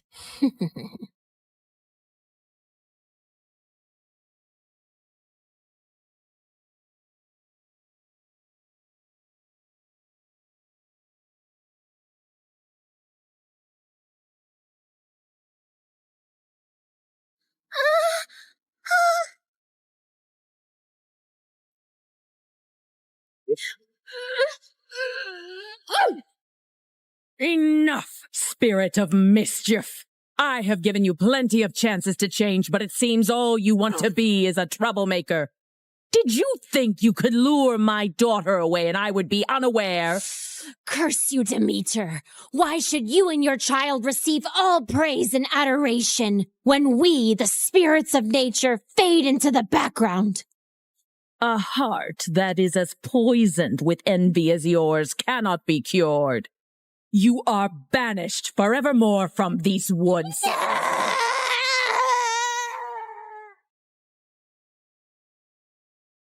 Did you forget that you are not allowed to venture into the forest alone? I'm so sorry, Mother. I only wished to see the magical flowers. And you shall see many wonders, my child, but always within the safety of my reach. The world holds great beauty, but also grave danger. Come now, it's almost dawn. Let us go out into the meadows and make our own magical flowers bloom. That sounds perfect, Mother.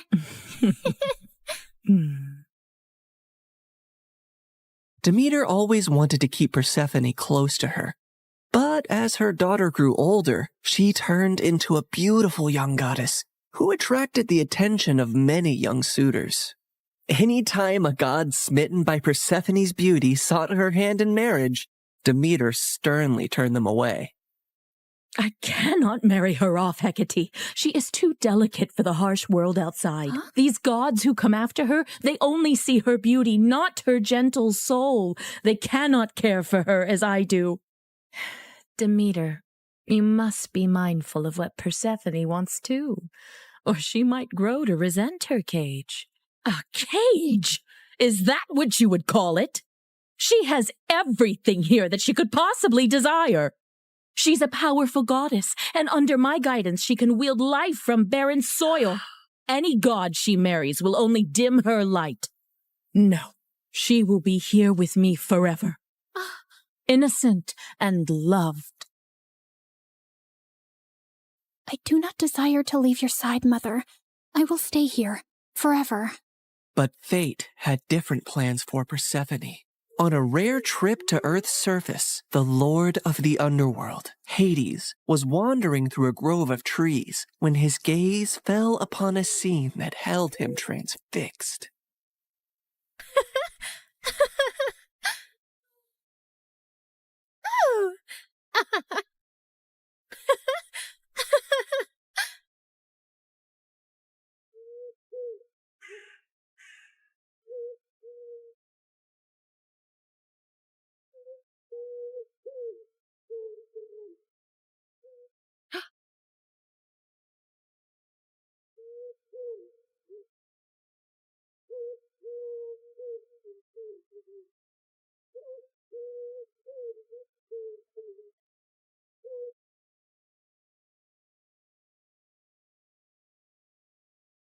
Hades, my lord, you seem to be troubled. What weighs on your soul? As you well know, when my brothers and I overthrew our father, the kingdom was divided among us. Zeus received the sky, Poseidon the sea, and I the underworld. I've never complained about my lonely lot, and do my duties justice. I don't frolic or play like the other gods, and work hard in my solitude. But mortals and gods alike see me as the embodiment of darkness, and their tales paint me as a monster to be shunned. My realm is necessary, but it is hated by all, as am I. But do they not see that I also have a heart? That I am made of the same cosmos as they? Even yearn for the light sometimes. What has brought this on, my lord? Persephone, she is the light where there is none. She is life where all is death. Ever since I laid eyes on her, I can think of nothing else. But would she ever see past the darkness that cloaks me? Could she ever gaze upon me and see not a lord of despair, but a soul longing for companionship and warmth? Persephone, Demeter's daughter. Indeed, her radiance rivals the dawn, but she is of the upper world. I must have her as my queen, as my wife.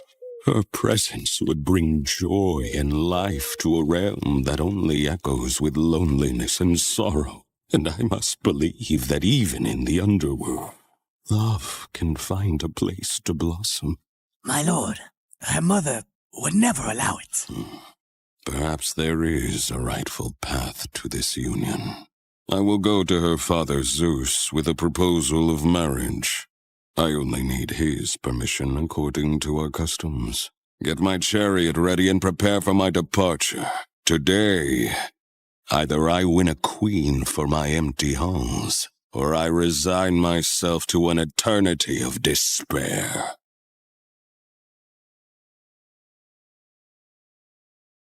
The next day, when Persephone had wandered far from her companions in a field and was kneeling down to admire Narcissus, suddenly the earth beneath her shook.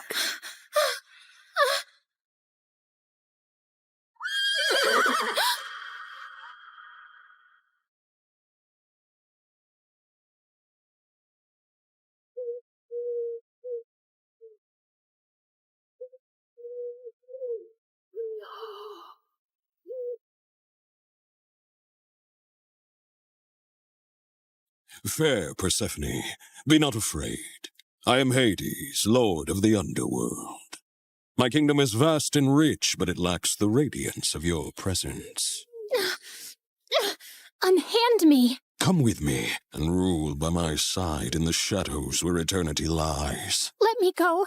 My mother will tear the world apart to find me, and there will be no place dark enough to hide.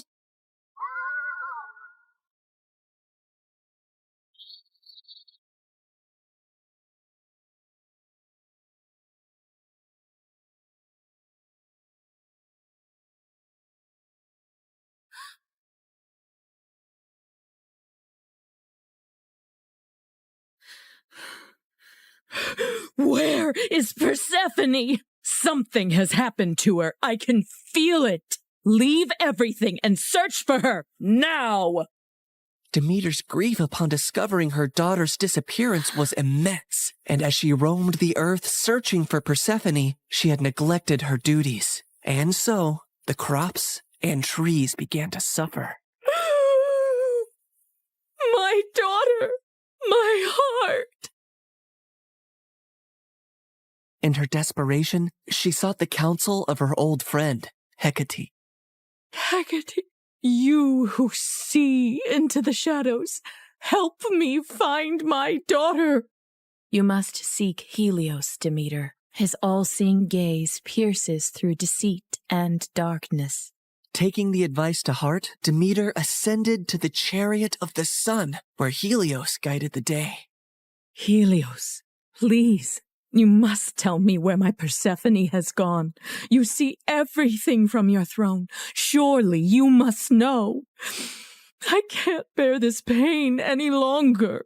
Helios the sun god had indeed seen everything that fateful day, but had chosen not to interfere. However, he was moved by Demeter's grief. Demeter, your daughter has been taken by Hades to the underworld. He desires her as his queen. That cannot be. My daughter, queen of that cold, dead realm? I won't allow it. Perhaps it is not as dire as you fear. Persephone's grace could bring life even to the underworld. Also, he is one of the most powerful, wealthiest gods in the universe, and she would rule by his side. Is that so terrible? This is an outrage! How dare he take my daughter? Did Zeus know about this too? Zeus allowed it. In her fury, Demeter descended back to Earth. Return my daughter to me, or I will let the earth perish in my sorrow. I will let this world turn into ice and ash. I will plunge it into eternal winter. Meanwhile, in the underworld, Persephone wept in despair and lashed out at Hades any time he tried to speak to her. To rule the underworld by your side? I want nothing to do with you. You've stolen me away from the sun, from my mother. I understand your anger, Persephone. I only hope, with time, you will see me and my world differently. Until then, I will respect your wishes. As enraged and heartbroken as Persephone was, she eventually got tired of her despair and ventured out of her chambers to observe Hades and her new home.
I built this for you, to remind you of the surface and to give you a place of peace.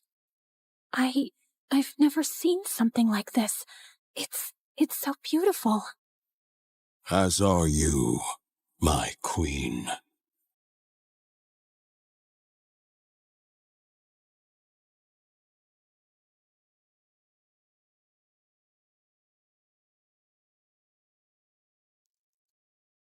Each realm has its supreme ruler, Persephone. But here, you and I will rule together as equals. You will never be beneath me, but always near me. Meanwhile, on the surface, Demeter's grief and rage was a storm that screamed across the lands. Where she walked, earth cracked, rivers ceased their babble, and crops withered to dust under her shadow. As she withdrew her blessings from the world, famine began to spread far and wide. The cries of suffering mortals eventually reached the ears of Zeus on high Olympus, who could no longer ignore the matter. So he convened a meeting of the gods. Demeter's wrath endangers all. We must find a solution that honors both her demands and the laws of gods. If my daughter wishes to leave the underworld, let her return to me, or I shall never again let the earth bear fruit. Very well, Demeter. If Persephone wishes to return, she shall, if she chooses to stay with Hades. So be it. With a heavy heart, Demeter agreed, and Zeus commanded me, Hermes, to negotiate Persephone's return. So I descended into the gloom of the underworld, where Hades sat upon his throne with Persephone by his side. Her face was as pale as the ghosts around her. Hermes, why does Olympus disrupt the quiet of my realm? Mighty Hades, Zeus commands you to release Persephone, lest the earth die with Demeter's heart. I cannot ignore the decree of Zeus or the pleading eyes of the one I love. But know this, the ties that bind us are not easily broken. What do you mean, Hades? Just then, Persephone looked down at something she was clutching in her hand, and I saw it was a pomegranate. Suddenly, the realization of what had happened dawned on me. Fair Persephone, did you eat from that fruit? I couldn't help it. 6 seeds, to be exact. Each of them has sealed her fate and has bound her to the underworld. I knew I had to think quickly and come up with a deal that Hades would accept. Otherwise, Demeter would let the earth starve forever. She only ate a small portion of the fruit, so she should only stay with you for part of the year. She will spend 2/3 of the year with her mother on Earth, and 1/3 with you in the underworld.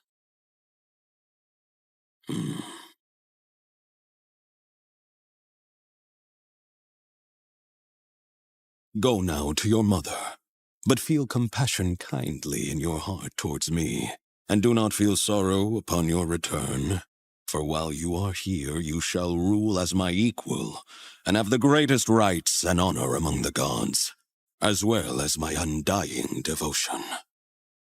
Persephone assured him she would return on the agreed time, and he arranged his chariot for her to depart.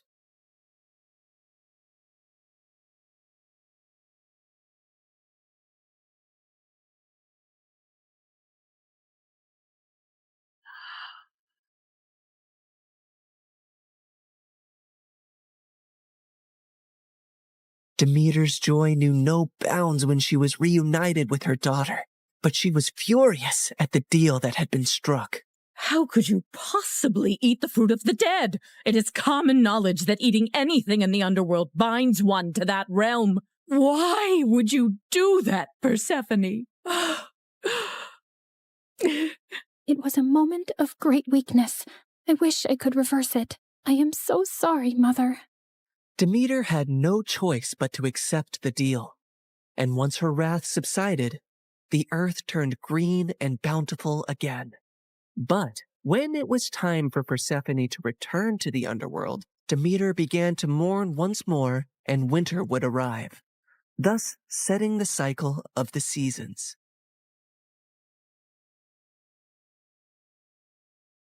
My daughter, my soul, your return brings life to this world. Mother, in the darkness, I've learned the secrets of the deep earth, and in your light, I bring forth life. Together, we bind the world in a cycle of death and rebirth. And so, in this tale of compromise, the dance of the seasons has found its rhythm. An enduring love story was also set into motion, for even eons later, Hades and Persephone are often mentioned as Greek mythology's most happily married couple. I can give you all the wealth of the earth, Persephone, but I cannot give you the sun and the breeze. I know you long for them when you are here. You have given me more than I ever expected to experience in my life, Hades. You have given me respect, power, and a love that is genuine and rare. With you, I feel the most like myself. With you, I feel free. So you do not regret your decision to eat the pomegranate seeds? Never, my love.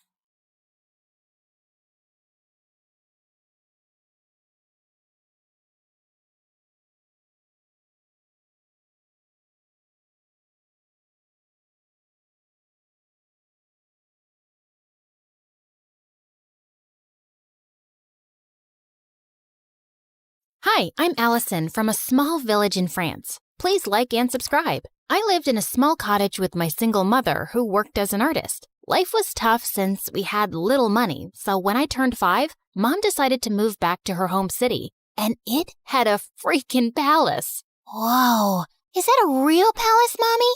I want to see what it looks like from the inside. I want to meet the king. The king doesn't live there, Allie. Only his sister, the Duchess, does. And only those who work in the palace can go there. Soon after, Mom got a job as a royal portrait artist, and I would beg her to take me along someday. But she always said I was too clumsy and the palace was full of delicate things. I'll be careful, I promise. Oh, I forgot to tell you. There's also a ghost who has lived in this palace for decades. Was the ghost there when you were a kid? Yep. Then it must be old by now.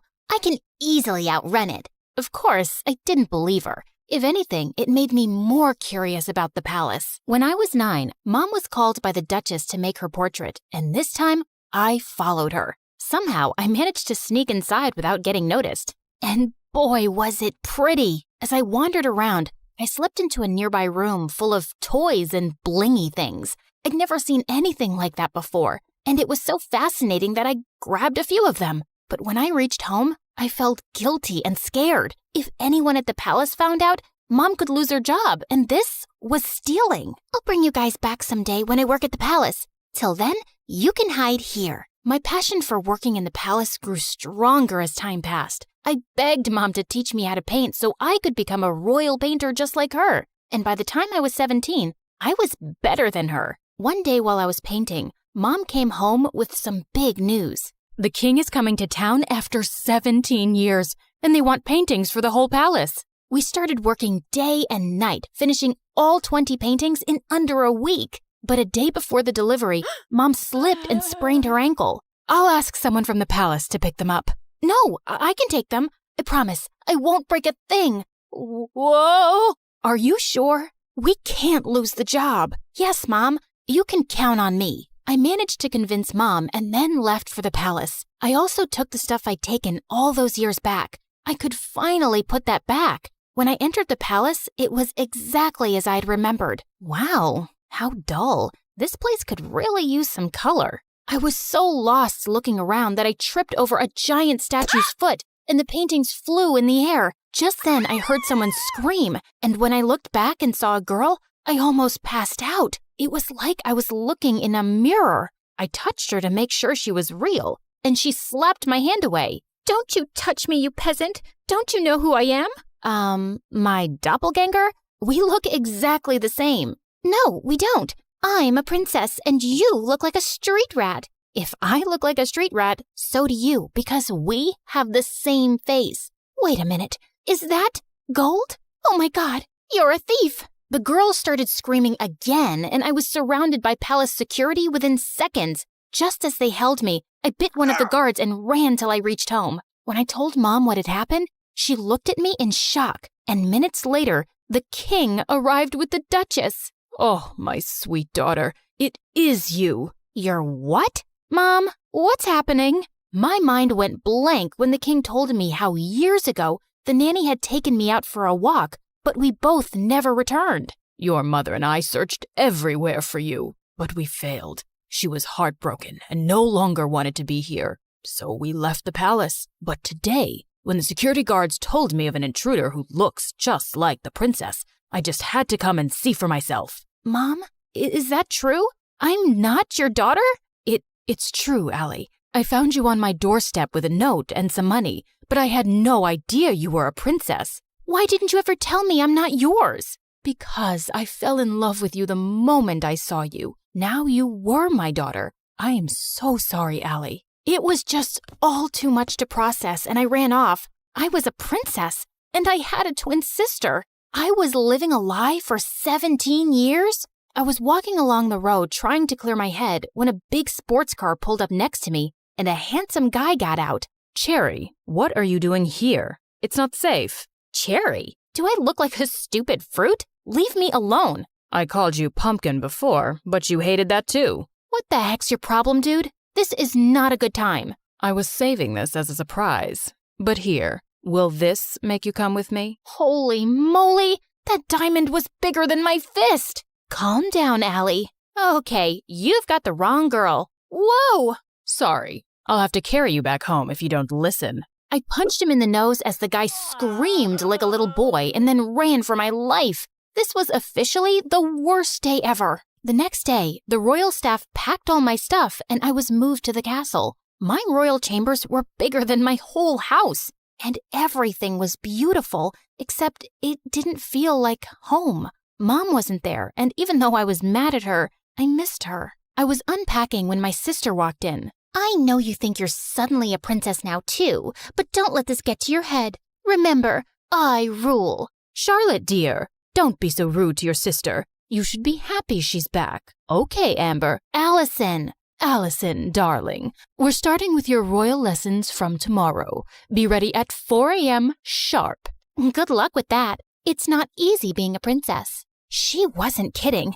It was a mad schedule. Mornings were for horse riding, then music in the afternoon, and martial arts in the evening. My body was super sore and I was exhausted, but within a few weeks, I'd grown tougher and learned a lot. One evening during martial arts practice, someone walked up to me. It was the diamond guy. I thought they were just rumors, but you are prettier than Charlotte. We look exactly the same, like identical.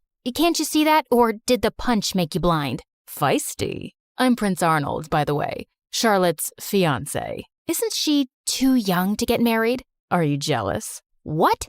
Move along, dude, unless you want another punch. But the guy just winked and left. What a flirt! Later that evening at dinner, Dad announced that he'd be holding an official coming out party for his daughters, and the entire village would be invited. What's a coming out party? Lame question. It's your official introduction. So why are you having one? Don't people know you already? That's when Dad told me that Charlotte had always been sick all her life. She had a rare genetic heart condition that didn't allow her to roam around too much. It was only recently that she'd gotten better. But I'm still better than you. What's your problem? My problem is that you're here to take my crown away from me, and I won't let that happen. Enough. That's for me to decide. Now eat your dinner. I'd root for you. I kicked that butt face under the table, and he turned red. Much deserved. The coming out party had sent the whole town into a frenzy, and Mom was called to make our official portraits. Seeing her made me feel so much better. So, how do I look? Like a princess. Have you forgiven me? Maybe. I mean, you're still my mom. Of course I am. The party was a huge success, and I could see the king's pride in introducing his daughters. You should see Allison fight. She's a natural. Her paintings are so good. I think I should send her to Paris to become a professional. Dad, I wanted to become a chef, and you didn't allow that. That's because you weren't well, Charlotte. Now, don't interrupt me while I'm talking, darling. I was a little embarrassed with all the praise, and it clearly bothered Charlotte. So I excused myself and went out for some fresh air, only to find that jerk, Arnold, making out with a maid. What the heck, dude? Oh, hey, Allie. Don't worry, this isn't serious. And you're next. I felt furious and turned around to leave, but he blocked me. Oh, don't be so mad. Come here. Arnold pulled me in and was about to kiss me when I pushed him hard, but Charlotte walked in just then. What's happening? Wait, I knew it wasn't you. My darling Charlotte, this imposter tried to take advantage of me. She tried to kiss me while pretending to be you. What? That's not true. This guy's been flirting with me ever since I came here. Charlotte, he's a jerk. I just caught him making out with a maid. Enough. First, you try to steal my life, then my dad, and now you have your eyes on my fiancé? I won't let you get away with it. With that, Charlotte went inside and got on stage as everyone stared at her in confusion. Attention! My twin sister is a manipulative witch. She's a thief and a liar, and so is her mom, that lady. Tell me, Allison, did she teach you how to be a lowlife? Because you surely weren't born one. Say what you want about me, but keep my mom out of it. I feel sorry for you, Charlotte. How could you be so bitter? It's so... Before I could finish, Charlotte jumped on me and we got into a crazy fight.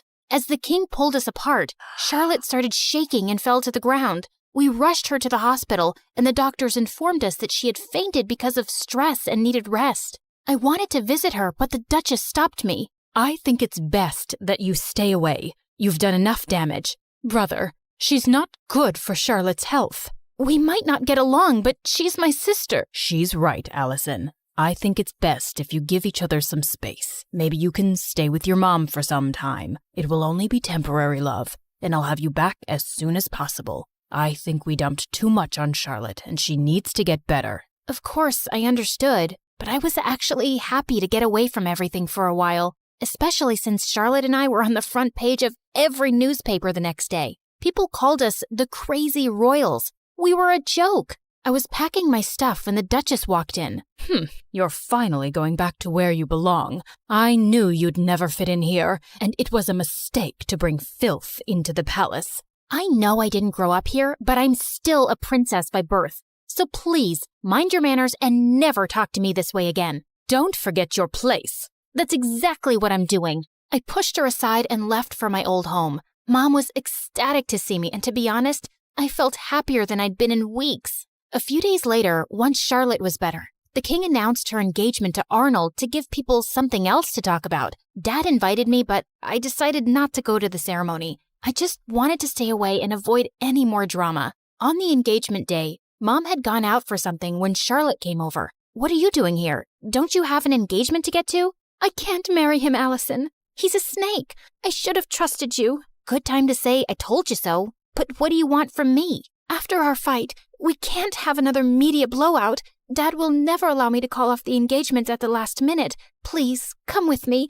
Maybe we could convince him together. Please help me. Charlotte was crying like a baby now, and I didn't want her to have another fainting episode, so I agreed. But just as we entered the palace, Charlotte stopped. I need to fix my makeup. The entire town is in there. Wow, priorities. Thanks for doing this. I'll be right back. I started to walk around when I spotted Charlotte. She's here. I've done everything you asked me to do, including the fake fainting. Now do your part and make her leave forever before Dad decides to bring her back here again. Leave it to me now, princess. I have the perfect plan to make sure you get the crown. Oh my God, these people were crazy. I had no idea what her plan was, but it sounded dangerous. So I ran straight to Dad, and seconds later Charlotte followed. Allison, I thought you weren't coming, but I'm so glad you did. Of course she had to come. She had to ruin my engagement. She just can't see me happy. Oh my God, Arnold, hold me, please. Oh, shut up already.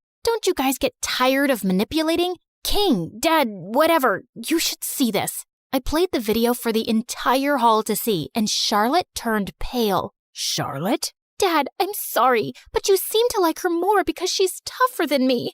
And when Auntie told me that she was after Arnold and my crown, I couldn't take it anymore. But this was all Aunt's idea. Sister, what were you planning to do and why? Suddenly, the Duchess turned into a mad person and started screaming. I'm tired of being your servant. I'm the older sister and the crown was mine, but these girls took that away from me, and I would have gotten away with everything if this one hadn't shown up. What do you mean? You knew she was alive?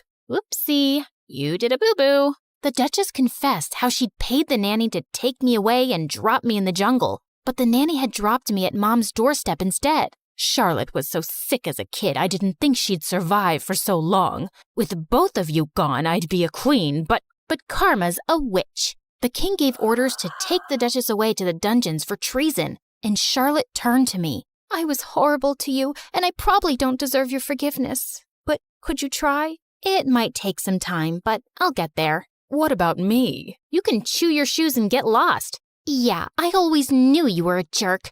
I was called back to the palace, and I took Mom along this time. Charlotte and I changed history by taking over the crown together. We were both queens in our own way. And I learned that those who love you will always stick by your side.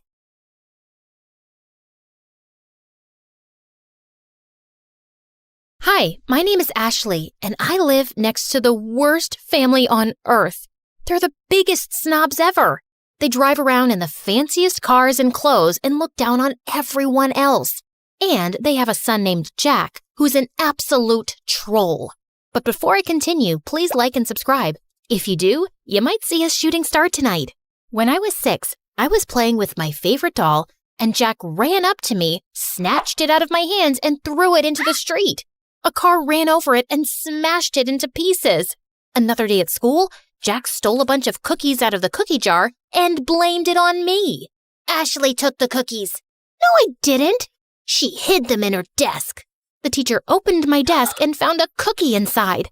I got in huge trouble, and after school, I saw Jack on the playground stuffing his face with the stolen cookies. When Jack wasn't terrorizing me, his parents were trying to get my family kicked out of the neighborhood. Our house was the smallest on the block, and even I had to admit, it was a really ugly green. And my parents were a little weird sometimes. My dad loved to sunbathe on the front lawn, and every morning, my mom made this strange sound to call all the stray cats in the neighborhood to feed them. She'd also sing to the birds and make birdhouses all day. Our house looked like a zoo, and the neighbors hated it. Their yard is unacceptable. It looks like an overgrown swamp. Their house gives me a migraine every time I look at it. Mommy, my eyes hurt. You have to do something, officer. And can someone please tell that man to put a shirt on? Jack's parents threw fancy parties every week, but me and my family were never invited. We only lived in the neighborhood because we inherited the house from my grandfather, who used to be a famous investigative reporter. I wanted to grow up and be just like my grandfather. When I was 12, I joined the school newspaper, and when my teacher's cat, Mr. Whiskers, went missing, it took me less than 2 days to find him on the roof of the school auditorium. Though I suspected Jack had something to do with it. In high school, Jack was the richest and most popular kid. I, on the other hand, only had one friend, my cousin Bethany. Bethany moved into town a week before we started 10th grade. But Bethany was obsessed with being popular and would do anything to get Jack and his rich friends to like her. Jack's friend Sadie was the ringleader of the rich kids, and she made Jack look like a saint. Bethany adored Sadie. She'd carry Sadie and her minions' books, do their homework, and follow them around. She'd even let them copy her answers during tests. They'd smile in Bethany's face and laugh at her behind her back. Why do you let them treat you like that? They're just joking around. Those girls aren't your friends, Bethany. They're jerks. Bethany never listened. She wanted to be popular so bad she couldn't see the truth. One day, my mother dragged me out of bed at 5 a.m. on a Saturday morning to volunteer at a soup kitchen. It's important to give back to those less fortunate. But do we have to do it so early? As I was serving food, I looked up to see a familiar face. Jack? Ashley? What are you doing here? Jack's face turned white, and he just ran out of the soup kitchen. The next day, I saw Jack at school in science class. The teacher partnered us up for a big project, and we met in the library after school. Why were you getting soup at the soup kitchen? Did you fall on your head or something? Why would I ever go to a place like that? You don't have to lie to me. I'm not lying. I'm just trying to help. No one asked you for help. The next day, Bethany and I were walking to class, and we ran into Jack in the hallway, and Jack gave me the meanest, coldest stare ever. What's up with you and Jack? I saw you two whispering in the library. Are you guys dating? Is it a secret romance? Oh, Jack's so cute and so rich. I'm so mad you didn't tell me. Jack and I aren't dating. Then what's going on? Can you keep a secret? Of course. I told Bethany about how I saw Jack at the soup kitchen and his weird behavior afterwards. But all Bethany cared about was that I had the attention of such a rich, popular boy. But I had an itch to investigate. So later that afternoon, I stopped by Jack's house to check things out. But I heard Jack's parents yelling inside. I heard someone coming, so I hid in the bushes. Then the door swung open and Jack rushed out. He darted down the street before I could say a word. Jack missed our study session the next day. Then he started missing all his classes. I started to worry, so I called and texted him, but he didn't answer. A few weeks later, I went by his house again, but when I knocked on the door, a strange woman answered. There was another family living in Jack's house. The wheels in my head started spinning. I started asking around to see if anyone knew what happened to Jack. Sadie said Jack and his family were vacationing in the south of France? Or was it the Hamptons or Tahiti? It was probably all three. Jack is so lucky. I wish I was rich. There was even talk about why he'd moved. Jack's dad bought a new mansion that's twice the size of the old one. Twice the size? He's richer than I thought. The explanation seemed reasonable, so I let it go. During summer break, I was heading home one day after running some errands when I saw a boy in an oversized hoodie playing guitar on the sidewalk. He played a sad song that was so beautiful, it made my heart sink. When the song ended, some people dropped money in the can beside him. I walked over to put in some money too, when a suspicious-looking guy crept up and snatched the boy's can. Then the thief ran toward me. Without thinking, I stuck my foot out and tripped him. "Give that back, or I'll turn your face into scrambled eggs." I took a martial arts stance that I saw in a movie once. It worked, because the thief dropped the money and ran. I picked it up and turned to the boy whose hood had come off. It was Jack. "Jack? Are you okay?" Jack shook his head and broke down into tears. He told me that his parents broke up, then his dad sold their house, stole his mom's money, and fled the country. Now Jack and his mom were broke and living in a shelter. I felt so bad for Jack. No one deserved that, not even a rich jerk like him. So I invited Jack and his mother to my parents' house. Ashley, why is this woman in our house? "They're in trouble, Mom. They need our help." Jack's mom apologized for the way she treated my parents. My parents forgave her and invited them to stay in our guest room for as long as they needed. Luckily, Bethany was away all summer with her family, so I could keep the secret. Jack and his mom were so grateful that they helped out as much as they could around the house. Jack even tried to help my dad fix a leaky faucet. That didn't turn out well, but the gesture was sweet. I tutored Jack to help him catch up on the work he'd missed at school. It was odd having Jack in my house at first, especially when I saw him walk out of the shower with a towel around his waist. A few weeks later, Jack's mom got a job and they moved out. I hated to admit it, but I missed having him around. On the last day of summer, Jack sent me a text asking me to meet him. "What's all this?" I wanted to thank you. It's not much, but it's the best I could do. Jack opened the basket and pulled out my favorite foods, chili dogs and Brussels sprouts. You and your family are the strangest people I've ever met. What's that supposed to mean? It's a good thing. No one's ever been so kind to me. And I love how you and your parents live your lives without caring what others think. It's inspiring. How do you do it? I don't know. It's just how I was raised. I wish I was as strong as you. I looked at the biceps bulging out of his shirt. I think you might have me beat. School's gonna be so tough. I'm supposed to be the rich kid with the fancy car and the millionaire parents and... You're not that guy anymore. And to be honest, you were a real jerk before. I like the new you way better. Since we're being honest, I have to admit something. What? I think I have a crush on you. Really? And I'm pretty sure you have a crush on me too. Then Jack pulled me close and kissed me. We talked for hours that night, and he even played me some songs. I saw Bethany at school the next morning after summer break. Jack passed us in the hall and he winked at me, and I couldn't stop smiling. What was that? I don't know. Jack's always been weird. Then why are you blushing? I didn't tell Bethany about me and Jack. We were taking things slow.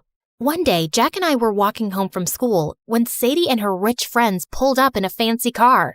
"Hey, Jack, where's your ride?" I don't... You're trading it in for a new one, huh? Always trying to one-up me, Jack. We all get it. You're the richest, but I'm a close second. Yeah, my new car is gonna be great. It's twice as expensive as the last one. Jack, what are you doing? Ditch that loser and hang out with us. Plus, we have to decide what color we're gonna wear to the winter dance. I'm not going to the winter dance with you. Then who are you going with? Tell me you're not gonna take that freak instead of me. If you're referring to this amazing girl standing beside me, then yeah, I am. Sadie was pissed and drove off. I appreciate the compliment, but you can't keep lying. About what? Your father's not buying you a new car. I know that. Then why lie about it? Why not? It's not hurting anyone. The truth always comes out, no matter how hard you try to hide it. Let's talk about something else. What time should I pick you up for the dance? I think I'll pass. I'm allergic to liars. Jack and I didn't talk after that. I'd see him at school bragging to his friends about the money he didn't have, lying about the huge fancy house he just moved into, and making fun of the poor kids. He was a rich, self-centered jerk again. I couldn't believe I fell for this guy. Jack called and texted me after school, but I ignored him and binge-watched MSA videos. What's with the frown? It'll give you wrinkles. I don't get why Jack has to lie about being rich. Some people will do anything to keep up appearances. lie, cheat, sometimes even steal. But it's not right. Of course it's not right. Doing the right thing isn't always easy. I decided to go to the dance alone. Bethany and I were supposed to go together, but she wasn't returning my calls. When I arrived at the dance, I saw Bethany hanging out with Sadie and her crew, following them around, holding their drinks. Hey, Bethany, I've been trying to reach you. Sorry, I gotta go. Bethany was acting strange. She could barely look me in the eye. Then Jack walked up to me, and before he could say a word, everyone's cell phone started going off. I looked at my phone and saw a video of Jack's mom working as a maid. You're not rich, Jack. You're a poor loser. Then all of Jack's rich friends laughed at him. And don't try to deny it. Bethany told us everything. She even made this video. It's true.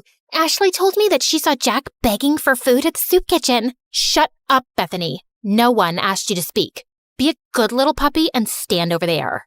I felt furious at Bethany. I'm so sorry, Jack. I never meant... It's okay. It's not your fault. I should have stopped pretending a long time ago. Sadie, you're right. I'm poor, but I don't care what you or anyone else thinks of me. You've never been my real friends anyway. All you've ever cared about is my money. Well, now it's gone and it sucks. But I found something way more valuable. Then Jack took my hand. Oh, geez. If you say you've fallen in love with that freak, I'm gonna throw up. I'd had enough. I walked over to her and accidentally spilled my drink all over her dress. Oh, sorry about that. But you know, the punch does bring out your eyes. You want to get out of here? Yes, please. As Jack and I walked out the door, Bethany ran up to us. Ashley, it wasn't personal. We're still friends, right? Maybe I can fix things with you and Sadie. If you did her homework for a week, then you're pathetic, Bethany. And you deserve someone like Sadie. Jack and I left the party and went to the beach. We ate chili dogs and Brussels sprouts and danced the night away. This is nice. You know what the best part is? What? It doesn't cost a thing. Then Jack gave me the most romantic kiss ever.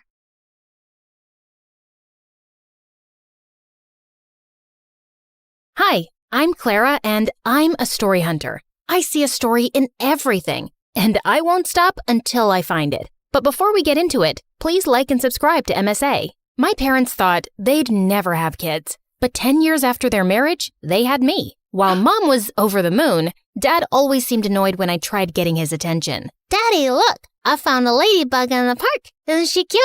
I rescued her from a parade of ants. Could you please take this girl away? I'm on a phone call. Of course, honey. Come on, Clara. Let's read some Nancy Drew. Yay! My favorite! Dad was weird, but at least I had Mom. She was a journalist before she married Dad and had the craziest stories to tell me. And growing up, I wanted to be just like her. When I turned 10, Mom got me my first recording set, and I went crazy interviewing people on the streets. Since how long have you been homeless? That's a cute dog. Did you steal it or buy it? People would pass me weird stares, but I just didn't care. I was following my passion. One evening, I was in a far end of my neighborhood when I missed a turn. The street was empty and it was getting really dark, so I started to walk quickly when a shady black car pulled up next to me. Hey, kid, are you lost? It's freezing out there. Hop in. I'll drop you off. Don't be scared. I won't harm you. See, before he could finish, I punched him hard and ran.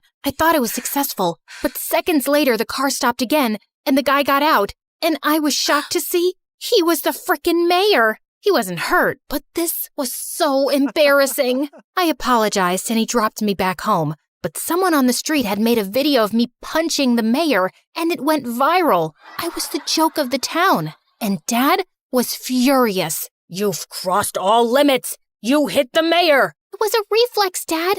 I was scared, and I've read so much about these kidnappers in a black car. All this investigation and these stupid stories are ruining you. What if he wants to take action and drag us to court? I'm a really private person. I don't want this. Jeez, relax, Dad. He won't. He knows it was just a mistake. Why are you getting so worked up? That's it. You're grounded. And no more story hunting. But why?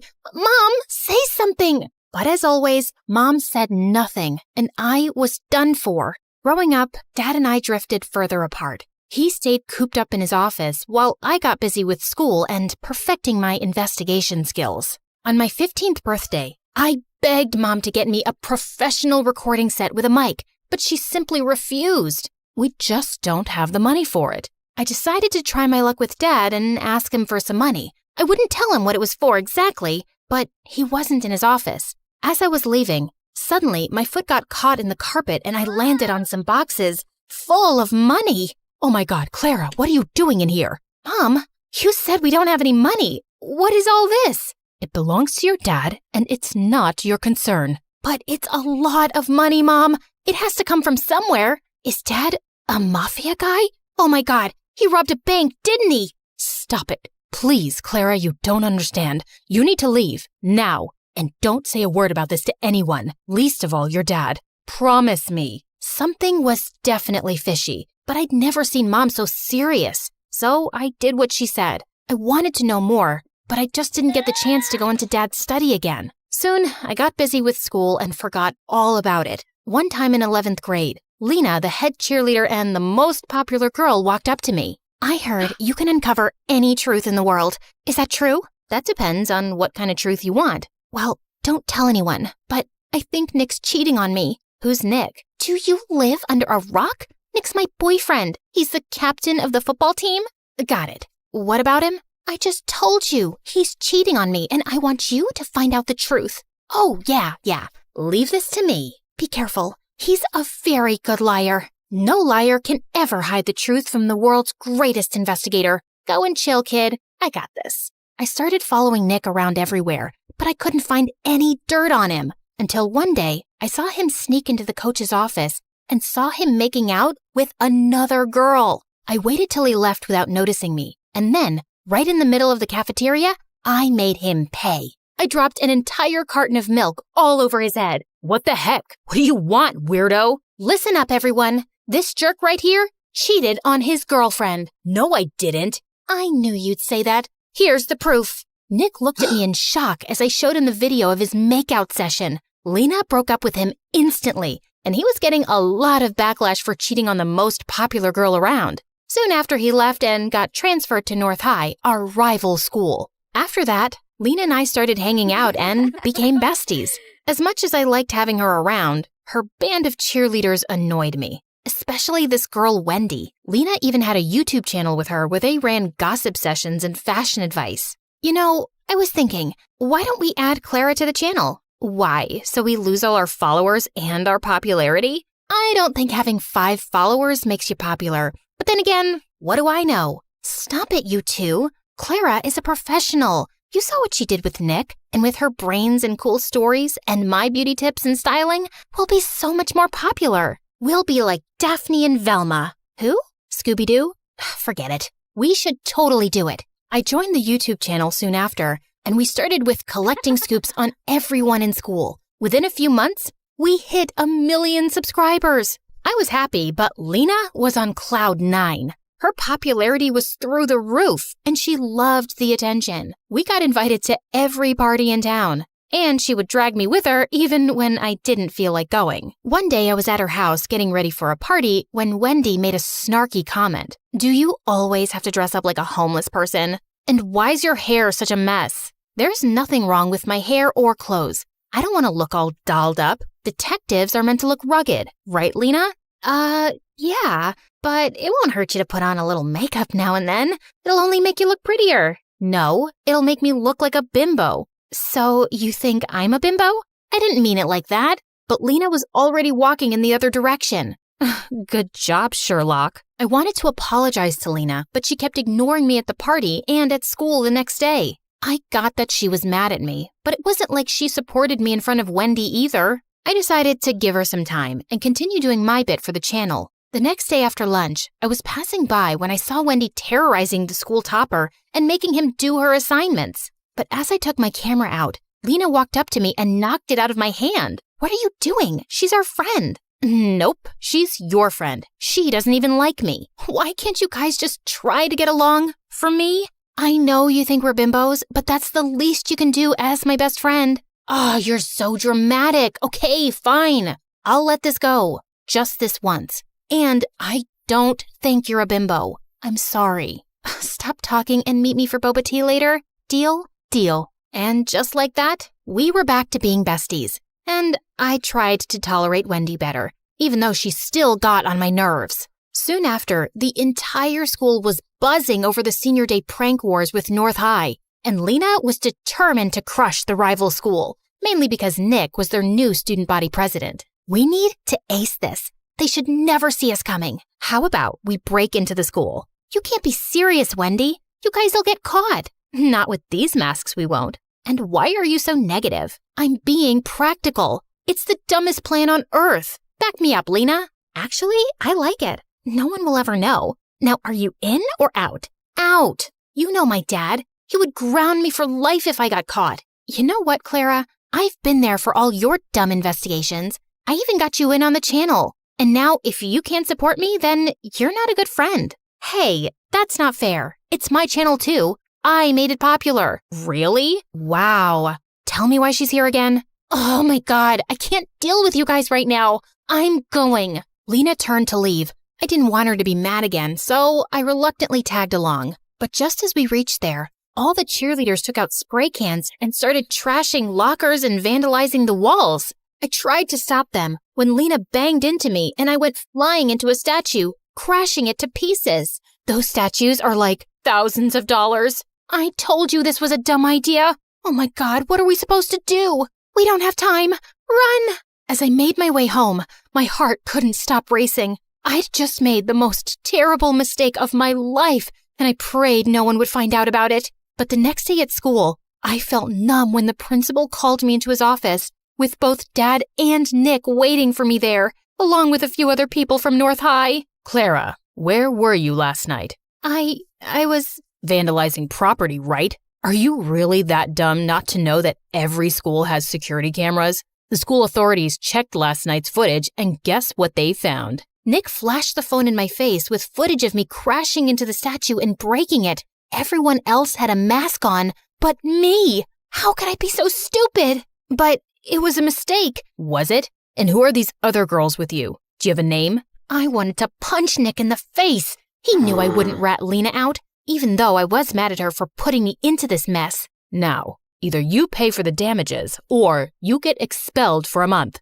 or you give me the names of all the other girls involved, and I'll think about reducing your punishment. I can't. I'm sorry, Dad. Expel her. There's no way I'm paying that money. With that, Dad simply got up and left, leaving me in tears. How could he do this to me? I knew it was my fault, but he was my father. Wasn't he supposed to look after me or something? That evening at home, I had the worst argument with Dad, while Mom just stood in a corner like a stone. Were you at that school for some dumb story? You're such a nuisance. I can't believe you're my kid. I can't believe you're my dad either. What father gets his own child expelled over a few bucks? You never supported me, and you always acted like my existence bothers you. And it's not like you're so perfect yourself. What do you even do, Dad? How do you really make money? How dare you talk to me like that in my own house? I don't have to take this. Mom, are you just going to stand there and say nothing?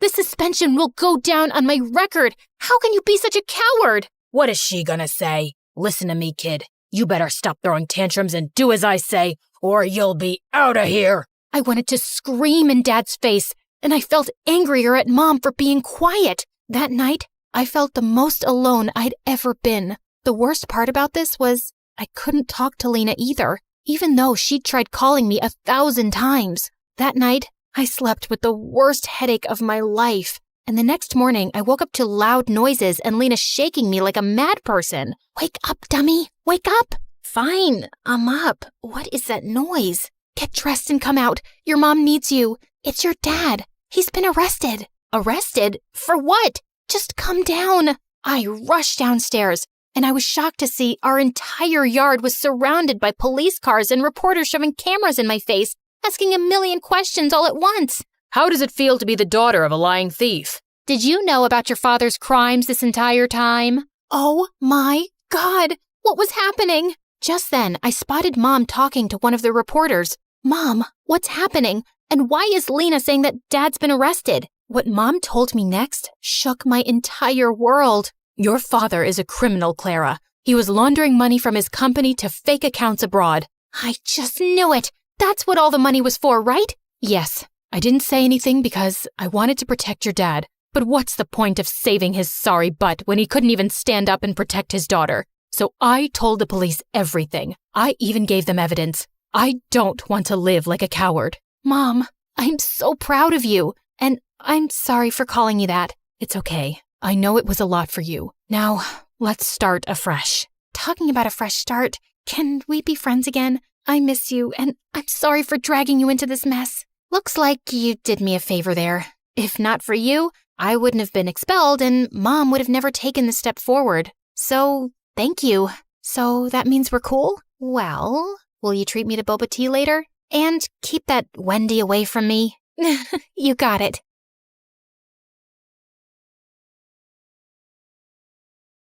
Hi everyone, my name is Marina, and I'm from Nevada.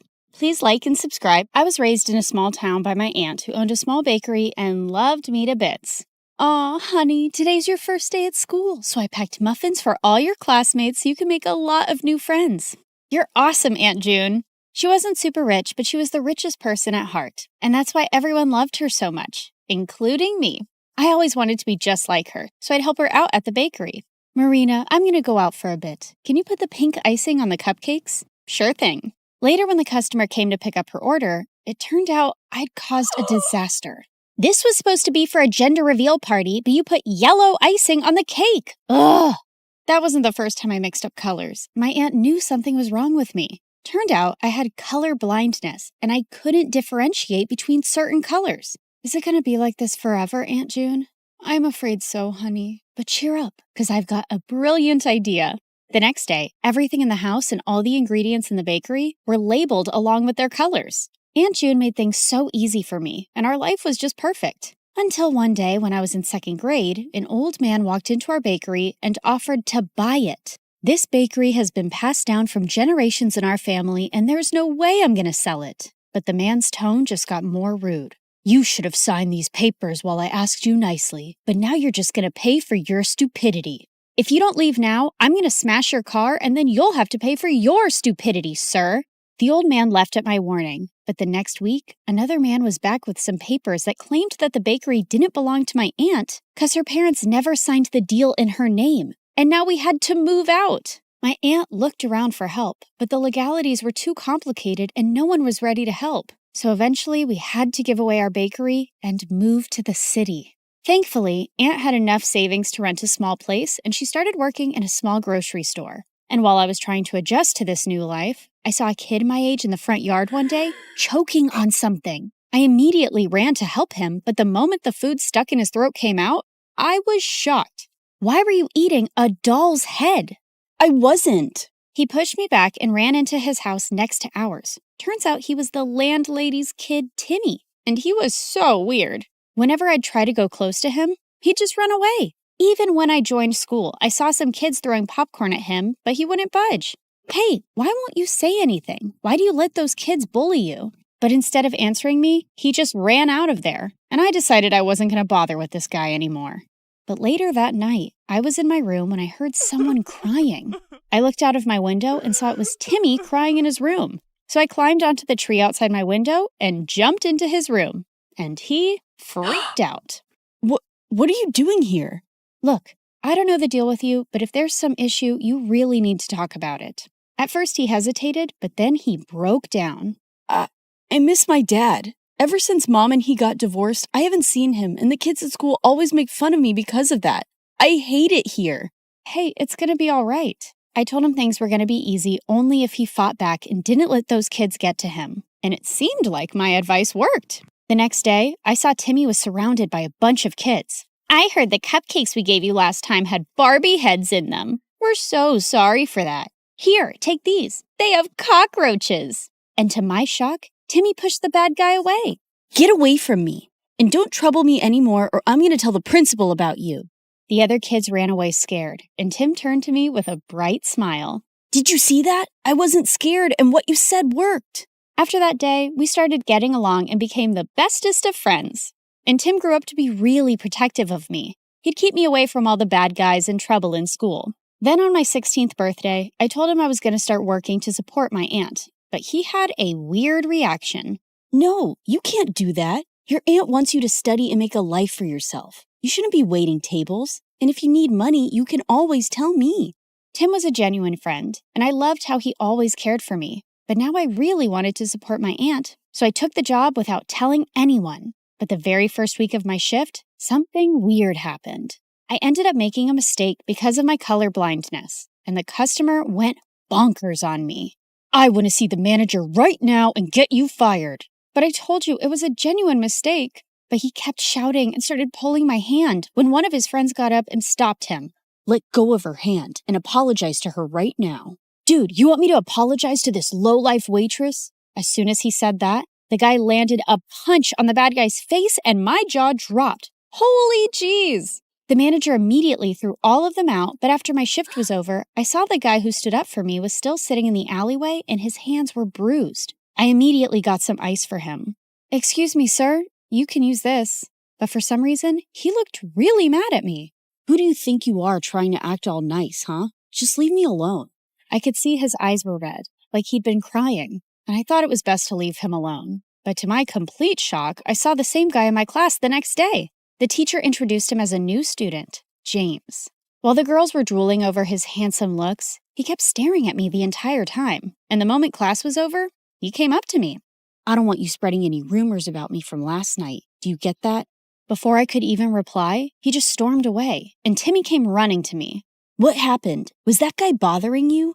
I didn't want Timmy knowing about my job or anything about how I knew James, so I brushed it off and went ahead to prepare for my chemistry practicals. But turns out, James was already there. Minutes into the practical, I realized some of the labels on the chemicals were missing, so I asked James to help me differentiate, but he didn't even look at me. That jerk.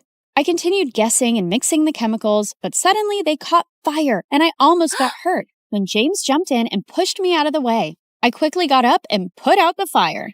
What are you, nuts? Did you want to die? Suddenly, my eyes went to the burn on his hand, and I rushed him to the nurse's room and gave him first aid myself. Seems like you're always helping people who are hurt. Yeah, especially those who get hurt because of me, and with you, it's every single time. And that's when this tough guy finally let out a smile. You don't look so bad when you smile. I know. I don't want the chicks going crazy over me, so I keep it under check.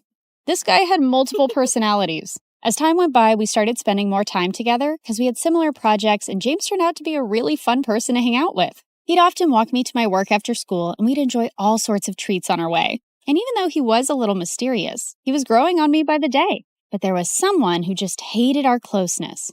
What's going on between you and that new guy? He's bad news. Stay away from him, Marina. What are you talking about? And how do you know he's bad? Oh, come on. Haven't you seen? He's always covered in bruises. Just stay away from him, okay? Well, I could understand Tim's concern, and there were things I wanted to know about James, too. A few days later, we were at a friend's party playing Truth or Dare when I was given a dare to kiss James. My heart raced with excitement, but I saw Timmy looking at me with furious eyes. I wanted to run out of there, but thankfully, James got up and left first, and I let out a loud sigh. But later, when I went out, he was waiting for me. Was it that bad, huh? The idea of kissing me so you sighed with such relief when I left? No, it's not like that. It's just that there's only so much I know about you, and I didn't... Suddenly, he pulled me close and looked deep into my eyes. What do you want to know about me, Marina? Well, why did you cry that night in the alleyway? And is there something that you keep from me? My mom is really sick, and she was admitted to the ICU that day, and I couldn't help but... Shh, it's okay. You don't have to say any more. With that, I pulled him in for a kiss, and he whispered into my ears, I love you, Marina. Gosh, I loved him too. But the very next day at school, my fairy tale came to an end when I received a message from James's phone. Here's my parting gift to you, Marina.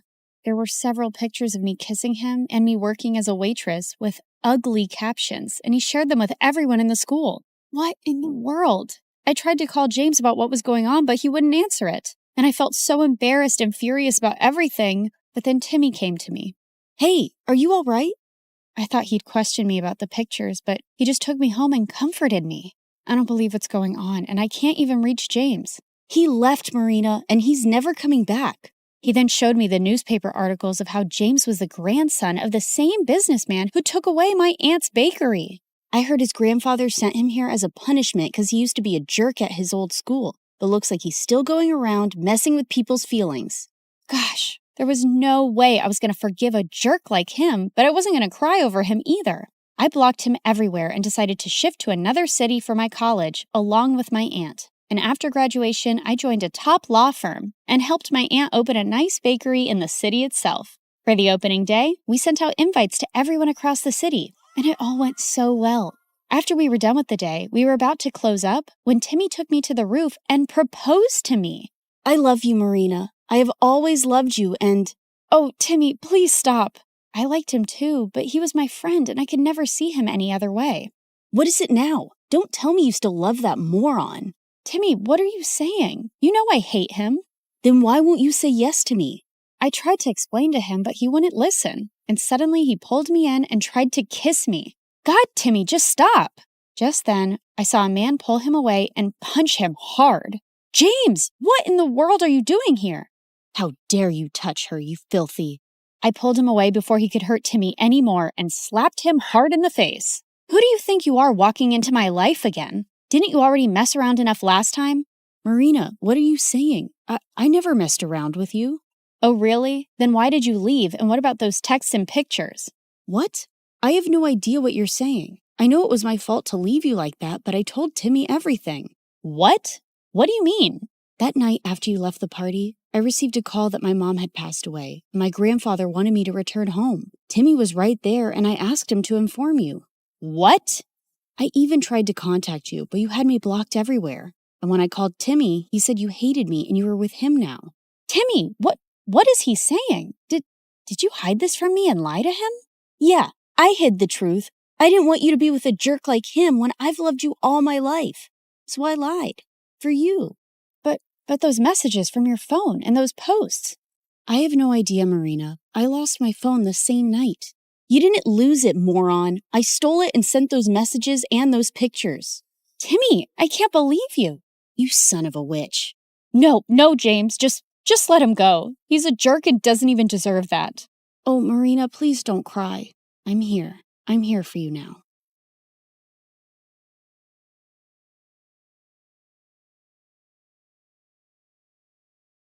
Your mom, she isn't okay. There will still be other hospital expenses, and you girls will have to figure out something soon. Do you have any relatives? Of course. I'd do anything for you, Claire. Can you tell me where the trial patient files are? When we visited Mom next at the hospital, I was able to slip away and retrieve Mom's file and another patient's who was receiving the drug. That night, Meredith and I used every Photoshop skill we had to make duplicate copies, complete with the hospital seal and everyone's signatures to ensure that Mom was the patient chosen for the treatment. And the next day, I slipped the files back in. I knew what I'd done was wrong, and I'd broken at least 5 different laws. But as I walked away, I didn't feel like a criminal at all.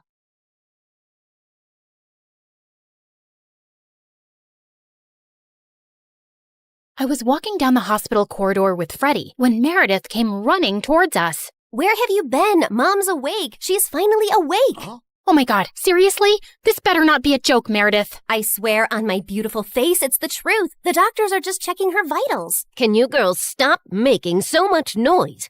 It's a hospital. Oh, shut it, nurse. We're in the coma ward. Who are we disturbing here? Don't you want these people to wake up? How dare you talk to me like that?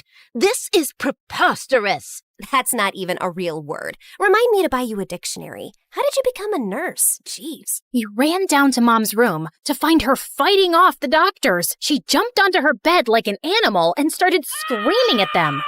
Where am I? Are you doing a science experiment on me?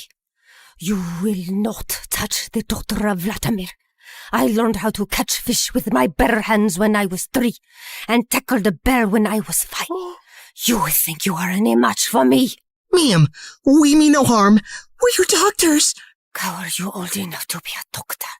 You have pimples like a teenager. I'm fully qualified. Shut up, little boy. Tell me where I am before I take your eyeballs out and play bubbles with them. Mom? Mom turned and stared at me with wild eyes. Let's get out of here before she attacks us. For once, I agree with Meredith. Who are you? And what did you just call me?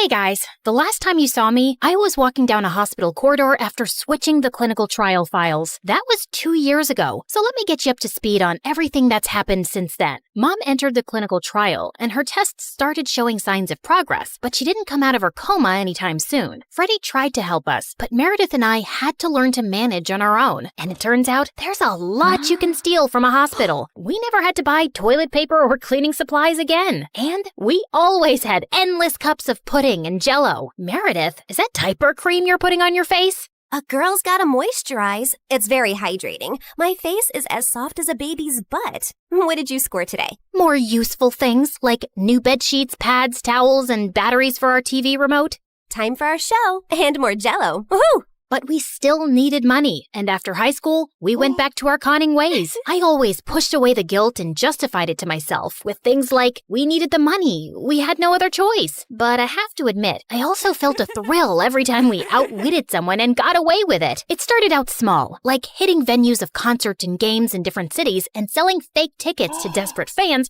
hoping to get in at the last minute for twice the regular price. By the time they figured the tickets were bogus, we were gone. Or going to the American Idol audition venues and convincing hopeful contestants that we were part of the TV show crew, and we'd get them through to the next round if they paid us a little money. Then, we set up an Instagram matchmaking business account with tons of fake success stories. We were getting booked for our services by loads of women. We'd always meet at the client's house in disguise. What is this exquisite dessert? It's like a cloud melting in my mouth. It's a Japanese cheesecake, delivered fresh every day from Japan. You are just the kind of people I like. Ow! Let's get down to business, shall we? Wow, I mean, this cake. Yes, business. This is your daughter? Oof. We know she's a bit plain. And she's 6 feet tall? With that face? Is her case hopeless? Oh no, we've dealt with a lot of uggos before. Believe me. Ow! What my partner means is there's someone for everyone out there, and we're experts at making those two people meet. We'll need a small advance, and we'll bring you a portfolio of suitable bachelors in a week. You'll be the mother of the bride soon, watching your little giraffe walk down the aisle. Sounds good, right? Make that check to cash, please. Can you also pack the rest of this cake? We'd take the advance, keep in touch for a few weeks saying we were gathering options, and then disappear. Of course, people soon started commenting on our page, calling us frauds and reporting our account, but we made a good amount while it lasted. We tried out a wedding planner service next. That's a gorgeous cake, but it's so expensive. But it goes so perfectly with your pink and white theme. Also, we're planning to order 2,000 pink and white roses. And an ice sculpture for the reception area. How much will all this cost? You can't put a price tag on happiness. Daddy will have a heart attack. He's gonna have one anyway. I just saw him eating a block of cheese. Why should that stop you from having the wedding of your dreams? Really, you deserve the best on your big day. Okay, I'm sold. Let me write you a check. When that went bust, we became travel bloggers and influencers. With our huge number of fake followers, we managed to get into the best hotels for free as long as we wrote a review. When I'm rich, I will buy a hotel and live there. They have the best beds. Room service? Yes, we'll have 2 lobsters, 4 sushi platters, 2 beef burgers with fries, the prawn tempura, the fish tempura. Okay, anything with the word tempura. And why don't you bring up the entire dessert menu? Thanks. Of course, none of these businesses lasted too long, and we were always on our toes, traveling from place to place, changing disguises, trying not to get caught. The only person who had any idea of our activities was Freddie. But whenever we went back home, he was always happy to see us and never asked questions. 2 years had gone by like this, and Mom was finally awake, except she didn't remember being our mom. Now, we had no chance to ask her about the fake IDs and laptop we'd found, because all she seemed to remember was her childhood in frickin' Russia. We showed her pictures of us together, and the doctors explained that she'd lost most of her memory, and they were unsure if she'd regain it. Oh, my girls, I am so sorry I don't remember anything about you, but I feel a connection to you, as strong as the frost on my toes, walking barefoot in snow, and as sweet as the smell of my grandmother's honey cakes, and as deep as the violet skies of Siberia, and— Yeah, we get it, Mom. We love you too. As the 3 of us sat in a cafe later, I was still trying to process everything when I saw Meredith had a faraway look on her face. I know that face, Em. What are you planning? Oh, nothing. Just thinking how excited Arthur will be when he finds out Mom is awake. You're talking about our neighbor, Arthur? Yeah, he's been visiting Mom every week for 2 years. He's always been in love with her. He'll be happy, but she won't even remember him. That actually works in his favor. Mom always found him irritating. What are you saying exactly? What if we convinced Mom that she was deeply in love with Arthur before she went into a coma? I'm sure he won't have any problem playing along. Maybe we even say that they were engaged before she got sick. If we set them up, Mom will be taken care of for life. Arthur is rich with a capital $sign. Wow, Meredith, you're a frickin' genius. Jeez, why are you girls always scheming? Because our parents are not neurosurgeons. You can't use that excuse forever. Watch me. Like we expected, Arthur immediately agreed, and we got to work. We photoshopped tons of pictures of Mom and him, and soon he even turned up with a giant emerald ring. You chose this Russian emerald ring from an antique shop where I proposed to you. Oh, it is so beautiful. I wish I remembered all of these moments. But I do feel a connection to you, as strong as the smell of lavender on a Russian summer breeze, and as warm as Papa's fur coat, and as comforting as a bowl of kidney pickle soup, and... Kiss her, now! As Arthur and Mom kissed, Meredith and I walked out of the room and burst out laughing. We laughed till we almost peed our pants. Oh God, my tummy hurts. Are we doing the right thing? Fooling Mom? She's no fool. She asked me how rich Arthur is yesterday. Now she feels very connected to him. And within a month, Mom was walking down the aisle in a grand wedding in Arthur's garden. Of course, Meredith and I had made all the arrangements and totally overcharged Arthur. I promise to cherish and to love you forever, and follow you to the ends of the earth. We will go to Russia and start our new life there in the lovely house you have bought me as a wedding gift. And yes, I will cherish and love you and whatever, etc., etc. Now you may exchange rings. Did you just hear what I just heard? Are they moving to Russia? That can't happen. Is it too late to object to this wedding? Shh! You guys are ruining the ceremony. What's wrong with you? Are you a moron? You know she can't go to Russia? Why not? She's Russian, isn't she? Oh, yeah, she shouldn't go to Russia. Hold it, everyone! Sorry, Mom, but you can't go to Russia. Oh, sweetie, I will take you girls with me, don't worry. We're taking them with us? No one's going to Russia. Can we, discuss this later? You're ruining the moment. Arthur, shh! Listen, Mom, we need to talk. As I got up to talk to Mom, I tripped on my dress and crashed into this big cage holding 100 pigeons, and they all started flying off. This was supposed to be for after the ceremony! But suddenly, those pigeons turned vicious and came back to attack everyone. They clawed at people's hair, poked them with their beaks, and pooped everywhere. As the guests ran around in chaos, someone slammed straight into the wedding cake. Meredith and I grabbed Mom's arms and dragged her home. What is wrong with you two? There's something you need to know, Mom. Meredith and I ended up showing her all her fake passports, IDs, and the laptop, and she was stunned. My name is Alexei, and none of these IDs have that name. Mom, we don't know who you really are or why you left Russia. What if you were a spy or some sort of criminal? What if you're wanted in Russia? If you go back there, you might get arrested or worse. Apparently, many years ago, some bad people were looking for you, and we don't know why. You have to stay here and keep a low profile. But I want to find my parents and see my home. It's all I remember. You can't risk it. Not till you get your memory back. Or we get someone to tell us what's on that laptop and figure out who you are. We're sorry. We hugged Mom as she cried, then fixed her makeup and returned to the wedding. The pigeons had left, and the guests were leaving too. Stop, everyone. The wedding isn't over yet. And Arthur, Mom wants to move to Hawaii instead. From the top, people! Arthur was very confused, but they finally got married. Later, as everyone moved towards the dance floor, Freddie asked me to join him. So, now your mom is well and you have a rich stepfather. What are your plans? I like traveling around with Meredith. Maybe I'll do that for some time. There isn't any reason to stay here anyway. Ouch. Why don't you just hit me with an axe?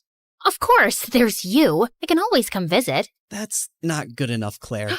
Look, I have to say this now. I've been in love with you since forever, and let's not pretend you don't know that. Don't you think you can give us a chance? We're best friends, and I'd do anything for you. I know, Freddie, but I just can't. I love you, but not like you want me to. You can try dating me. Maybe you'll feel differently. I don't think I will. and I can give you a good life. You don't need to live like a freaking criminal anymore. Some people might call me an artist. Con artist, yeah. Still a criminal. Maybe I enjoy being one. It's kind of thrilling. I don't really believe that. You don't want to believe that. We're too different, Freddie. You're going to be a neurosurgeon like your parents, and she'll find a nice girlfriend and then marry her and live in a nice neighborhood, and you'll be content. I'm not sure that's the life I want. It sounds boring. I wish I'd said something else when I saw Freddie's hurt face, but there was no easy way to let him down. He kissed me gently on the cheek and walked away, and I felt a lump in my throat. Mom moved to Hawaii with Arthur, and Meredith and I went down a crazy path over the next few years. There wasn't a scam, fraud, or con we didn't attempt. We never stuck to the same thing for too long, in case the police picked up a pattern, but word got around in underground circles about 2 female con artists, and we actually started getting hired for our services. People were always less likely to suspect 2 pretty, innocent-looking girls than someone who looked like a thug. And working with these thugs, we learned how to forge signatures, create counterfeit money, make fake checks, and steal credit card information. I'd always been bad with computers, but Meredith even showed a great knack for hacking. We made good money, partied with rich people, traveled first class, and stayed in amazing hotels. But for me, the glitz and glamour gradually started to fade. I was getting tired living out of suitcases, always wearing disguises and looking over my shoulder. I had no real friends, and even if I met someone I thought I could like, I knew I couldn't be in a real relationship. I was almost thinking of talking to Meredith about quitting the con artist life when one day she burst into our New York hotel room looking beyond excited. You won't believe the job we just got. It's gonna pay us $250,000. Who would pay that kind of money? And for what? Turns out, the kind of people who take you to their headquarters blindfolded. As Meredith and I walked into an underground room, a large chair swiveled around to reveal...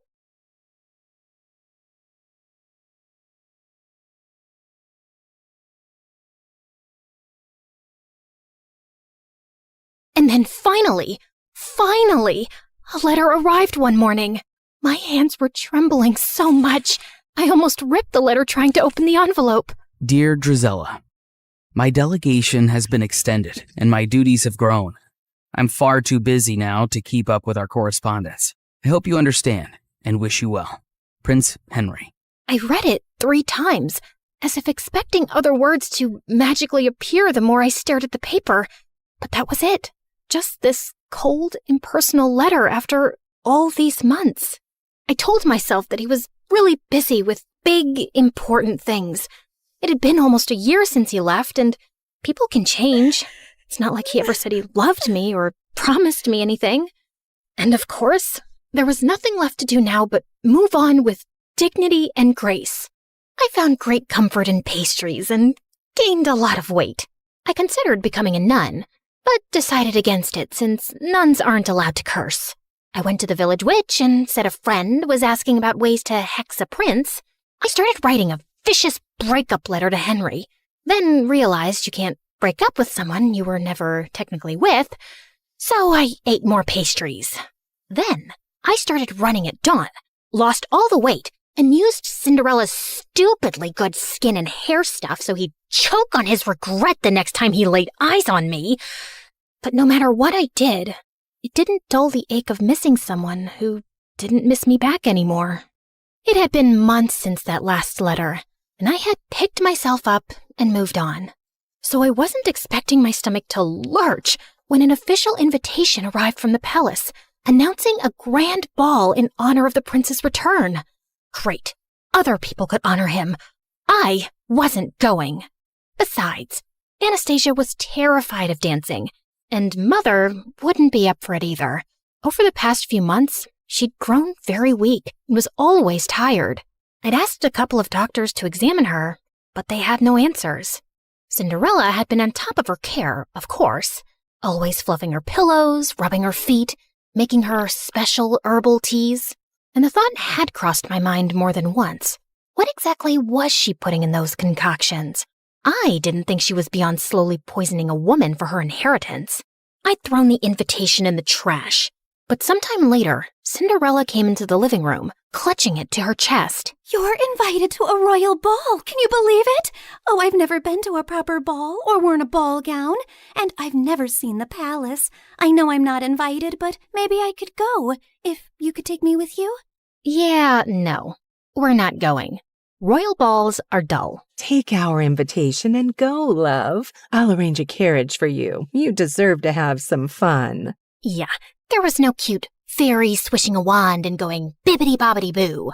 Just my own mother handing Cinderella one of her finest gowns, a string of expensive pearls, and some money to buy shoes.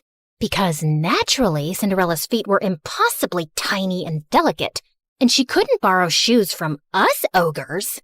And off went Cinderella, looking like a vision.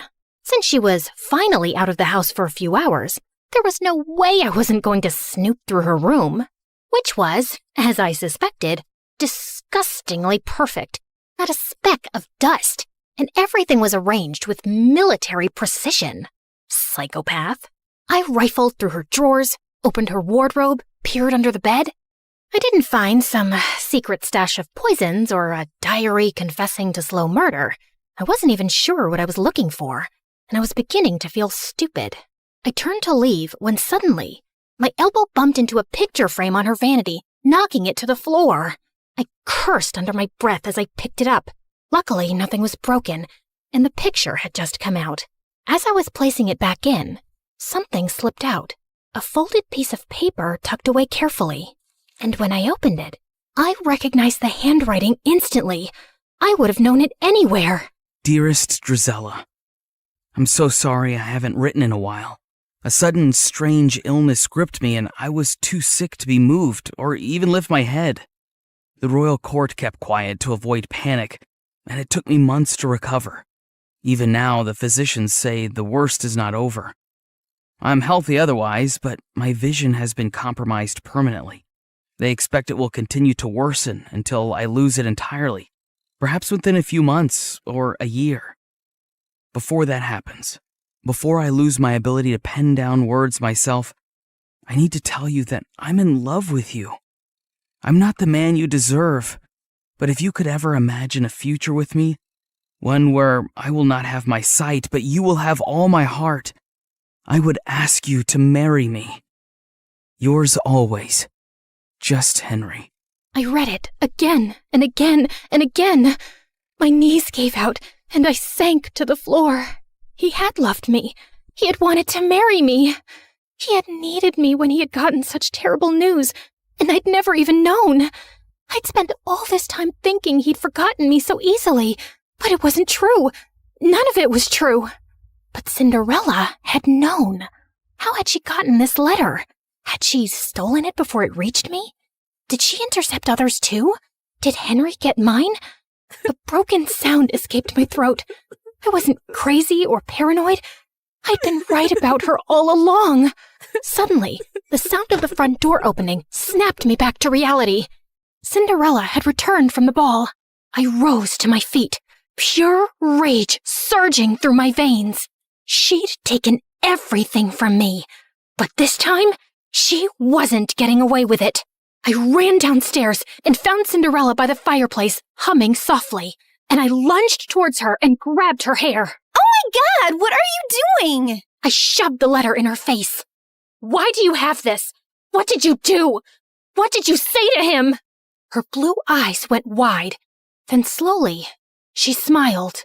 And before I could react, she grabbed the letter from me and flung it into the fire. What letter? I saw red as I screamed and tried to yank her hair from her skull. She managed to pull away from me, but I grabbed her dress, tearing away the silk. She shoved me, and I stumbled back as I ripped the pearls from her throat. Mother and Anastasia came running in at the noise. What is happening? She's attacking me! She's gone mad! Get her out of here. I swear I will kill her if you don't. You don't know what she's done. She stole him from me. What? Who are you talking about? Henry, the crown prince. We were in love. He wanted to marry me. Mother and Anastasia just stared at me like I was speaking a foreign language. She's crazy and jealous. She's always hated me. Drizella, you've lost your mind and you're scaring us. No, I'm not crazy. I'll prove it. I tore up the stairs, running to my room. I flung open the chest under my bed where I'd kept all our letters. They were gone. All of them. I stumbled back down the stairs, half mad with grief and rage. I charged at Cinderella again, but Mother blocked my path and shielded her. You will not come near her again, you hear me? Enough. I couldn't breathe. I bolted from the house and ran out into the cold. I stumbled into the barn and sank onto the dirt floor, sobbing until my whole body hurt. I didn't know how much time had passed, but eventually the door creaked open and Anastasia walked in softly, kneeling beside me. If you say you talked to the prince, if you say you loved him, I believe you. You do? I knew you were hurting this past year. I mean, I know what eating your feelings looks like. But you just shut me out. I wish you hadn't. I leaned into her, the way we used to when we were little girls, feeling scared of thunder, and she pulled me into a warm hug. Thank you. I didn't sleep a wink that night. Henry's letter replaying itself over and over in my mind. Tomorrow, I was going to the palace. I didn't have a plan or some speech prepared. I just knew I had to see him, and I wasn't coming back home without doing it. It was soon after dawn that I prepared my horse to leave, when a servant handed over a letter. Important news! By decree of His Majesty, members of the royal family will be visiting each household in this town today. What? Why would the royal family be doing that? Would Henry be among them? I didn't know what was going on, but I had to stay back for the visit. Cinderella was probably still holed up in Mother's room, which was good for her, because if I saw her face, I would tear her apart. I paced around impatiently, looking out the window for any signs of the royal delegation approaching. I thought I'd get a better view from the attic, so I ran up. And as I stood there, with my face pressed to the window, suddenly, the hair on the back of my neck stood up. I turned, and Cinderella was standing in the doorway, her eyes gleaming. Before I could run towards her, she slammed the door shut, and I heard the lock click. "Let me out! You crazy witch! Let me out!"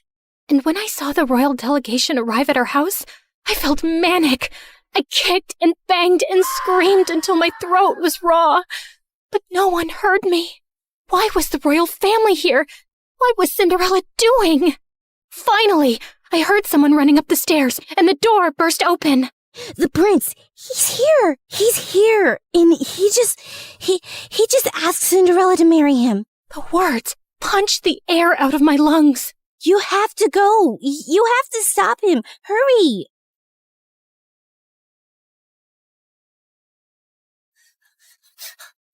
Just as the royal delegation was preparing to leave. And there he was. Henry was standing beside Cinderella, his hand cradling hers gently as he bent to kiss her fingers. "Henry, no! You can't marry her! You don't know who she is!" Everyone froze, including him. He slowly turned to me, squinting his eyes hard, and then his face hardened to stone. I told you she would never let me escape. Henry, whatever she's told you, it's all lies. Address me properly, miss. It's Crown Prince Henry. Okay, Crown Prince Henry. You cannot marry that two-faced witch. A ripple of murmurs went through the small crowd gathering around us. I need a moment alone with her. He led me forcefully into the stables away from everyone and slammed the door behind us. You are the biggest liar I've ever met. All the time you whined about your perfect stepsister replacing you when it was just a poor, abandoned girl that you and your family made your slave? I felt like he'd slapped me in the face. She didn't even dare tell me her name yesterday at the ball. She said she sneaked away because she wasn't allowed to exist freely, not even for a night. Then she ran away before I could even ask who she was. All I had was her slipper she left behind by accident. And then imagine looking for her and finding that you're the villain in her story. Henry, she's a manipulative psychopath. She stole my letters. She stole yours. I didn't even know you were sick or losing your sight. Stop lying. It was your handwriting on the letter I got. where you told me you couldn't be with me because of my illness, where you said it would be better to end things before they really even began. I never wrote that letter. She faked it. I think she always knew about us right from the start. Are you really so twisted that you think she plotted all this? So according to you, she intercepted our letters, forged your handwriting, and had been spying on us all along just to ruin things between us one day? I know it sounds crazy, but it's true. For a second, a shadow of doubt crossed his face, and I thought he might believe me. But then his jaw tightened. No, you didn't want me. And now you just don't want her to have me either. My heart felt like it would explode. You met her last night. How can you marry someone you don't even know? As if time is a guarantee of anything. I knew you for much longer, but it turns out I didn't know you at all. She knows about my ailment, and she accepted me as I am. And even though I've lost most of my sight now, when I look at her, she glows like an angel. She's kind and beautiful and good. I know she will save me, and I will save her from you. As he started walking away, I felt something break inside me, like a monster being unleashed. Maybe it's a blessing you're going blind, Henry. I hope it happens faster for your sake. It's better if you're spared from seeing the snake you're marrying, or the fool you've become. And I wouldn't have married you anyway. A blind fool is no prince, only a burden. Mind your tongue when speaking to your prince. And if you ever cross my path again, I will have you exiled. I walked out after him and watched from a distance as he took Cinderella's hand, lifted her into the royal carriage, and rode away, taking every dream I'd ever dared to have with him. What was it that Henry had called me? Ah, yes, the villain in Cinderella's story, in that she would save him and he would save her from me. Yes, her beauty was so bright, it even enchanted an almost blind man. It made everyone else look ugly. I calmly stepped over to the oil lamp and knocked it over. Then I stood back and watched as the flames ran up the curtains, licked up the walls, ate up her belongings, gobbled up all her lies. The whole room blazed, and it felt good. The fire spread faster than I'd expected. The house was old, and the walls were bone dry. By the time the servants managed to put it out, half the estate was gone. Mother, heartbroken and sickly, packed up what little we had left and moved in with some distant relatives. Anastasia went with her. And me? Well, I was declared unwell, hysterical, and quite dangerous. I was locked up in a sanatorium, just a fancy word for a prison with prettier walls. Anastasia tried to visit me regularly the first few years, bringing me sweet treats and books, but over time, the visits got fewer, and eventually they stopped altogether. And so, here I stayed, my name forgotten, just one half of the ugly stepsisters duo. The real question is, did Cinderella get her famous happy ending? Honestly, I don't know. The Crown Prince had a relapse of his disease a few years later, and this time, he did not survive it. I'm sure Cinderella wore black for a while and looked stunningly tragic, but I doubt she really mourned him, because I don't think she was capable of loving anything or anyone. But who knows? Maybe she lived happily ever after anyway, bedecked in jewels and finery, admired and beloved by the people, and with a whole castle to scrub to sparkling perfection. Anyway, this is how my story ends. It's so depressing, isn't it? But don't worry. This version won't stick, because no one really wants the truth. Not when the truth is ugly, and the liar is beautiful. Hey, before you click away, Can we talk? Like, really talk? You just spent time with me and my story. Not 30 seconds, not a quick swipe, actual time. And that's kind of rare now, isn't it? Look, I get it. TikTok is addictive.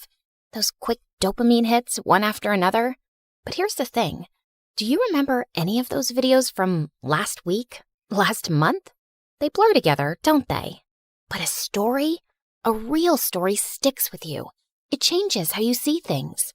Maybe after watching mine, you'll think differently about the villains in other stories.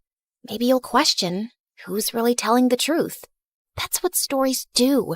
They don't just pass time, they change us. We're fighting to keep this alive. Every animation you see took weeks. Every character, every expression, every scene, crafted by humans who believe stories matter. We could pump out 3-minute clips with AI voices reading Reddit posts. We could chase trends.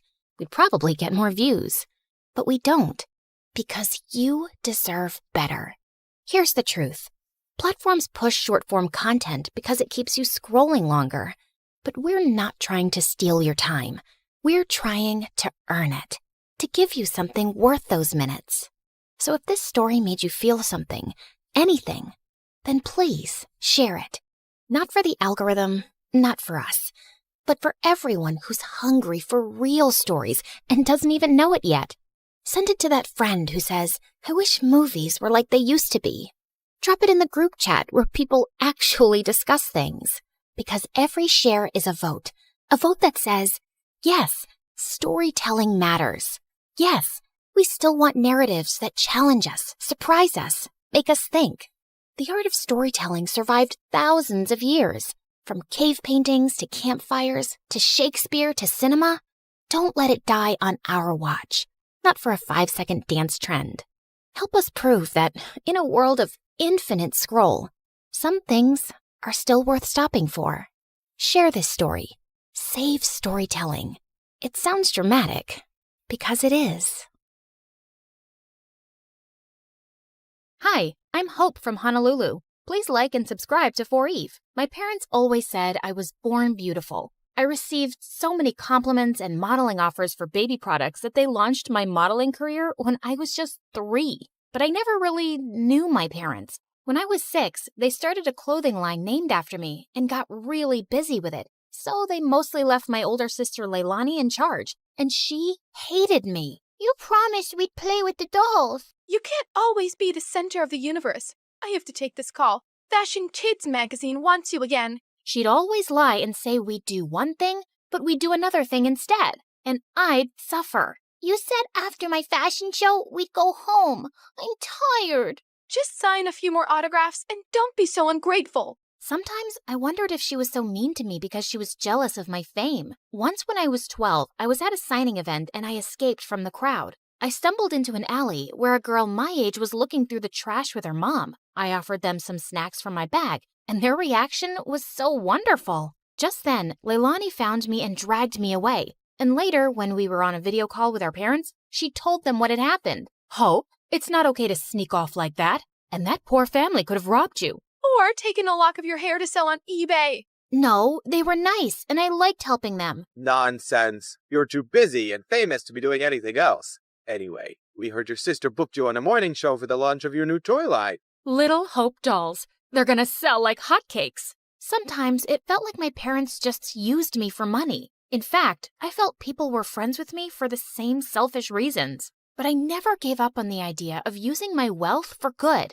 When I turned 14, I held my first fundraising event for homeless people, and it was a big success. But my second fundraiser turned into a complete nightmare, because the day after it, my face was all over the news with the words, teen thief. Hope, they're saying you kept all the funds for your business. What? Why would they think I took all that money? The news is saying they got an anonymous tip. This can't be good for your career. It's all over social media. They're calling it the biggest scandal of the year. You need to stop all this charity nonsense. We need to work on saving your reputation so you won't lose out on any modeling contracts.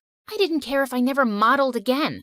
I didn't understand how anyone could think I'd steal charity money. I was too embarrassed to even leave the mansion. Soon after, I was about to join a new high school and I went to Leilani with an odd request. Help me make a disguise for high school. You're my makeup artist. If anyone can do it, it's you. Look, it's hard for me to trust people. They'll probably use me for my money and fame or spread more lies. I'd rather just go as a regular kid so I can be active in the school's charity clubs. You don't think you could just go as yourself? Doubtful. I always become the center of attention without meaning to. And because of that scandal, the charity clubs might not trust me. I just want to fade into the background and do the things I care about. Please. To my shock, she agreed to the makeover.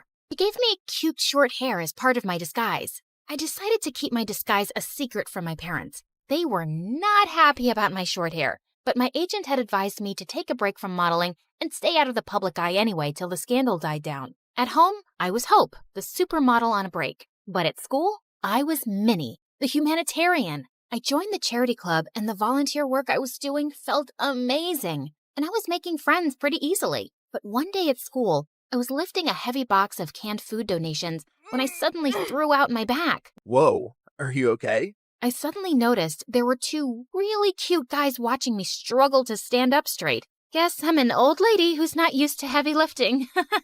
Ouch. Let's take you to the school nurse, Granny. I'm Kai. And I'm Crane. Here, let me take your bag. What was in that box? Canned stuff for a food drive. Crane immediately dropped my bag to the floor. You're part of a food drive? Not gonna help you. What? Come on, Nan. Let's just take her to the nurse. She's hurt.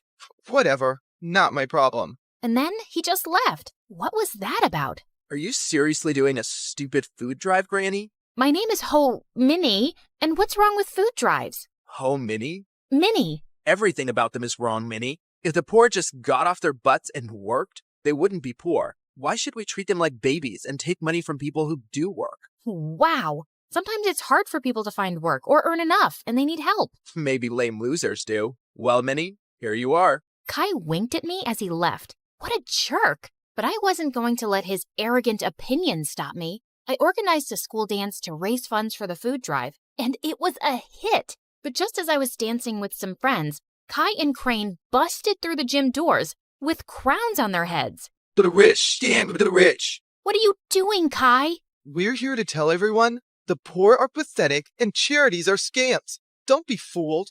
Just then, Crane started kicking down the display of food donations like a maniac. Luckily, the teachers there kicked both out before they could do more damage. What planet were these jerks from? But I forgot all about them when I got home that afternoon and saw Dad running out to me. Didn't you check your phone, Hope? I think the battery died. What's wrong? Your mom and sister got into a car accident, but the doctor said they'll be okay. They both had some broken bones and will need bed rest. I started to cry, and Dad hugged me. I couldn't remember the last time he'd done that, and I decided I'd stay home for the next few weeks to take care of Mom and Leilani. The next evening, my bodyguard drove me down to the food bank to drop off the school's donations. To my shock, I saw Kai step out of his car in front of us, and he was dropping off bags of donations. What the hot fudge? I snapped a picture of him, and I confronted Kai in the school hallway the next day. Saw you at the shelter last night. What are you talking about? This? How did you... Okay, please, listen. Crane is against charity work, not me. He convinced me to think that way a long time ago, but I don't agree with him anymore. Years ago, Crane's family fell into a big scam by some fake charity, and they lost a huge fortune. Oh, no. Yeah, his dad had to work so hard just to get them back on their feet. Now, he talks trash about all charities, and he doesn't trust the poor. He actually enjoys shutting charity work down in public. He bullied me into crashing that dance. And well, I'm sorry I did, really. He looked really sincere. If that's the truth, I understand. But you gotta stand up to Crane sometime. You can't keep pretending to be someone you're not. Kai offered to walk me to class, but I explained I was just there to collect my books as I was homeschooling for a while. He asked for my number, and I kinda left with butterflies in my stomach. Kai and I texted every day for weeks, and he even started coming over. I kept saying it was best to give my mom and sister space to recover, so we'd always hang out in my backyard. Keeping Minnie away from my parents and Hope away from Kai was getting exhausting. I was also developing the biggest crush on the real Kai. He was nothing like the jerk I'd first met. Once I found him waiting for me in my backyard with the most amazing picnic laid out. Hey, what's all this? Just a little surprise for your big day. Happy birthday, Minnie. Kai, my birthday isn't for another 5 months. What? Really? I looked for you over social media, but I couldn't find you because you're apparently the world's most private person. Then I went to go check the school records, and I guess I got the wrong Minnie. I guess so. But thanks anyway. It's the nicest thing anyone's ever done for me. Just as I sat down, Kai opened a bottle of soda, and the cork went flying straight into my eye. Oh my god. I am so sorry, Minnie. Wait, stop rubbing your eye and let me see. He lifted my chin gently as he looked deep into my eyes. Your eyes. They're Yes? They're what? they're not the same color. What? Suddenly I realized that my contact lens had fallen out. Oh, my lens must have popped out when I rubbed my eye. I wear them for my eyesight because I'm as blind as a bat. I see. But why would you wear those green lenses and hide your lovely blue eyes? His face was so close, and I didn't have an answer to his question, so I just kissed him. He looked really surprised, but then he kissed me back, and it felt wonderful. Soon after, Kai and I hosted a fundraising car wash for a soup kitchen, but suddenly a car honked at us angrily. Well, what do we have here? Crane, listen, buddy. I know how you feel about this stuff, but I'm asking you to back off. I want to do this. What? Support lying, dirty thieves? Did you forget what happened to my family? Of course not. But that was one bad experience. Not all charities are scams. It's this witch. Winnie's brainwashed you. It's Minnie, and Kai is free to do whatever he wants, but you need to leave. Just then, Crane went red. He threw a punch at Kai, but Kai blocked it brilliantly and stepped back. Crane, walk away right now. You better watch yourself, Winnie, or you'll end up like that stupid teen thief model who raised funds for her business. She got what she deserved. She's a forgotten fraud now, a nobody.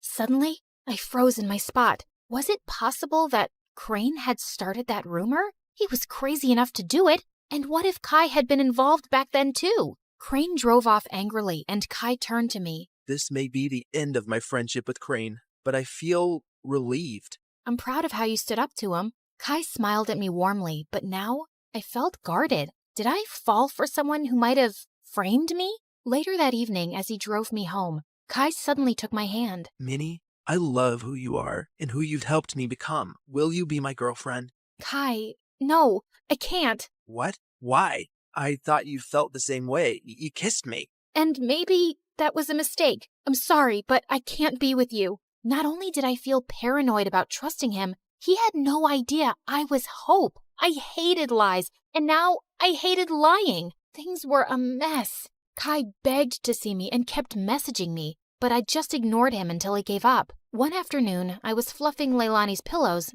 when she asked me something unexpected. Hope, how are you? Not bad. Why? Nothing. I just noticed that you looked a bit sad these days. I kinda lost someone I cared about. Wait, Leilani, why are you crying? Oh, Hope, I just need to tell you something. I can't keep it in any longer, especially after you've taken such good care of me. And to my shock, she confessed how she was the one who had started the rumor that I'd stolen the charity funds. I know it was really wrong, and I'm sorry, but I just got so resentful. I was left in charge of you, and you always came first. And you were always in the limelight, while I never even got thanks for anything I did. I got carried away. Leilani, how could you? I really regret it. That's why I agreed to your makeover request, because I didn't want to stand in your way again. I know how good-hearted you really are. Do you know what you've done?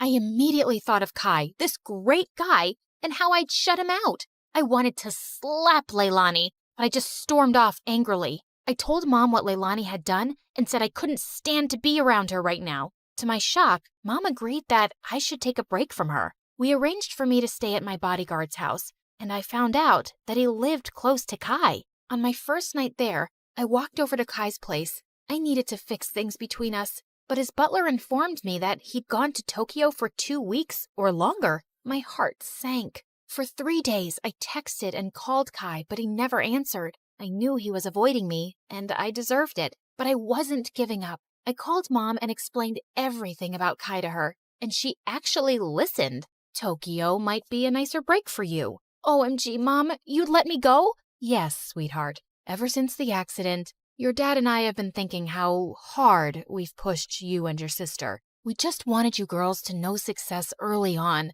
but we've realized there are more important things than success and money, like happiness and family. You've been amazing during our recovery, honey, and you really deserve to go. Thanks, Mom. I love you. And the next day, I was on a flight to Tokyo with my bodyguard and checked into the same hotel as Kai. Just as I stepped onto the elevator, I was shocked to see Kai inside. He looked awkwardly at me. Hi, can I help you with something? I suddenly realized he couldn't recognize me without my disguise. Kai, you're the reason I'm here. I came to tell you the truth. I'm Minnie. Minnie? Minnie from Honolulu? Yes, except my real name is Hope. What? I told him everything. My trust issues and my disguise and what my sister did, how awful I felt for abandoning him, and how I tried calling him. I'm using a different phone here, and I understand why you wanted to hide yourself, Hope. I've missed you. Do you think we could give us another chance? You flew all the way here to make things right? I'd be a jerk if I say no. But could you do just one thing? Give your sister another chance. Come on, charity starts at home. I will. I promise. Okay, listen. Onion, honey, or pineapple. Any of those can tenderize meat. Pick whichever one's available. Okay, got it. Noted. I didn't come to this school for academics. I came for the food.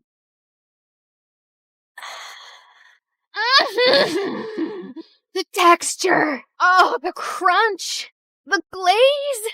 The magic. Ah! There she freaking goes again.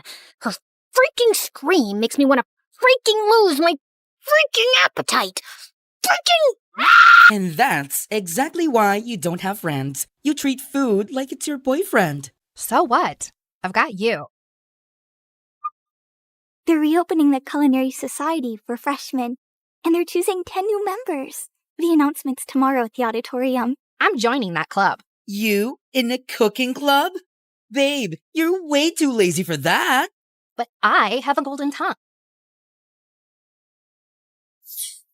What was he doing here? Don't tell me. He also cooks? Broody boy has kitchen skills?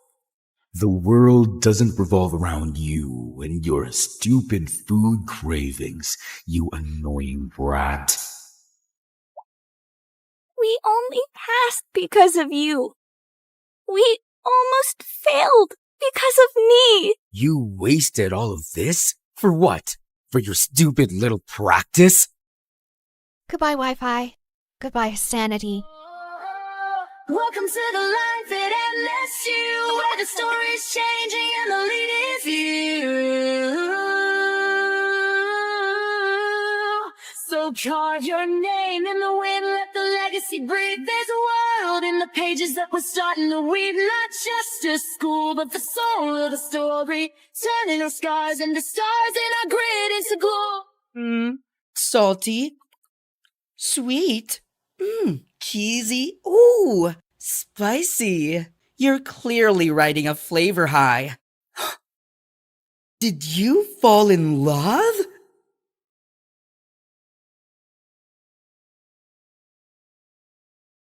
Hi there, I'm Ellie, and I've got a story that'll make you laugh, cry, maybe even question your own sanity. But hey, don't we all need that from time to time? So like and subscribe and strap in, because this roller coaster is about to take off. You see, I was born with a slight anger problem, the kind that made me want to karate chop a stuffed animal when I was just 5. Yep, I had anger issues. On a sunny day at the park, 5-year-old me just wanted to have fun on the swings and slides, but things took a different turn. I'm gonna slide like a penguin. Move it. I'm going first. Hey, no cutting. That's not nice. Do I look like I care? The bully pushed past me, smirking. Feeling furious, I climbed the ladder fast with my juice box in hand. You'll be sorry, mister. I squeezed the box hard, squirting juice straight into the bully's eyes. Then I slapped him and pushed him down the slide, and his nose started bleeding. He started crying like a baby, and his dad came running over. What is wrong with you? Behaving like a monster? You should be ashamed of yourself. I picked up a pebble and threw it at him, but it missed him by an inch. Don't tell me how to feel. You should be thanking me for teaching your awful kid a lesson. I threw another pebble at him and then ran away. Mom and Dad yelled at me all the way back home. I cried and said sorry. Then I jumped onto my parents and smothered them with kisses till they forgave me. Yeah, I think I'm a kind person in general. I mean, as long as I'm not angry. Fast forward to first grade, and there I was, little Ellie, eager to make friends at school. One day during recess, I spotted a group of girls playing hopscotch, and I approached them. Hey you, I think we should be friends. No thanks, I already have friends. Well, that didn't go as planned, but I wasn't giving up so easily. Oh yeah? Well, you haven't met a friend like me. I started shouting and spinning with my arms spread out like a wild little windmill. I even threw my sandwich on the ground. I'm fun, I'm cool, and I'll bring snacks to share. So why wouldn't you want to be my friend? Say yes, or you'll regret it. Say it. The girl hesitated, then let out a sigh. Okay, fine, I'll be your friend. Please, just stop yelling at me. And just like that, I made a new friend. Her name was Lucy, and she was the best. 2 years later in third grade, my family told me one day that we had to move for Dad's job. Scared of losing Lucy, I got really angry. I won't leave Lucy. She's my best friend, and I'm not going anywhere. I protested by staying in our backyard treehouse, and I refused to come down till my parents changed their mind. We know you're upset, but we have to think about what's good for the family. But when I didn't budge, my parents caved after a few days. I was so happy, I finally climbed down from the treehouse. And I learned that standing up for what matters can make a difference, and that my anger was the best thing I had. It gave me whatever I wanted. What I didn't realize back then, though, was that Lucy eventually figured she could take advantage of my anger issues to get her way, too. If she wanted something from someone, she'd come up with a sneaky plan to get me all riled up against that person. Yeah, it always made me the bad guy fighting and bullying people, while Lucy looked like she was the nice, calm friend of a monster. But no one got seriously harmed. As we entered middle school, though, Lucy started doing it more frequently and for bigger things, and I began getting into serious trouble. Like one day, Lucy came to me saying that Mrs. Thompson had called her into her office and said she was giving her a C- on her project. You know what else she said?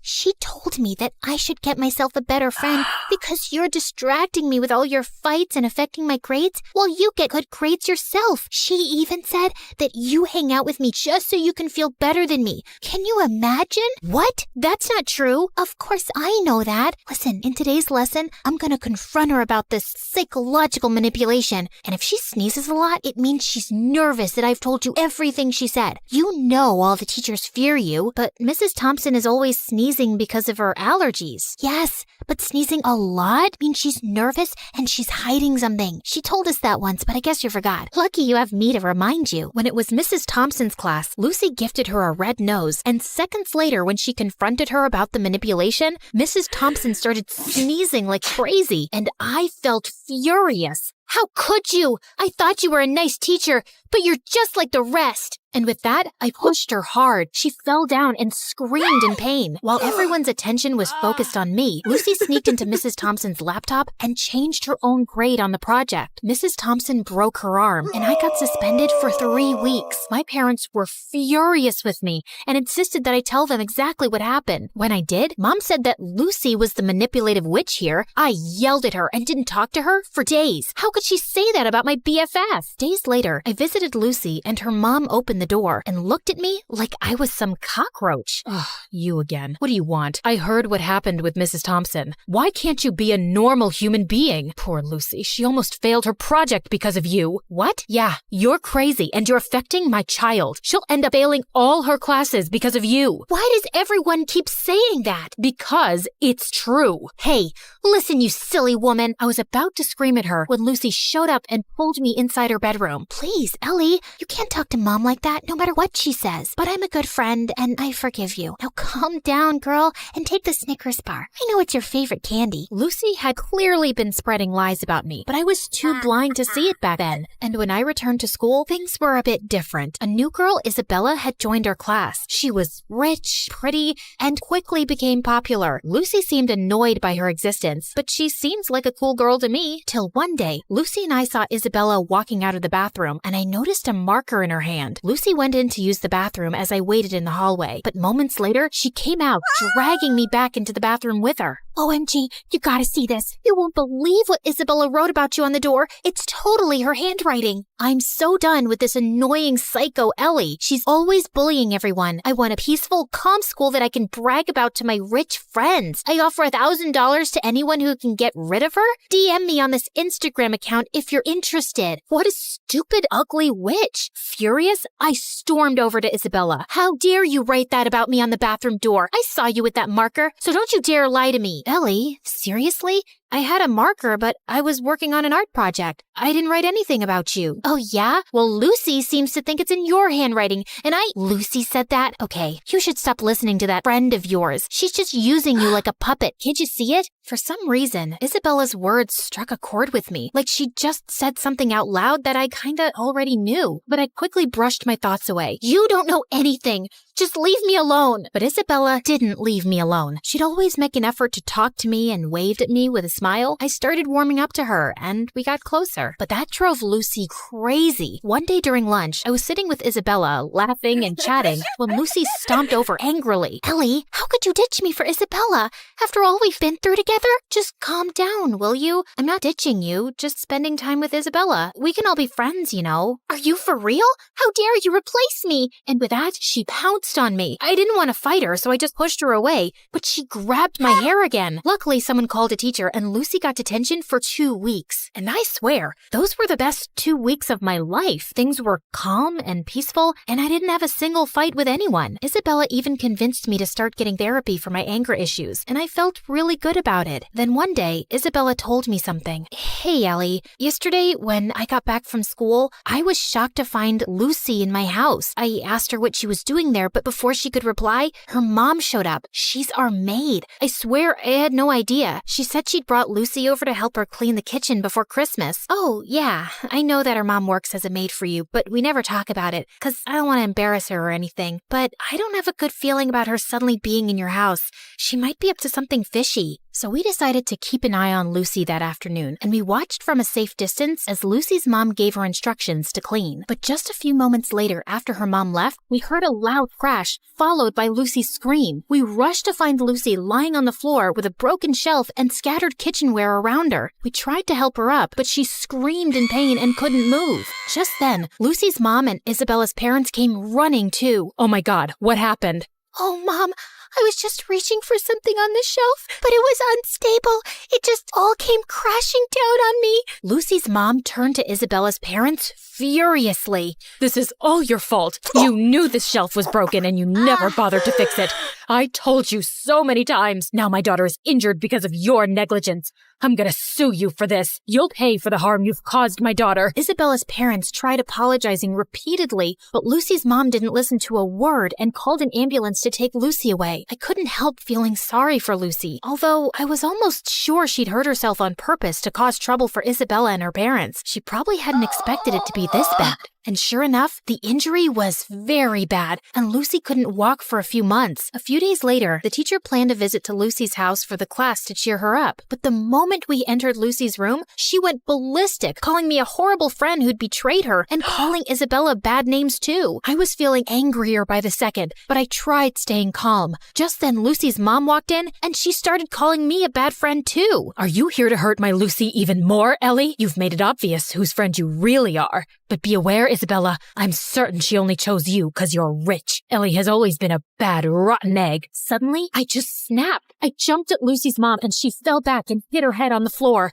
Everyone looked shocked, and I knew I'd messed up big time. I ran out crying. When Mom found out about it, she was so mad. Ellie, I can't believe you attacked Lucy's mom. She called me, threatening to contact Child Services and telling them that you need to be put in some rehab center because you're a danger for other people. I honestly felt terrified hearing that, and my first instinct was to lash out and scream in my defense. But instead, I took a deep breath and thought of my friendship with Isabella, and it helped calm me down. Mom, I know it was wrong, and I'm really sorry. I'm working on controlling my anger. I'll be better, I promise. Mom looked really surprised and then nodded, but she still took my phone away and grounded me for a month, and I didn't protest. I knew I deserved that. Back at school, Isabella told me Lucy's mom was going ahead with the lawsuit, and I really wished there was something I could do to help. Lucy or her mom wouldn't listen to a word I'd say. But then one day, I was in the school's bathroom when someone knocked on the stall door. It was Lucy's mom. Ellie, I need to talk to you. I've been reading Lucy's diary,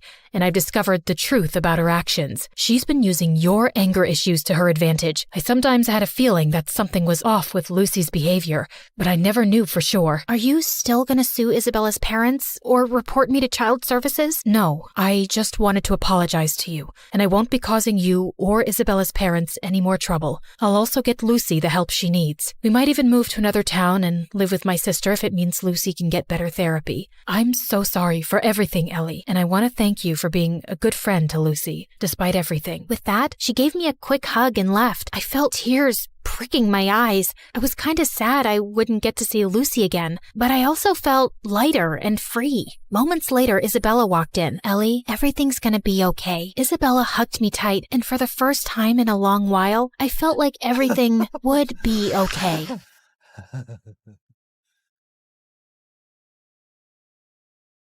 Hi, I'm Jessica from Napa Valley, and I have a weird story to tell you today. But first, please like and subscribe because MSA will give $1,000 to one lucky person in the coming 7 days. I lived in a beautiful house surrounded by trees. I had a good life, but growing up, I didn't get along too well with my family. For starters, my mom was like a 5-year-old trapped in an adult body. All she wanted to do was run around and play. Mom's idea of having fun was a water balloon fight with me and my older brother Dylan, and I found her childish behavior so annoying.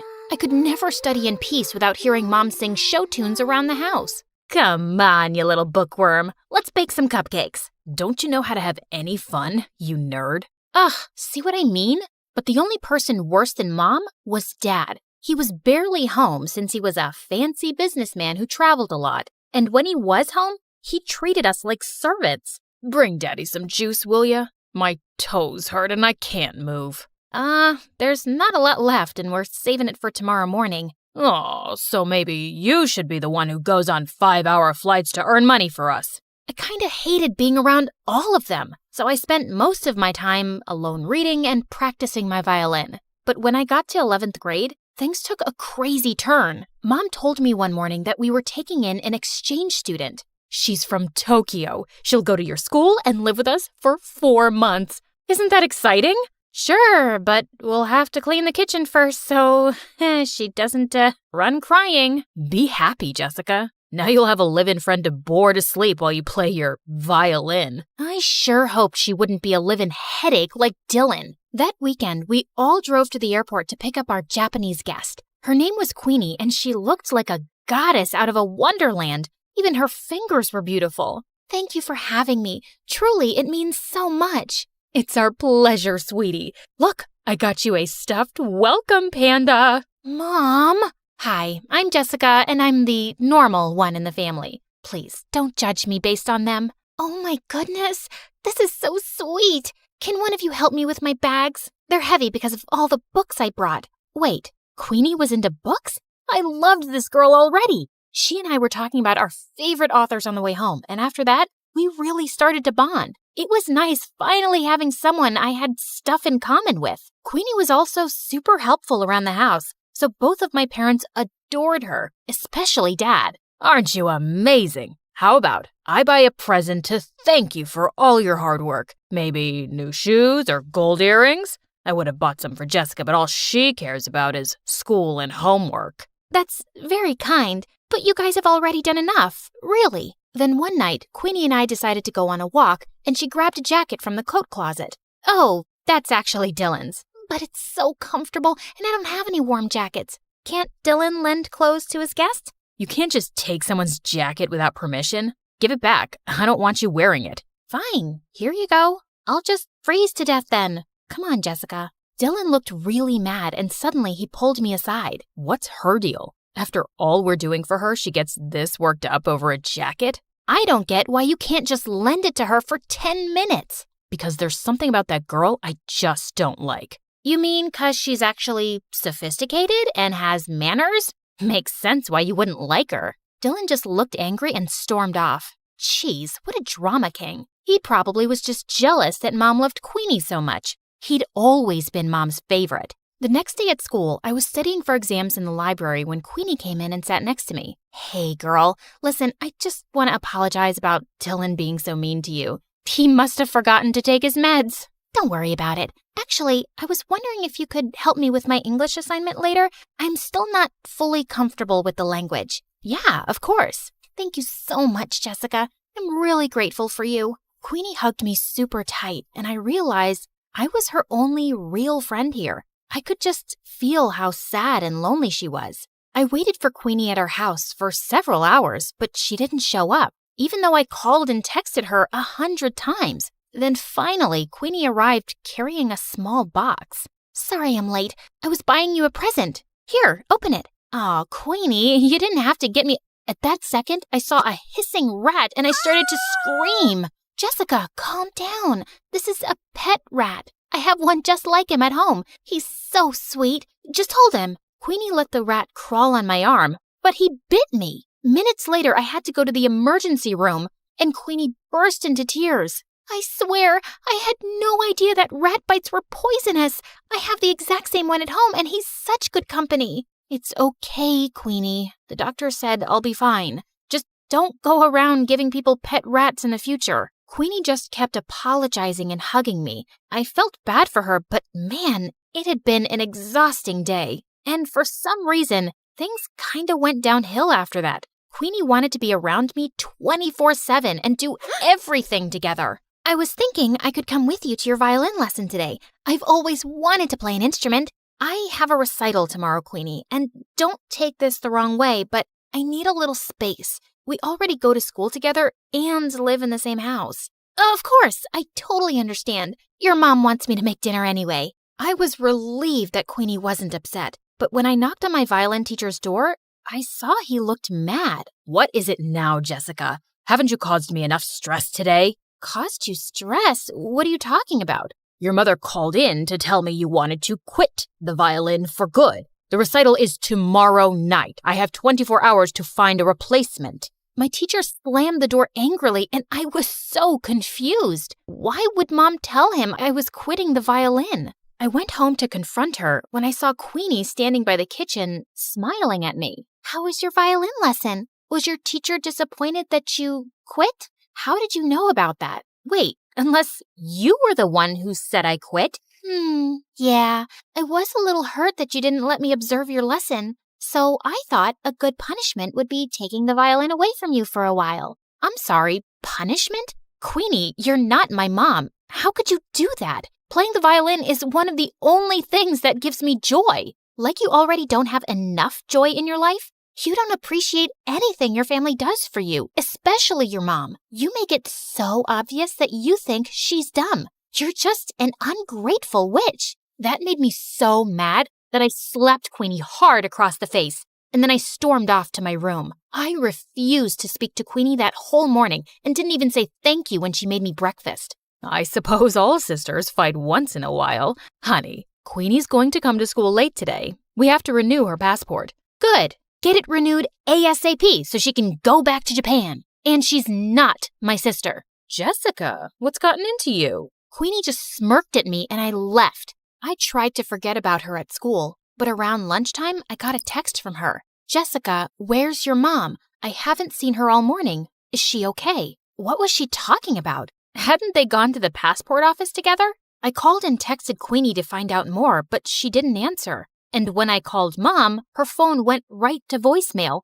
I started panicking and went home as fast as I could to see what was going on. And I found Dylan on the porch looking super upset. I just got a text from Queenie asking where Mom is and if she's okay. What is she talking about? Neither her or Mom are answering their phones. Why would Queenie send a text like that? Something's going on. We have to call the police. Okay, but go tell Dad first. I found Dad in his office and told him everything, but he shrugged like it was nothing. What's the big deal? She'll turn up soon enough. So you're not worried at all if Mom's okay? You don't think those texts were weird or— Quit bothering me, Jessica. I could use a break from your mom. Get a little peace from her morning singing. What?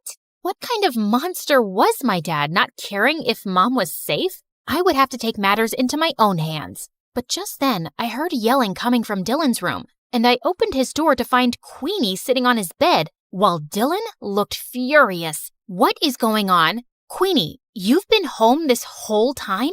Do you know how many times we tried calling you? What is going on with our mom? Sorry, that's not a question I can answer. Jessica, this girl's a creep, and I know she had something to do with mom being missing. Look, Queenie, I know we had a fight yesterday, but we really need your help. Queenie didn't answer me. She just walked towards the door with her arms crossed. You two won't find your mom anytime soon. I'm making sure of it. You're making sure? Queenie, tell me right now where mom is, or what? You'll go to the police? You'll accuse a poor, helpless exchange student of making your mom go missing with no proof? I don't see that working out, and I'm not done with you guys yet. In fact, I've just started. With that, Queenie pushed me off of her and walked out of the room. Dylan and I immediately went to the police station and reported everything. They sent out a search team to look for mom and then did an investigation on Queenie. And to our shock, they discovered Queenie wasn't an exchange student at all.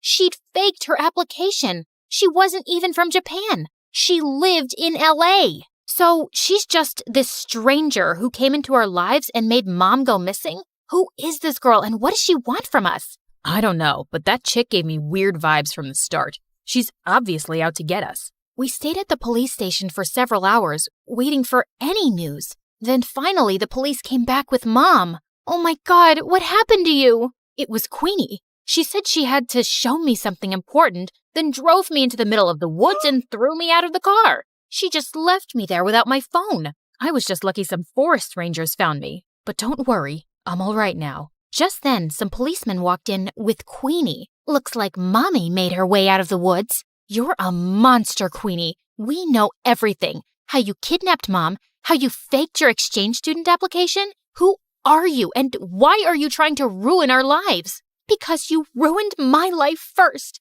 When I was 10 years old, your dad conned my parents out of all their money and disappeared, and we ended up having to live on the streets. My mom had a mental breakdown. Your dad is a criminal, and I finally tracked him down because I wanted him and his perfect family to suffer the way I did. I was speechless. I knew Dad had been a jerk, but he was a crook too? Queenie was admitted into juvie, but we insisted that the police look into her family's case. And 2 days later, the police came to us with some news. It turned out that Dad was part of a group of con men that had been going around in disguise all over the country for years, scamming people. And as soon as Dad got home, they arrested him. He kicked and screamed and shouted at us to do something, but we didn't. A part of me almost felt relieved to see him go. I am so sorry, you guys. I never knew much about your father because he always told me to mind my business and kept everything a secret from me, and I stopped asking. That's why I was never happy in our marriage.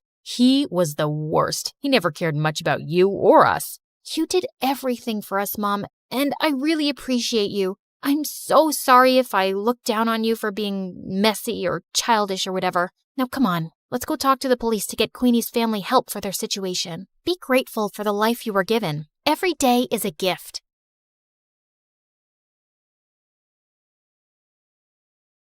I sat in the audience for the 1,000th time watching my annoying sister Mara's talk show. I was just about to fall asleep when suddenly a spotlight shone on me. There she is, my twin sister Brooke. Come help us play the game, sis. Wait, what? Before I could say a word, the audience started chanting my name and my parents nodded at me encouragingly. Mara was waiting on stage with her guest star, who was some famous model. So, Brookie, you and Iris are going to play the card game War, and whoever wins breaks an egg on the other's head. Can I jump off a building first? Always such a little party pooper. I played the dumb card game until I won, so I cracked an egg on Iris's head before turning to go off stage. Ow! You just hit me in the head with an egg. That was the goal of the game, genius. Well, you did it way too hard. Ow! The next day, my accidental egg assault was all over YouTube and social media. Sister of talk show host Mara gets violent with popular model Iris. So melodramatic. My life wasn't always like this. face. I'd never asked to live in the public eye. All of this started when my bimbo sister got her own show a year ago and became a child millionaire. Then here I was, just trying to get through high school without punching or kicking walls. Hi, I'm Brooke from Manhattan, and this is my story. But before I rant about my drama, please like and subscribe. Everyone at school brought up the stupid talk show incident. Look, it's Mara's extra crazy sister Brooke. Should we refer to her as the egg beater? I can beat an egg over your head, but don't worry, I'll avoid smashing your new nose. You're always such a witch. This is why nobody at school likes you. She was so cute for thinking that I cared. Anyway, around lunchtime, I headed to the bathroom when suddenly I jumped. One of the most popular guys in school, Lance, was right behind me, smirking. He was a part of a clique of 4 other heartthrobs who all looked like Wattpad princes. You are looking lovely today, princess. You just followed me into the girls' bathroom. I wanted to ask you out on a date. You've never even made eye contact with me before. I used to think you were just Mara's mean loser sister, but when I saw what you did on TV, I practically fell in love with you, babe. I've always wanted a girl with that kind of fire. So I'll pick you up tonight at 8. I didn't answer. I just pushed Lance away from my face and towards the toilet bowl. He landed head first, and I couldn't help laughing. Except later that day, I noticed the rest of Lance's dreamy friends kept staring at me with that same smirk on their faces. In fact, all 5 of them slipped envelopes into my locker asking me on a date. This had to be some kind of joke. I decided to ask Mara about it since she was the school queen bee and full of gossip. But surprisingly, Mara didn't know anything. Then later that night, she gave me some crazy news. She'd invited all 5 of those guys to come onto her talk show where she'd set up a competition over who could win a date with me without even asking me. So what if they're just hitting on you for a joke or a bet? It'll be so much fun. You've never been on any kind of date and you're in the 12th grade. Please. I finally gave in, but I knew those boys were up to something. And if they were going to mess with me, I was going to mess with them too. On the night of the show, I sat center stage behind a table while the 5 idiot heartthrobs lined up behind a rope. Each of them had 30 seconds to impress me. After you pushed me into the toilet, I went and bought you flowers. I also have chapstick to put on before kissing you for our date. Too bad your breath smells like a sewage drain. Next. If you were my girlfriend, I'd take you to a restaurant right on the ocean and buy a giant ice cream sundae with ice cream makes me puke. So I used to be an underwear model, but then I'm embarrassed for you. I had this flown over from Japan. No! By the time the 5th guy, Zeke, came over, I was already exhausted. Then I noticed he was holding a guitar. Oh my God. Brookie, oh Brookie, honey, my heart is yours. Yeah, Brookie, oh Brookie, Brookie, my sassy princess I adore. The audience went wild, and I wanted to cringe. But for some reason, I found myself smiling. So when it was time to choose the guy I'd go on a date with, I chose Guitar Boy Zeke. I just had to remember that he probably didn't really like me, and if he was planning on humiliating me, I had to beat him at his own game. So when I met Zeke for our picnic date, I came wearing my mom's wedding dress.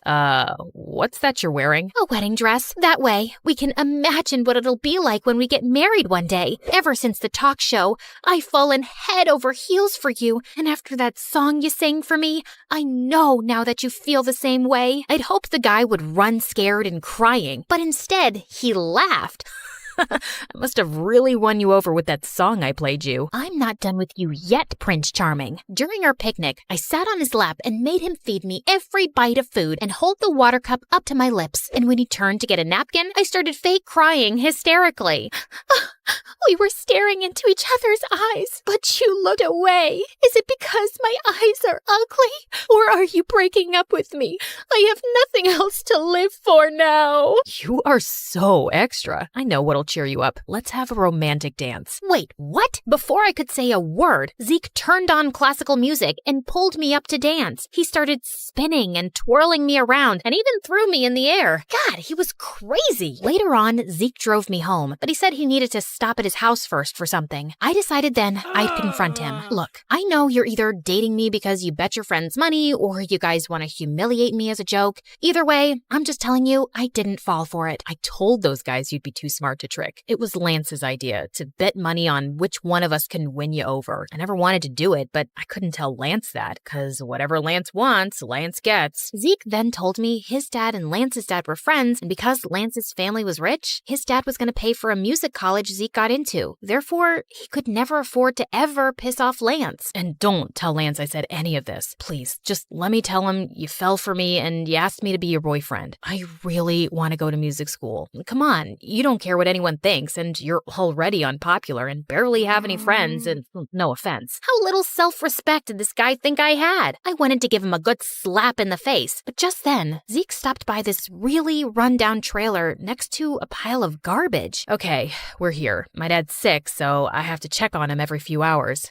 Holy crud, this is where he lived? This place was a single room, and Zeke's dad was in a bed with an oxygen tank. I guessed with his dad's medical bills, he'd never have enough money to even think about music school. So I decided to let Zeke tell Lance he was gonna keep dating me for a bet. The next day at school, I saw Lance and the other 3 heartthrobs looking at me and snickering to themselves. Even other kids seemed to be onto the bet, but I could live through it. I was doing a good deed by humiliating myself. Plus, Zeke was fun to be around, and I didn't mind having him as my fake boyfriend. One night, I decided to invite him to a celebrity party Mara and I were attending. I even bought him a suit and tie, and secretly, I thought he looked super handsome. At one point, I was walking by the entrance when suddenly I saw Zeke standing with Lance and his friends, and Zeke was saying he had to go. What do you mean? This is a huge exclusive party that I invited you to. Listen, cranky face, I came to pick up your boyfriend for some last-minute plans. Surely you two can reschedule. With that, Zeke took off with the boys, and for some reason, I felt really angry about it. Just then, Mara came over to ask if I was okay, and I ended up telling her everything. Look, I know you feel bad for Zeke because of his home situation, but you don't have to sell your dignity for charity. If you think he doesn't genuinely care about you, just dump his sorry butt in front of everyone tomorrow. Or I can talk tomorrow in school, like an actual mature person. But I know maturity is kind of a foreign concept to you and the other kids at school. Okay, listen, sis. You've never had any real friend or boyfriend before, and I'm at the top of our school's social ladder. I know how to deal with these things. I can handle this myself, thanks. Just because I don't date a different guy each week doesn't mean I need boy advice from you. So on Monday at school, I headed to the bleachers at lunch where I knew Zeke practiced guitar, except he spotted me first and immediately came over to hug me. I am so sorry about what happened at the party. Lance decided at the last minute that he wanted to have a betting party. Kids at school are betting on how I'm gonna break your heart and everything. I realize this may be going too far. It's going way too far. I tried to do a nice thing for you, but you're totally taking advantage of me. Also, how long are you gonna be Lance's slave for? Can't you get a scholarship to the school or something? No, I'm not talented enough. It's cool. I'll tell Lance the truth and stand up to him. I'll just find something other than music that makes me happy. Zeke turned to walk away, but I just couldn't let him give up his friends, his reputation, and his dreams. So I told Zeke I'd help him apply for a scholarship because even though he didn't believe in himself, I knew he was talented enough to get one. And 2 weeks later, he got accepted. You just made my dreams come true. Brooke, no one has ever believed in me like that before. You're amazing. Zeke suddenly picked me up and spun me around, which made me feel butterflies. After that, Zeke and I became really close and started hanging out all the time. I helped him take care of his dad, and he helped me make some friends at school. Except there were a couple of issues. One, I started to develop real romantic feelings for Zeke. And 2 was Zeke still hadn't told Lance the truth, even though it was part of our agreement. So finally, Zeke decided to confront Lance one day after school as I hid behind a tree to listen in. Look, man, I told Brooke about the bet. It's not right the way we're manipulating her. Plus, I've been hanging out with her, and I think I want to date her for real. You know, she helped me get a scholarship to the music school you were going to pay for. Now, you don't have to. Are you kidding me? What am I going to tell all the kids who've been giving us money, betting the different ways you can dump her? You're one of us, Zeke, and she's an unpopular loser. It'll make the whole squad look bad. If you date her, then you're dead to us. Well, fine then. You guys are jerks anyway. I'm going to get myself an awesome girlfriend. I held my breath as I watched Zeke ditch his friends for me. And just like that, Zeke and I became an item. He held my hand, kissed me in public at school, and didn't even seem to care that he'd lost all his friends in popularity. Everything seemed to be going well, at least for a couple of weeks. Then one weekend, I went away with my family for a camping trip with no Wi-Fi or cell reception. But when I arrived back at school on Monday, something horrible happened. I was sitting in the cafeteria when suddenly Zeke stood up on one of the tables with a microphone and speakers. Can I have everyone everyone's attention, I have something to say to my girlfriend, Brooke. I'm sorry, babe, but I just can't date you anymore. I've realized that I don't want to be with a stuck-up sourpuss who's way below my league. It's also really lame that you've never dated anyone before. So for all of you out there who bet money how I dump Brooke, the ones who selected public humiliation win. I stood with shock as I watched a bunch of kids run over to Zeke, Lance, and the other guys with cash. None of this made any sense. Had it just all been a setup? I ran out of the room and into the hallway to collect myself when I saw Zeke behind me. Brooke, I am so sorry I had to do that, but I had a good reason. What good reason could you possibly have for humiliating me like that? Please, just listen to me. My dad had to have an emergency medical procedure over the weekend that I couldn't pay for, and since there was no way to reach you, I had to ask Lance for help. He said he'd only pay for it on the condition that I publicly dump you. I'm so sorry. I still want to be with you, though. It just might have to be in secret. You know what? No, I don't care what your reasons are. I am so freaking sick of all of your excuses to manipulate and humiliate me. We're done, Zeke. That night, I refused to let myself cry. Zeke didn't deserve my tears. I didn't need any cowardly idiots in my life anyway. The next afternoon, I was studying in the library when I decided to take a break for some coffee and MSA videos. But while I was relaxing, Lance suddenly sat down next to me.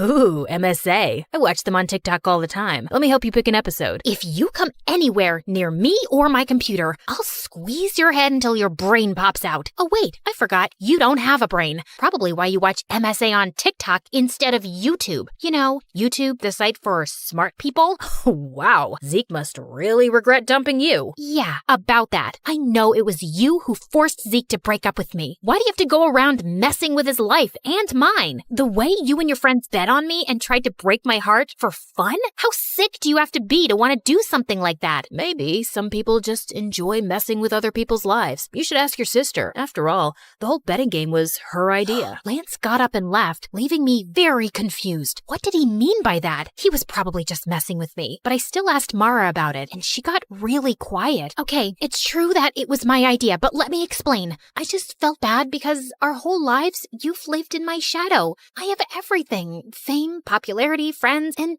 you didn't get any of that. So I wanted to find you a cute boyfriend to make you happy. Except none of the guys at school wanted to date you. The only ones who were willing to were Lance and his friends, if they could make money off of it. But I had hoped one of them would fall for you for real. I was stunned and silent as Mara apologized over and over. I knew her heart had been in the right place, but she'd gotten me into such a giant mess. God, I just needed space from everyone. The next morning, I was going through the mail when I saw an envelope from Zeke's music school. To my surprise, they'd returned a check I'd paid as a deposit to confirm his place in the program. Apparently, Zeke had called the college and declined the offer to attend. I thought right away of his sick dad, and suddenly I got a bad feeling. I drove immediately to Zeke's house, but when I reached there, he was sitting outside and playing guitar, looking perfectly happy. Zeke, is everything okay? Did you call your college and decline the offer?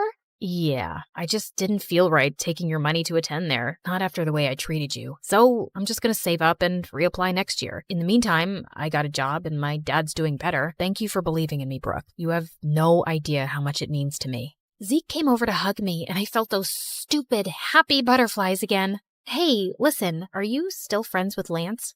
God, no. I'm done being his slave. I took a loan and paid him back everything I owed him for Dad. So, if I give you a second chance, that means you can't be an idiot this time. I swear on my life I won't be. I want you back, and I won't have it any other way. So, I guess my sister did achieve her goal of finding me a guy, even though it was in the craziest way possible. Still, maybe one of these days I could thank her for it.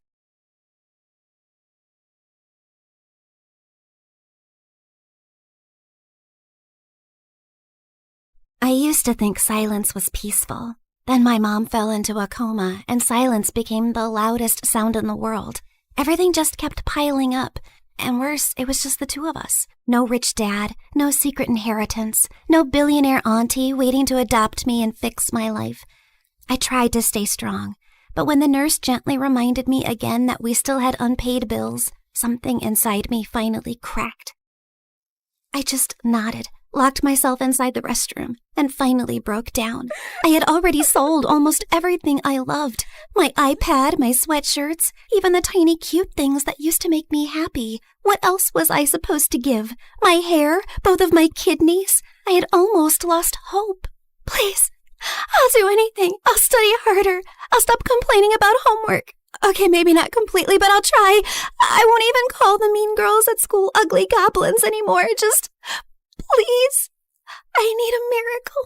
Just then, I heard a calm woman's voice speak. If you want a miracle, then look up. Wait, like treasure? You are reading it right. A special treasure awaits you. Is this a prank or something? Hello? I slowly turned around, expecting a hidden speaker or a hospital ghost with good acoustics, but there was nothing. I did not just hear a bathroom wall answer me. The wall did not answer you. I did. This is stress. People cry too hard and start hearing things, so this is totally normal, right? Just then, an arrow beneath the message suddenly started glowing. First I'm hearing things, and now I'm seeing things. What's happening? Believe your own eyes. Only that which you see is true. What is unseen is but an illusion. Okay. Let's say I believe you for 3 seconds. So, are we talking about gold? Money? Something that I could sell for millions? Because I don't need some riddles right now. I need some miracle, or at least some actual cash. Or some treasure valuable enough to change your fate. Whether it becomes salvation or disaster depends on who finds it first. And right now, you're already running out of time. Out of desperation to save my mom, I eventually gave in. I followed her out of the restroom, through the hallway, and toward the exit, while she narrated every tiny step like a freaking GPS. Continue forward, and please do not look suspicious. Proceed to the exit. Step over the small crack. Avoid the wet spot. Lift your foot slightly higher. There is an unpleasant object 2 centimeters ahead.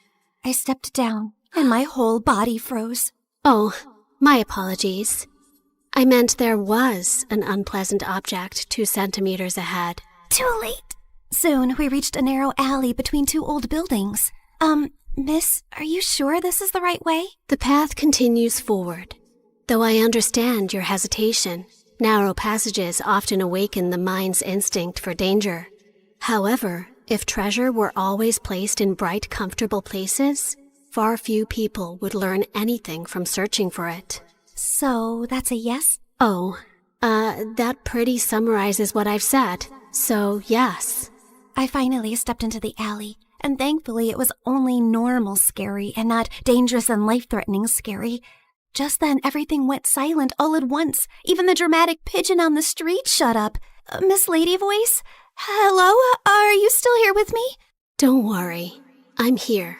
Just keep walking. Do not turn back yet. Step back and just breathe slowly. I only asked if you were there.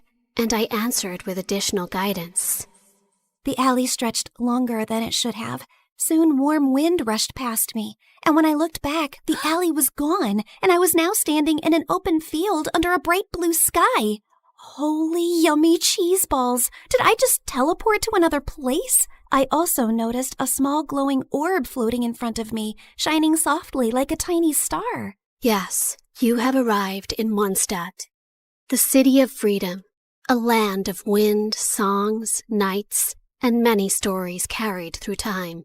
I realized that the glowing orb pulsed when the voice lady continued yapping. So that meant her voice now had some sort of a body? So you mean I'm not somewhere in Europe and not dreaming? Yes. This is not Europe, nor is it a dream. A world with its own laws, gods, stories, wounds, and miracles. Why am I exactly in this unfamiliar land? I just want my mom to wake up. Then keep walking, Sabrina. The treasure hunt begins here. Fine. If this treasure can really give me a miracle, then lead the way. Watch out! Explosive encounter highly likely nearby. Explosive what? Just then, a loud boom suddenly echoed from somewhere near the trees, and a tiny red figure then burst out from behind a bush. Ta-da! Clee is here! Spark Knight of the Knights of Favonius. She is known throughout for her enthusiasm, remarkable explosive talent, and a long history of incidents that are best described as energetic. Sorry about that. Clee was only doing a little fish blasting. Well, maybe not a little, but the fish tastes so good, so Clee thinks being grounded for a day is worth it. Anyway, are you here for the treasure hunt? You know about that? Uh-huh. Miss Nicole told Clee. She said a dear traveler named Sabrina would arrive. Wait, you can hear her too? And she actually has a name? Of course, Miss Nicole is the best. And she talks inside heads because she can't talk with her mouth. Mom says she's very smart and very nice, but also talks a lot. Alice said that? Yep.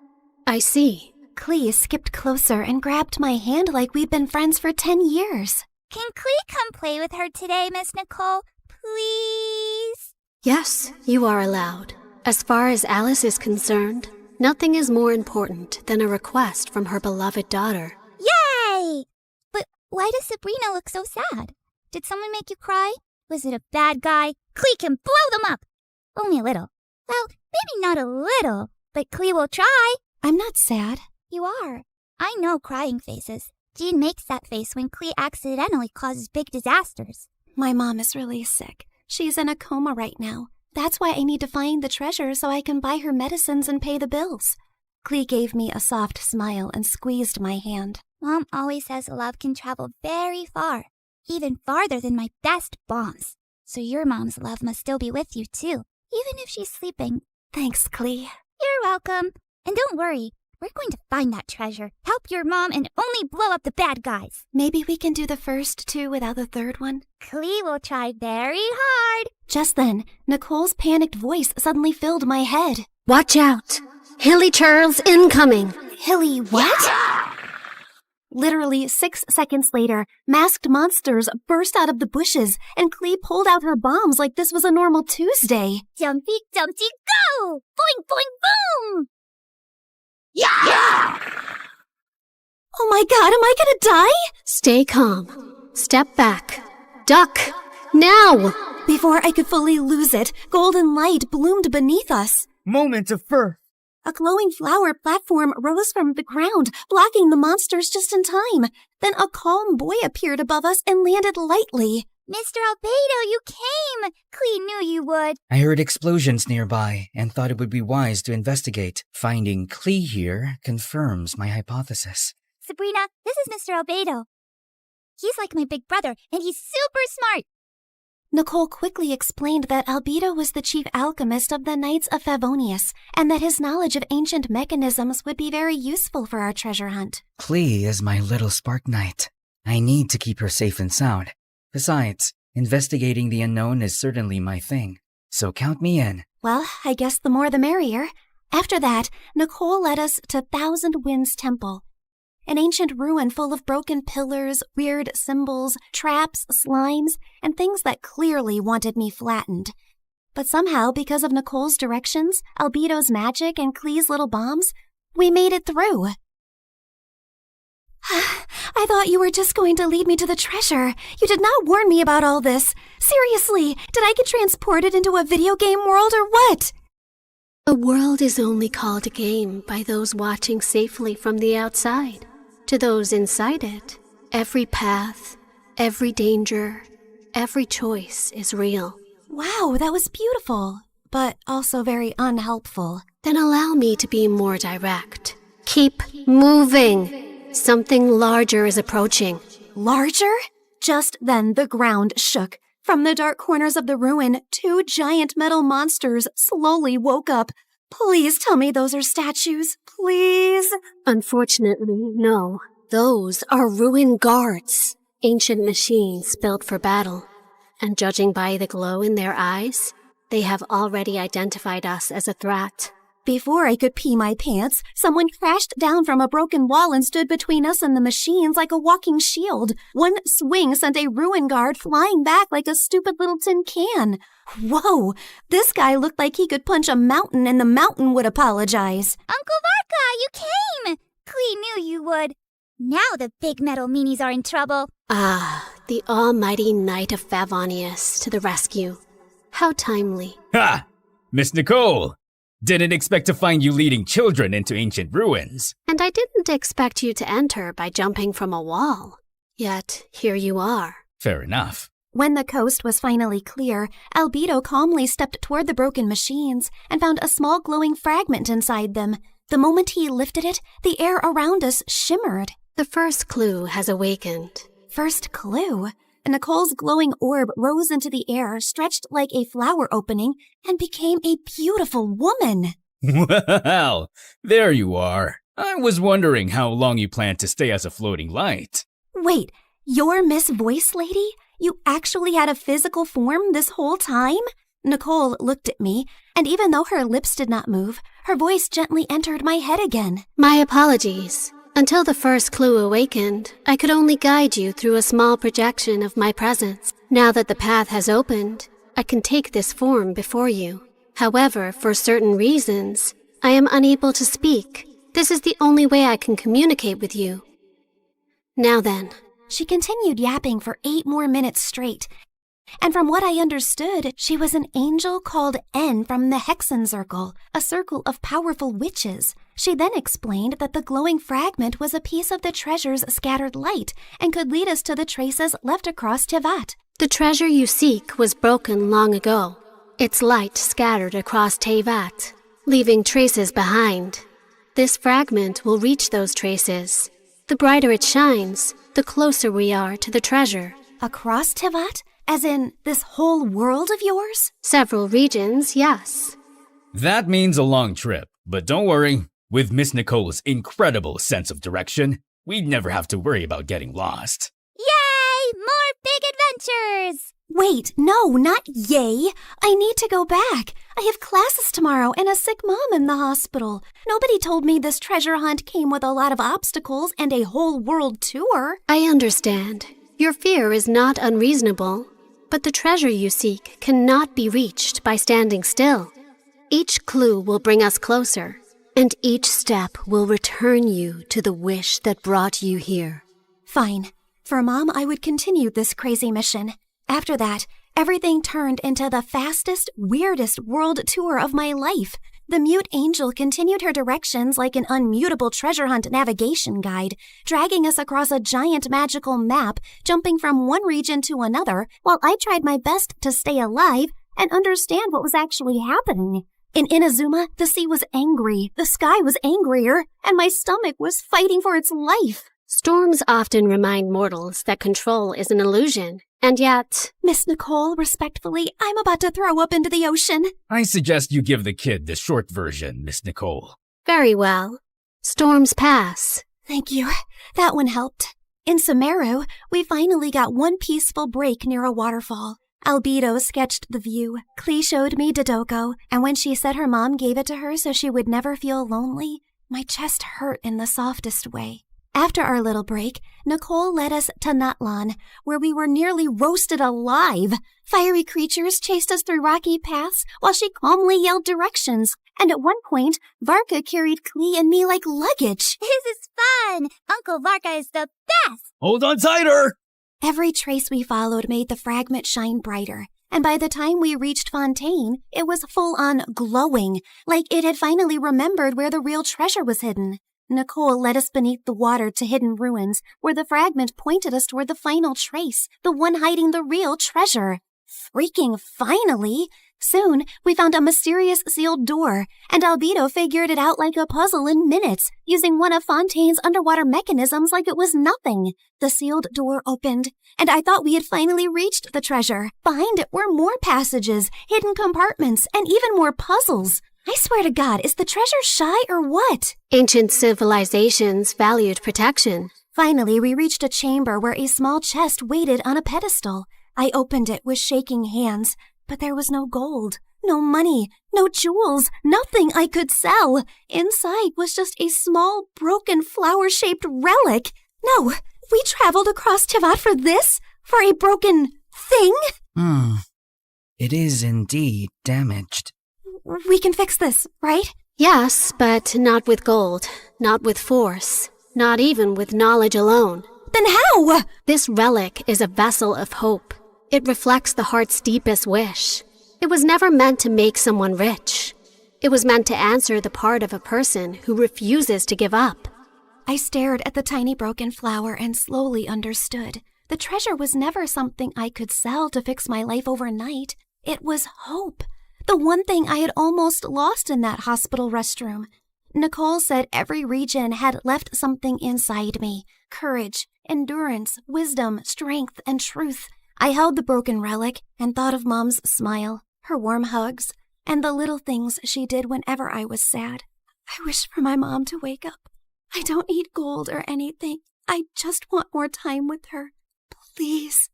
Just then, the relic started glowing. Golden light filled the cracks, and the broken petals slowly repaired themselves until the flower became whole again. You fixed it! The restoration is complete. The way home can now be opened. A portal appeared behind us, and my chest hurt when I realized I was really leaving them. They were supposed to be just my treasure hunting team, but somehow they had become my friends. Klee hugged me first and gave me a tiny Dodoko charm. So you won't forget Klee. Fear doesn't mean you're weak. It means what you're fighting for matters. Always remember that, kid. If fate allows us to meet again, perhaps we could continue this conversation over dessert. You asked for a miracle, but you were the one who kept walking toward it. Remember that, too. After a tearful goodbye with them, I finally stepped into the light. When I opened my eyes again, I was back in the hospital restroom. I thought it had all been a dream until I felt Klee's Dodoku charm in my pocket. So it was real. Everything was real. I ran back to Mom's room. The bills were still there. Mom was still sleeping. But I felt different. Scared, yes, but not empty and hopeless anymore. One day, my seatmate was secretly playing some online game called Genshin Impact. And the second I saw her screen, my soul almost left my body. The characters looked way too familiar. And then it hit me. So I was in a game? That night, I downloaded the game beside Mom's hospital bed. And when Nicole's banner finally appeared, I pulled for her. Not gonna lie, I really miss her voice and her endless yapping about lore and random facts. Step into the world of Genshin Impact, the open-world action RPG where you explore, battle, and uncover the secrets of Tivat across PC, mobile, and console, all seamlessly connected. Experience exciting new adventures in Luna 7 Truth Amongst the Pages of Piranha, featuring powerful new weapons, fun minigames, and exciting rewards to enjoy. Uncover a brand new story chapter in Sumeru. Meet new Wishbanner characters like Nicole, Prune, and Lowen. One afternoon while I was studying beside Mom, her fingers finally moved. Mom? Hey, sweetie. Mommy, you're awake. You're really awake. I missed you so much. And for the first time in a long time, the silence in the room did not feel scary. It felt peaceful at last.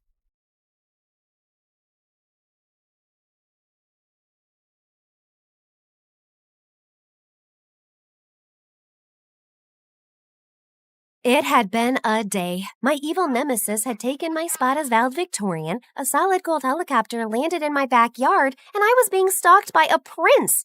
And it all began when I almost went into a coma. It all started as I was walking around the school garden. I spotted my favorite purple flower, but as I held it up to my nose, I panicked when I heard that all too familiar buzzing sound. I tried to swipe it and run away, but it came right at me. Ow! I dropped everything, fell to my knees, and desperately searched for my medicine. You see, I was severely allergic to bees, and if I got stung, it was just moments before I would stop breathing. I've got you. I turned to see Chandler, the mysterious new student at school who always wore dark sunglasses and a long coat, holding my medicine and rushing toward me just as I passed out. As I woke up, I was staring into the most beautiful yet unfamiliar face I had ever seen smiling at me. Who is this? You're okay. I gave you your injection just in time. I touched his face and realized that I was in his arms. I must be hallucinating because one of your eyes is brown and the other is blue. Must be the way the light is hitting it. He suddenly got uncomfortable and jumped up quickly, putting his dark coat and glasses back on. I immediately pushed him away when I realized it was Chandler. Wait, were you watching me? Don't be so dramatic. This isn't your private garden. Besides, I only saw you because you were running in circles screaming like a lunatic. I looked around to gather my things and pick myself up. And what's with the outfit, Dracula? Are you afraid I'm going to discover your secret identity? And as I turned towards him, he was already gone. Okay, no one ever has to know that the class weirdo saved my life, or that for a minute I thought about him as someone other than a Twilight cosplayer. I mean, the first time he actually talks to me and then he runs away like a crazy person, and now I'm talking to myself like a crazy person. Ugh. Hi, my name is Monica, and this is my story of how my biggest nemesis became the reason I found happiness. But before I continue, please like and subscribe. That weekend, I invited my best friend Phoebe to play tennis at my house on our private court. I told her what happened, and she started screaming like a Swiftie. Oh my God, Mon! He's totally into you. Ew, gross. Well, he never talked to any of the girls at school before, so it definitely meant something. He's too weird for me. Besides, I have so much going on with being valedictorian and homecoming queen this year. I don't have time for a fan fiction fanatic. Rumor has it that his family has ties to the mob, and that will make your love story even hotter. I can see it now. Coming to theaters soon. Mafia Queen and her mysterious man. That might be your fantasy, but mine is a little more Prince Harry than Dirty Harry. Suddenly, a solid gold helicopter landed right on the tennis court. Talk about be careful what you wish for. We had to hold on to the net so we wouldn't get blown into the next yard. The truth is, I was more annoyed than surprised, since we lived in a very rich neighborhood, and our neighbors were constantly landing at our house by mistake. Oh man, if this is one of the Blackpink girls again, my dad's gonna explode. But it was actually my childhood friend Ross, who'd moved to Germany when his mom married royalty. I hadn't seen him in 5 years. I barely recognized him. He ran to me and hugged me. Hey, hot stuff. Tell me how much you miss me. Ross? Holy extreme makeover! You look amazing! Where's the rest of you? You like it? I lost 80 pounds, got rid of my acne, and now I wear contacts. Are you, posing for me? Just then, he spotted Phoebe standing behind me. Who's the dweeb? Dweeb? This is Phoebe. She's my best friend. Of course. You needed a pet to keep you company while I was away. Okay, well, I'm back now, so run along, dweeby. Monica and I have a lot of catching up to do. I put my arm around her to stop her from slapping Ross and smiled uncomfortably. Wow, you sure have changed. I know. The new and improved 3.0 Rosso-Rama. He flexed and winked at me. Why don't you go say hi to my parents? I'll meet you inside. Just as Phoebe was about to say something to him, I put my hand over her mouth. I know he seems like a jerk, but growing up he was the sweetest guy. Please, just give him a chance. What? Oh, I said I'll give him a shot, but if his manners don't improve, I'll show him how good I am with a tennis racket. My parents told Ross he could stay with us until his parents arrived a few weeks later. I thought it would also be a good chance for us to reconnect and for him to remind me of his sweet side that I used to love so much. Yeah, that so didn't happen. From the minute he arrived, he was bossing all the house staff around and constantly parading around with no shirt. Sure, he had a great body, but the minute he opened his mouth, I wanted to put my boot in it. Let's face it, guys, somewhere out there, there's even someone who Ryan Gosling annoys, am I right? And to make matters worse, he insisted on taking his precious gold helicopter everywhere, to the mall, the movies, and worse, to my school. One day, the helicopter landed on the football field, and as he stepped out, he took a t-shirt gun and shot shirts with a picture of his face on them at all the girls swooning over him. Yes, ladies, and a few of you boys, I see you. Your dream man, Prince Ross, has arrived. He walked over and put his arm around me and held my hand. I thought I would pick you up and we can go for protein shakes at the new juice bar. Just then, Rachel, the most spoiled little rich girl in our school and my arch nemesis, rushed up to him. We have never actually had royalty here. Would you sign this for me? Ross dropped my hand and proceeded to flirt with her. What's your name? Rachel, but you can call me yours. Aha! Yours. Until someone else comes along in 3, 2, 1. Excuse me. Let's face it, you change your mind about boys more often than a traffic light says go. And speaking of that, why don't you just go?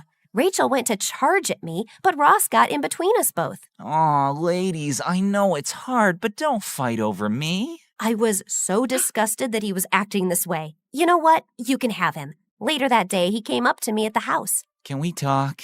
If it's about how amazing you are, no thanks. I think I've had enough of the Royal Ross reality show to last me a lifetime. Actually, I wanted to tell you I'm sorry about how I acted, and I brought you these.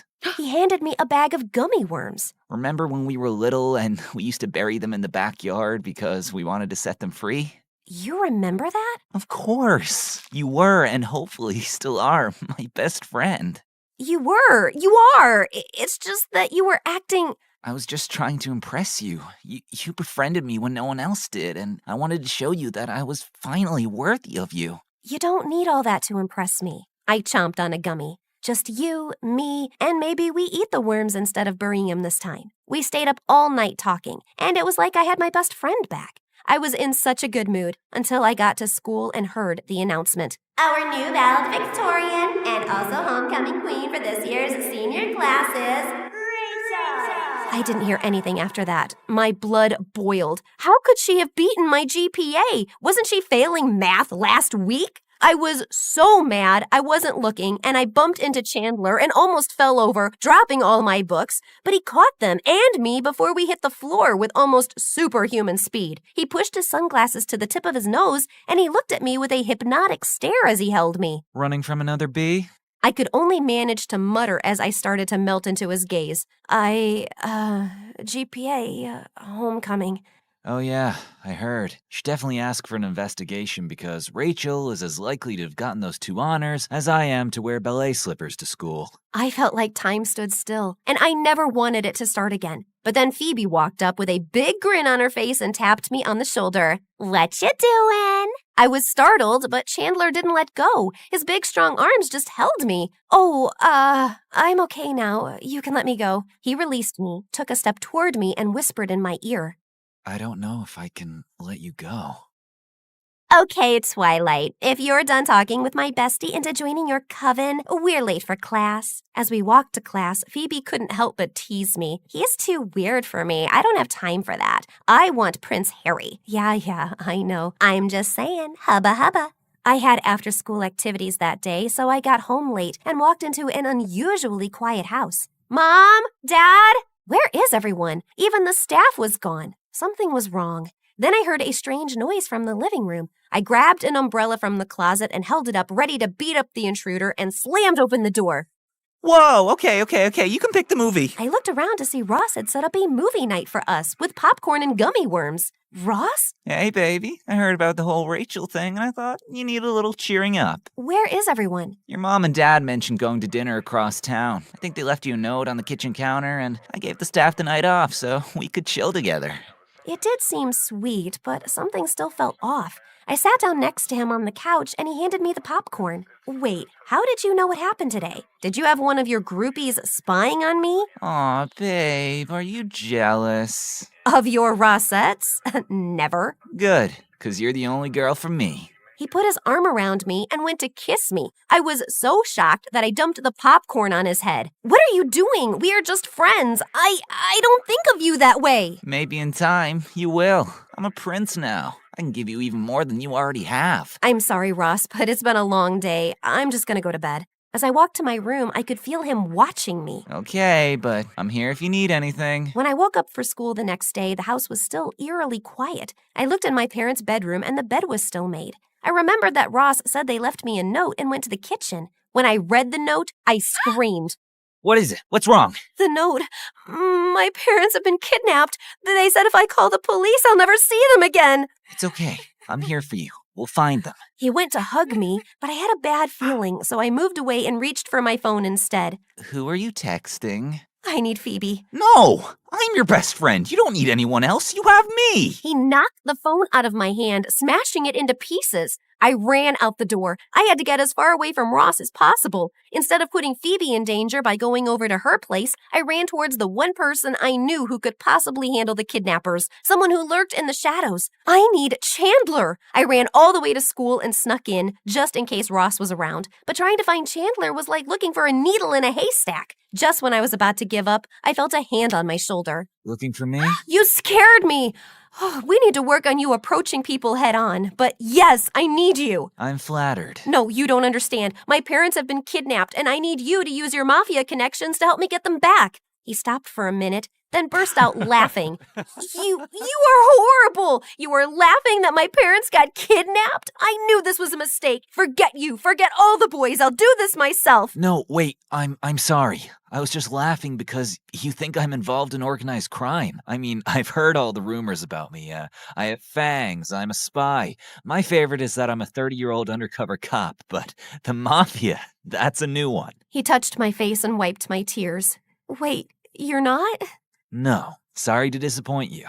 No, that's actually a good thing, although this might have been the one time I needed it to be true. I'm so sorry to hear about your parents, and of course, I'll help you find them. Maybe it was his confidence or the fact that I didn't know who else to turn to, but I believed him. So, the first thing is... Just then, Ross came barreling down the hallway in attack mode, heading straight for Chandler. Take your hands off of her. I'll save you, Monica. Chandler whipped off his trench coat and mocked Ross by waving it at him like a bullfighter. Taro! Just as Ross was about to pounce, Chandler pulled back the coat to reveal a locker, and Ross drove head first into it. That should slow him down for a little bit. But Ross got up and was as angry as ever. She's mine. And as soon as I stop seeing double, I'm coming for her. Or maybe not. Time to go. He grabbed my hand and we rushed out of the school doors to his motorcycle. I'm not getting on that thing with you. But then I turned to see Ross running towards us. Change of heart? He tossed me his extra helmet and we took off. We drove for a while to make sure we weren't followed, then pulled over. I think we should go back to your house, see if we can find any clues. Good idea, but we have to be careful because I don't want to run into... the Rossinator. But before we go, I need to know, why did you agree to help me? We don't even really know each other. You mean saving your life doesn't fall under the category of we're friends now? Okay, good point. But I feel like you are avoiding telling me about you. Well, I would love to take you for coffee and tell you my life story, but you might want to rescue your parents first. Also a good point. Okay, there's a door at the back of the house that leads to the wine cellar. It's been sealed off, but if we can get in, I can get into the house from there without anyone seeing. Once we got to the house, I tried to pry it open. Ugh, it's been closed so long it must be rusted shut. Here, let me try. He handed me his coat. If it's easier, you can take off your shirt too. He paused for a moment and gave me a flirty smile. I mean, so it doesn't get dirty.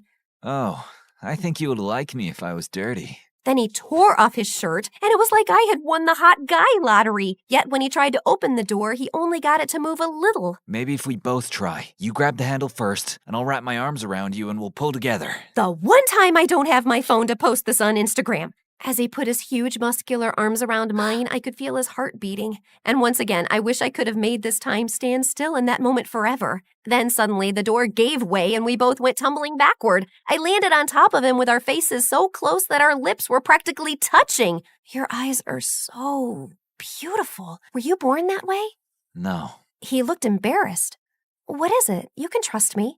I actually grew up in the poor section of town, and one day I saw a little boy wandering the streets about to get hit by a car, and on instinct I dove in front to save him. The next thing I know, I'm waking up after surgery with this eye, and it turns out the boy was the governor's son. He paid for the best medical care and even sent me to finish my education at your school. Holy Bruce Wayne! Is this guy too good to be true or what? This would be that moment in the movie when we would have our first kiss.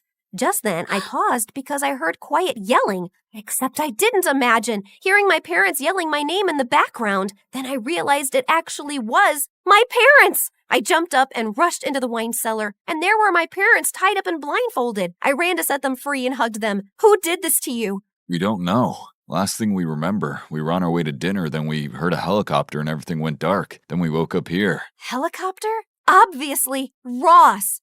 But we can't prove it because we didn't see him. We only heard a female voice. I think I might have an idea, but we would need your mom and dad to stay out of sight, so Ross continues to believe that he controls the situation.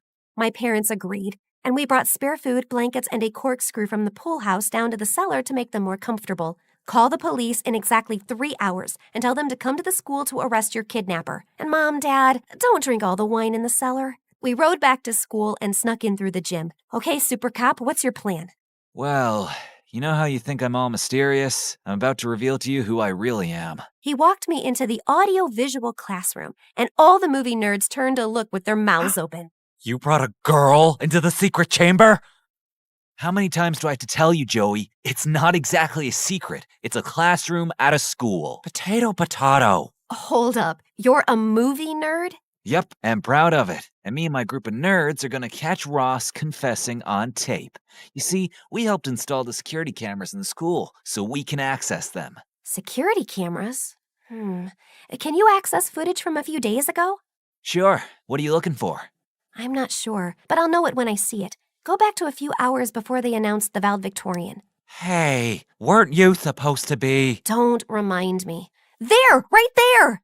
Is that Ross sneaking into the office and changing the winner to Rachel? I knew that jerk wasn't working alone. I bet he did that for her, so she would help him kidnap my parents. That must have been the female voice they heard. Now to put our plan into action.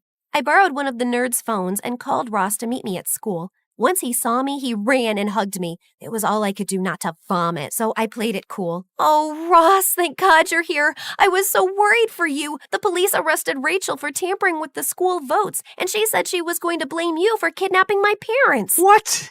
That's crazy. I had nothing to do with any of that. She must be saying that because she has a super crush on me. But you know, my heart and my helicopter belong to you. Just then, Rachel came out of the AV classroom where she had been watching on camera as Ross blamed her. You liar! You are the one who wanted to kidnap her parents so you could save them and make her fall in love with you. Oh, Ross, you did that for me? Oh, that's so romantic. Well, in that case, yes, it was all my idea. I would do anything for you. That's a wrap. The police arrived, and even as they carted him and Rachel off in the police car, he was still patting himself on the back. Can't believe you're choosing him over me. I'm a catch. Phoebe came running up to me and gave me a great big bear hug. Mon, I've been so worried. You weren't answering your phone, but I finally talked to your parents and they explained everything to me. I knew that jerk was no good. Maybe next time you listen to your best friend. 100% from here on out. Best friends forever. Later that night, Chandler and I finally had that cup of coffee and learned a lot about each other. Monica, I've liked you since the first time I laid eyes on you fleeing from a bee. I knew then you were my movie queen, and I just hoped that you'd be okay with dating a poor movie nerd on a scholarship. So, is this the part in the movie when the hero finally kisses the heroine? Nope. This is the part when she kisses him.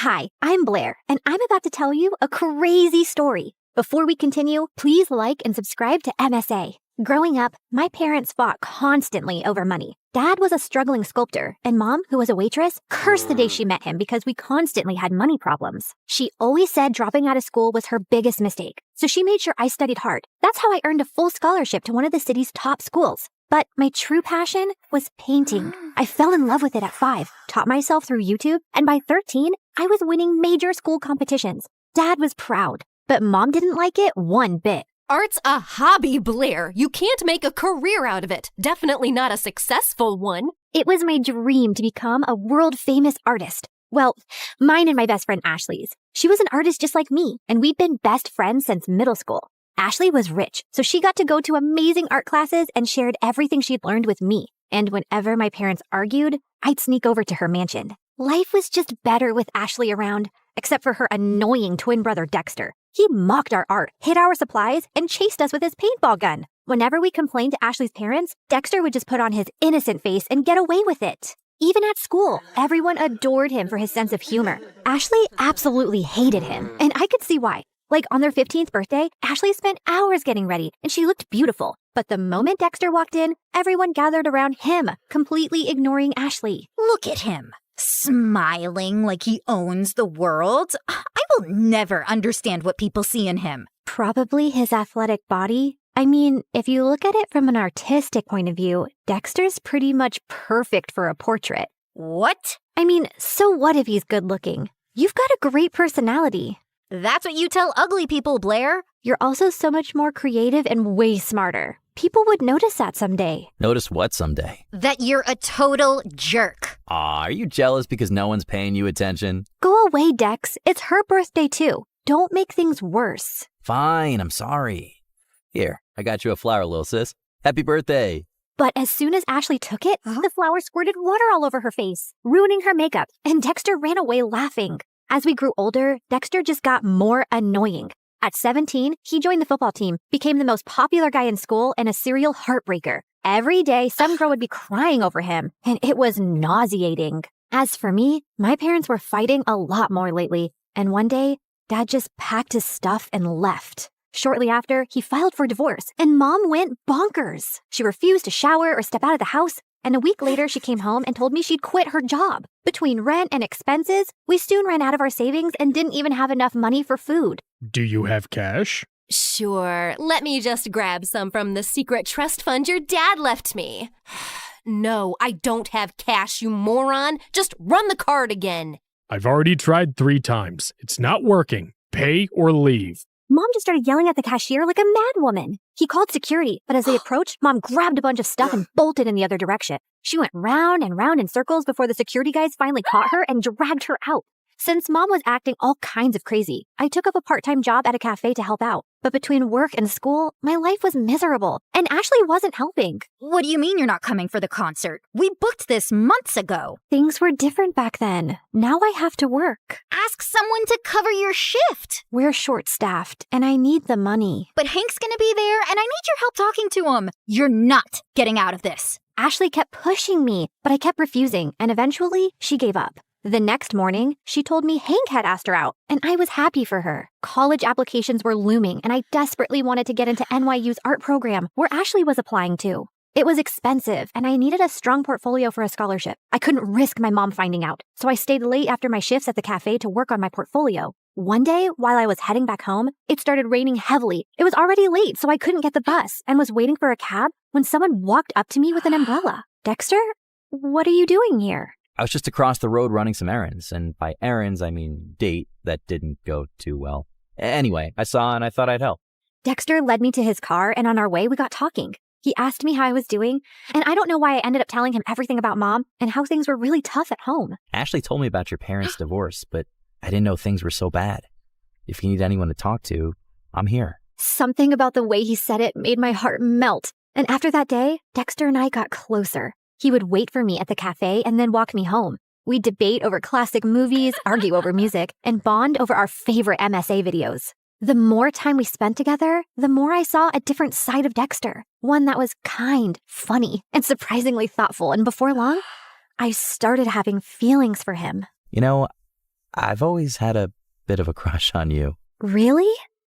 Why? You're kind, beautiful, smart, creative, and you're probably the toughest person I know. Wow, thanks. I always thought you're kind of annoying. Gee, thanks. What a compliment. Let me finish. But now I think you're the only person who gets me. You've shown me what it's like to really connect with someone, Dex. I guess what I'm saying is... That you like me? I like you too. And then Dexter kissed me, and it was perfect. I wasn't sure how Ashley would take it, but before we can even gather the courage to tell her, we found her crying in the school garden the next day. Hank dumped me. He says my nostrils are too big and that my face reminds him of his dead cat. What kind of reason is that? The kind that's a lie. Hank's a total player. Why would you ever fall for him, you dumb... Ow! I mean, I'm sorry you're hurting, but don't weep over that idiot. You're stronger than that. Be a man, woman, girl, be a girl. Did you hit your head or something? Why are you even talking to me? Blair, I need a hug. The next few days were a mess. Ashley was hung up on Hank and dragged me along for endless shopping sprees and salon visits to distract herself, and I didn't think it was a good time to tell her about me and Dex, who I wasn't even getting to spend any time with. She was also home all the time, so Dexter started sneaking into my room late at night. This is not fair. You're totally ignoring me. I know, but she's miserable, and she needs me. Hey, Han, remember when you needed her, but she was too busy falling in love? Anyway, my football team's having a party tomorrow night, and I'd love for you to come. It's low-key, just close friends. How close are we talking? Close enough to do this. Dexter leaned in to kiss me, but before he could, someone knocked on my door. Ashley! He hid under the bed as I opened the door. Who are you talking to? No one. I was just humming to myself. La la la. See? You tell me, what's up? No time long see. You're being weird. Anywho, I need your help. I've heard the football team is having a party tomorrow, and Hank's gonna be there. I need him to know that I've moved on, and this party is perfect for that. I have the invites. You're coming with me. No excuses. But I have to work on my portfolio. I promise I'll help you after the party. Please say yes. Ashley looked desperate that I couldn't refuse. Dexter was furious, though. He didn't answer my calls or reply to my texts. Even at the party, he ignored me. But I could see he kept looking my way. Ashley had hired some guy to be her fake boyfriend, so she left for the dance floor with him while I waited for Dexter. I was near the pool when I almost slipped, but someone held on to me. Careful there, sweet cakes. You'll hurt yourself. Blair, right? I'm Hank. I know. Great. Then let's skip the introductions and dance. I don't want to. Come on. She said no. I turned around and saw Dexter looking furious. And who are you? Her boyfriend? Yes, now back off. Or what? You'll hit me, pretty boy? You bet I will. Dexter punched Hank right in his face and he stumbled backward. Hank charged at Dexter and the two got into a fight. Everyone gathered around and I caught sight of Ashley's face in the crowd. She looked furious. I ran over to her, but I slipped and fell in the pool. I don't remember much after that, but when I opened my eyes, I was in a room with Dexter and Ashley staring at me. What happened? You passed out. You don't know how to swim? I didn't exactly grow up with a pool in my backyard, so no, I don't. You're bleeding. That's no big deal. Yeah, no big deal. Just like it's not a big deal to hide from your best friend that you're dating her idiot brother. How could you not tell me? I don't know, okay? I freaked out. You've always hated Dexter, and then you'd just broken up with Hank, so I didn't want to rub my relationship in your face. You don't have to treat me like I'm a child who doesn't have a handle on her emotions. Anyway, you've chosen Dexter. Although I can't understand why him out of all the boys on the planet. But you did, and you're my best friend. So I'll accept it on one condition. Never, never make out in front of me, or I'll projectile vomit all over you. Deal? Deal. After that, things went smoothly. Dexter and I could now date openly, which made me really popular. One of his friends asked me to create a portrait for her dad. He loved it so much that he gave me a lot of commissioned work. Soon, I was making enough to quit my job at the cafe, and life became a lot easier. I even finished my art portfolio and was working on some last-minute changes one night when Mom barged in. You're applying to an art college? Why didn't you tell me? Who told you? Doesn't matter. Have you forgotten how much we've struggled because of Dad? And who will even pay for this college? I don't have that kind of money. I'll get a scholarship, Mom. I made a portfolio. Look. No, art school is too expensive and not worth it. You'll join a community college and stay close to me. Now give me that. Mom snatched the portfolio from me and left. I followed her, but she locked herself in her room. No matter how much I begged, she wouldn't open the door. Mom didn't get out of her room the whole day, and since submission was only 2 days away, I had no choice but to give up on my dream. I was talking to Ashley and Dexter about it when he came up with a brilliant idea. Dad knows the dean personally. How about I talk to him and get you a personal interview? And we can ask my friend whose dad bought paintings from you to let us borrow those. It could be your portfolio. That'll work. It should. I'm not letting you give up on your dreams, Blair. What about Mom? She just has to make peace with it. I know you love her, but what she's asking of you is not fair. She's acting like the kid in this relationship. The interview was scheduled for 2 days later, and I spent every second preparing. On the big day, I felt really confident. But as I was on my way, I got a call from the admissions office saying that my interview was canceled. Apparently, I had called and canceled my interview, claiming my mom was unwell, even sending medical reports as proof and withdrawing my application because I needed to take care of her. I tried telling them so many times that it wasn't me, but they just cut the call. I had no idea how Mom had found out about my interview, but I was furious that she'd done this. I went back home to confront her, but to my shock, I found her passed out on the floor. I called 911 and immediately rushed her to the hospital. On my way, I messaged Dad, and by the time we reached, he was already there. And what he told me next shocked me. A month ago, your mom fainted at work and was diagnosed with a rare heart disease. She needs a transplant, but since she couldn't afford it, she turned to me for help. But why didn't you tell me? We're trying to arrange money, and we wanted to wait till then to tell you. She didn't want to worry you. And here I thought she was lying when she submitted those documents. What documents? I explained about NYU and my interview with the dean. I don't think your mom's behind this.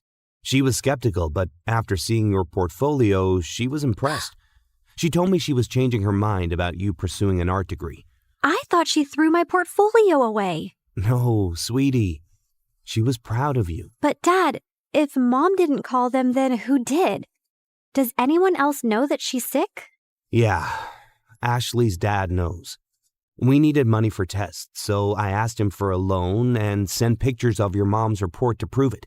I told him to keep it a secret so you wouldn't find out. I immediately understood who might have done this. But just to be sure, I called the admissions office and asked them for the number they received the call and reports from. And when I saw who it was, my mind exploded with anger. I took a cab, reached Ashley's place, and barged into her house. You called the admission office and told them that my mom was sick and I won't be attending the interview?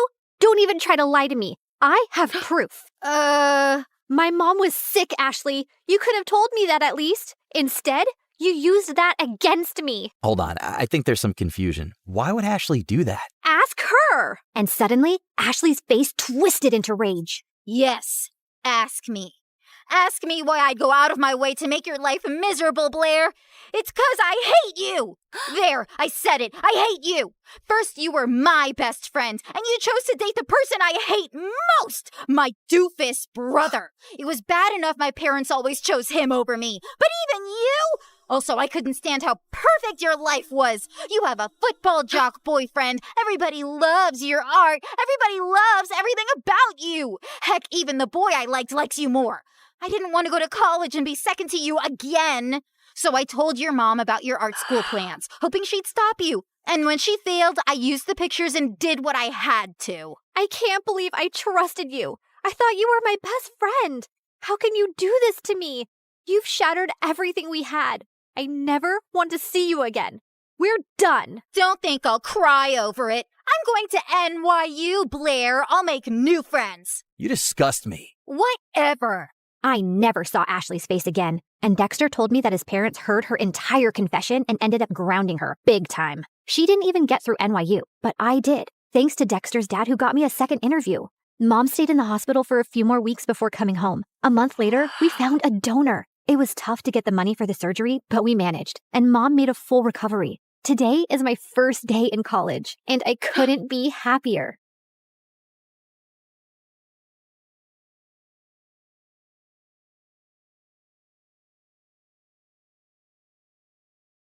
Hi everyone, my name is Summer. Please like and subscribe to MSA. I come from a poor family where my single mom used to work in fields for rich people. And since I was the eldest daughter, I always tried to help her out. Except I was kinda slow and really clumsy. Honey, can you go pick up those baskets for me? Sure thing, Mom. Oh, ouch! I'd destroy more things than I'd fix. You're sick, Mom. You should rest. I'll feed the cattle for you today. Oh no, wait, Summer, no, shh. You can thank me later. But as soon as I went near the animals, I stepped on a cow's tail and sent them all running around in panic. Just then, my BFF Jackson showed up, laughing like crazy. I guess that adds to another of your achievements this week, Summer. Shut up and help me. Jackson's family had lived next to us for years, and we'd grown up really close. And since he was a freaking genius, he'd help me study while I just tried to sleep my way out of it. At school, all the girls drooled over him and came to me to put in a good word for them. Can you give these chocolates to Jackson and ask him to come to our party? Nah, I got a test. You can eat them all. Really? The girls would hate me for being his favorite. And likewise, I adored him too. He was really hardworking and had part-time jobs to support his mom, who was sick most of the time. One day, I went over to check on his mom, and he was surprised when he came home. Summer, what are you doing here? I knew you'd be working late shifts, so I thought I'd help out. I am so lucky to have you in my life. I love you. Suddenly, my eyes went all wide. What, you don't like me? Oh, no! I mean, yes! I like you a lot. But I thought you were too perfect and wouldn't like someone like me. You're the most beautiful person, both inside and out. Summer, I don't just like you, dummy. I love you. After that, Jackson and I started dating, and it was really fun. But over time, things started to get tough. Jackson's mom got sicker, and he became super stressed and started working more part-time jobs. He'd be so busy that I'd barely get to see him. So one day, I decided to stop by at the ranch where he worked. But when I got there, I saw Jackson's clothes were all muddy, and a bunch of kids our age were messing with him. How dare you touch me, you filthy rat? I didn't touch you on purpose. I was just trying to save you from falling. But suddenly, the girl slapped Jackson hard across his face, and I just couldn't watch him being humiliated like that. You jerks! Leave him alone! I jumped over the fence to save him, but I ended up landing in a puddle. Ugh. The other kids started laughing, and Jackson pulled me away quickly. But the next day, Jackson came to my place with the most extraordinary request. Summer, if I asked you, would you date the guy I work for? What? You want me to be someone else's girlfriend? No, I just want you to pretend. Why would you ask me to do that? And do you mean one of those jerks who was bullying you? Just hear me out. He asked me if I could get him a fake girlfriend in exchange for a lot of money. Summer, you know I'd never even think of such a thing if I didn't really need it. Mom needs that surgery soon. So, you'll put me up for sale? No, don't say it like that. It's just like any job. It doesn't mean anything more. Please, help me. I knew his need was genuine, but this was insane, and I refused. The next few days, Jackson kept texting me to apologize, but I didn't want to talk to him. Until one day I came home, and Mom told me that Jackson's mom had been admitted to the hospital. I went there as fast as I could, and it broke my heart to see how defeated Jackson looked. And I decided to go along with the fake dating plan. I was going to get him that money, and maybe even teach those jerk kids a lesson. When I told him I'd do it, Jackson was shocked. Are you sure, Summer? Yeah, I'm sure. I can't thank you enough. You're the best. The next day, I went to see that guy Aiden at his ranch. Interesting. Aren't you Jackson's girlfriend who tried to save him that day? That was brave of you, although you looked pretty stupid. Also, you don't find it weird that he has no problem with you dating another guy? What? No, Jackson and I are just friends. Wow, you're one amazing friend. So you're single then? Yeah, but don't get any ideas. I'm only here to be your fake girlfriend. And as far as you're concerned, I'm like, gay. I see you and I feel nothing. In fact, I look at you and I want to puke. Yuck.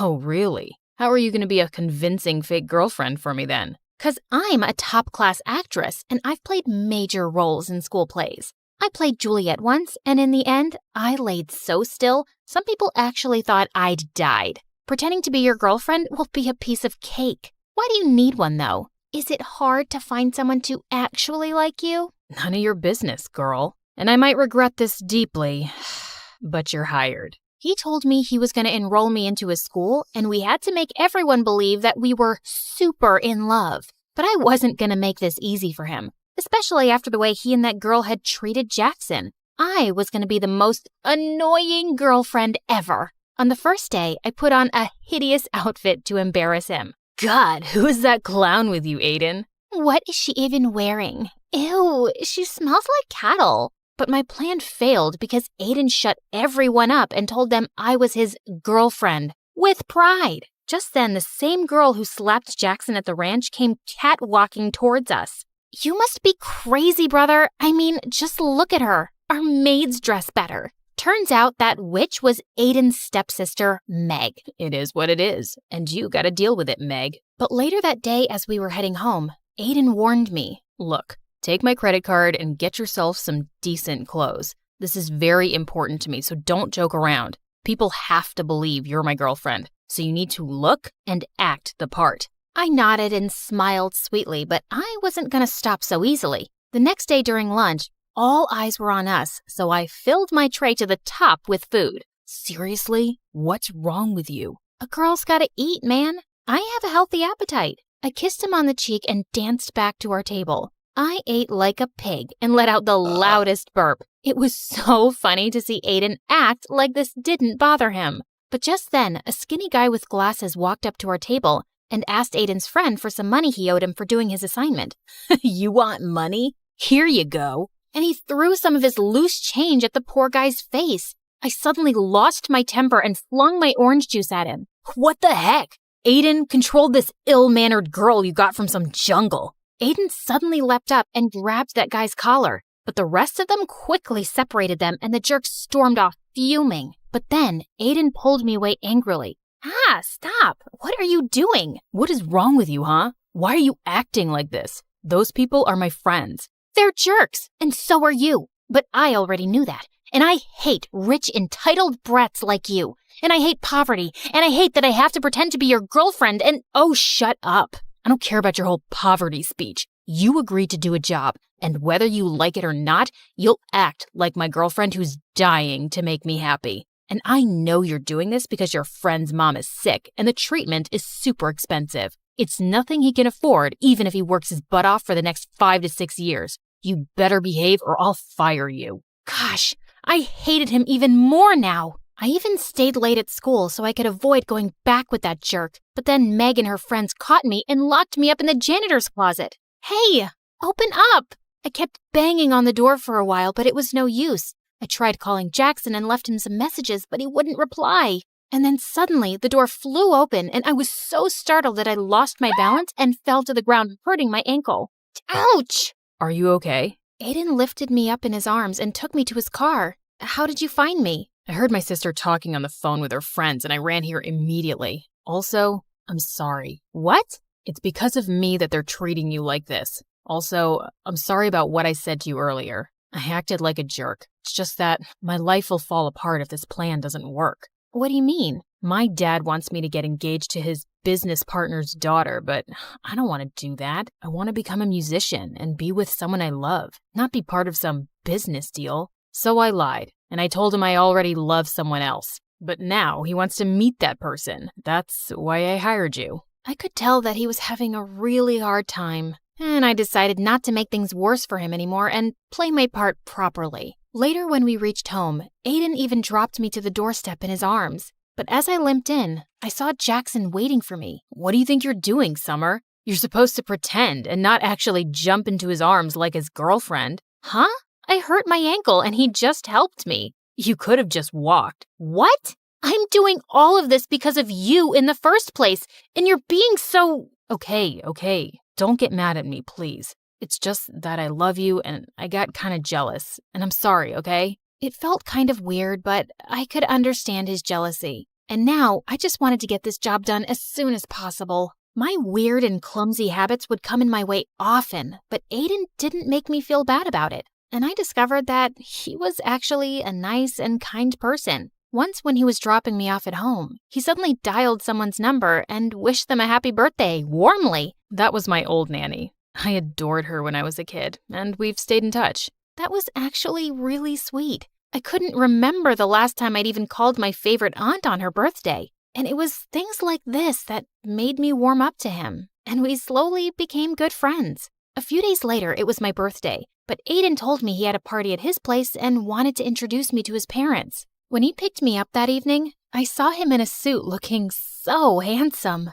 Whoa, you look so pretty. You don't have to pretend. No one's watching us here, Aiden. Suddenly, I lost my balance, but thankfully, Aiden caught me in his arms. For seconds, he kept staring into my eyes, and my heart raced like crazy. It's a shame we aren't dating for real. Somehow, I pulled myself back up and stomped on his feet. I would never have dated you for real. You're not my type. Later at the party, Aiden was about to introduce me to his parents, but on the way, Meg stepped on my dress and I ended up crashing into the party cake, which went flying into Aiden's parents' face. Holy freaking cake monsters! It was such a disaster and I just ran out of there. But on my way out, I crashed into Jackson. I hadn't seen him in days. Jack, what are you doing here? And where have you been lately? I came to work here for the night so I could make some extra cash. And I've been busy, but I'm surprised you even noticed or cared. Why wouldn't I? You're my boyfriend. And do you know what day it is today?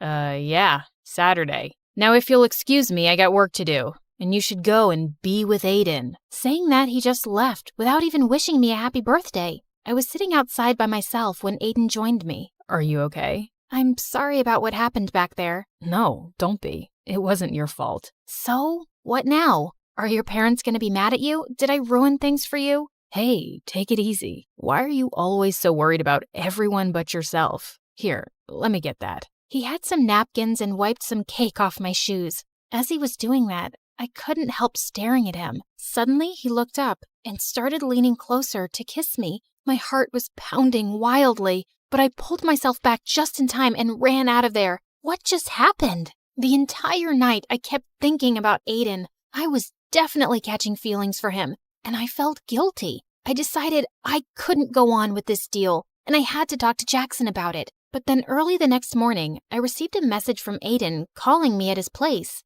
When I got there, I didn't see Aiden, but his parents and Meg were there. And so was Jackson. Look who's here. The famous gold digger who's trying to rip my brother off. I have no idea what you're talking about. Your brother and I love each other. Oh, really? Then who is this? Meg told us she heard you calling him your boyfriend last night. So, you've just been playing with my son's heart because he's rich? That's why rich people like us can't trust you filthy lowlives. You're all liars and frauds. I looked at Jackson, but he just stood there. But Aiden suddenly appeared and stepped in front of me. Leave her alone. I told you, I love her, Meg, and if you hurt her again, it's not gonna end well for you. Then it's not going to end well for you either, son. If you're gonna be with this girl, you can just leave with her as well. I already felt so humiliated, and I didn't want Aiden to get in any more trouble. So I ran out of there, and Jackson followed me. I'm really sorry, Summer, but it would have messed up our plan if I'd jumped in to save Aiden's girlfriend. Jackson, I think the plan is already over. Aiden's family won't accept me as his girlfriend now. But Summer, you still asked Aiden to pay for you, right? This can't have been all a waste. I failed at the job, and I don't want to ask him for the money. I was going to talk to you about ending the deal anyway. Why? 'Cause Aiden kissed you last night? What? I actually left before he could kiss me. But you thought we kissed? And you still didn't want to break the deal? Do you even care about me? Of course I care about you, Summer. You think it's been easy for me to see my girlfriend with him? But you know how desperately we need the money. Not me. You. It's you who's lost his mind over the money. It's like I don't even know who you are anymore, Jackson. Just leave me alone. We're done. Because you fell in love with Mr. Fancy Rich Pants, right? Because I'm not good enough for you anymore, right? Jackson, just stop. No, I won't. In fact, let's see if you still love me or not. He tried to kiss me, and just as I was about to slap him, Aiden pulled him back and punched him hard. You piece of garbage. Step away right now if you ever want to see a penny of that money. Jackson stood there looking furious for a minute, then walked away. I couldn't believe him. So, Jackson is your boyfriend. So what? It shouldn't matter to you anyway. It matters to me, Summer. You deserve so much better than this jerk who didn't even hesitate to sell off his girlfriend. I knew he was right, but I was too embarrassed to accept that in front of him. The next few days, Aiden kept calling me and I didn't answer. Jackson didn't even bother, and I'd sure he'd gotten his money. And then soon after, I left for college, cutting contacts with everyone. But only a few months later, I was walking down my college campus when I heard a familiar voice. You look great, Summer. Aiden, what are you doing here? I came to look for you. But why? Because I want to be with you. I was always under so much pressure from my family, but after you left, I left home too. Somehow, you've made me stronger. I chased my dreams and started my own music band, but there was still something missing. You. What? I fell in love with you really quickly, Summer. But whenever I'd say anything, you'd think I was pretending. And after you left, I realized I was such a fool not to tell you earlier. So tell me you don't hate me, at least. I don't, but you'll have to take it slow, 'cause this time, I want it to be real too. I promise.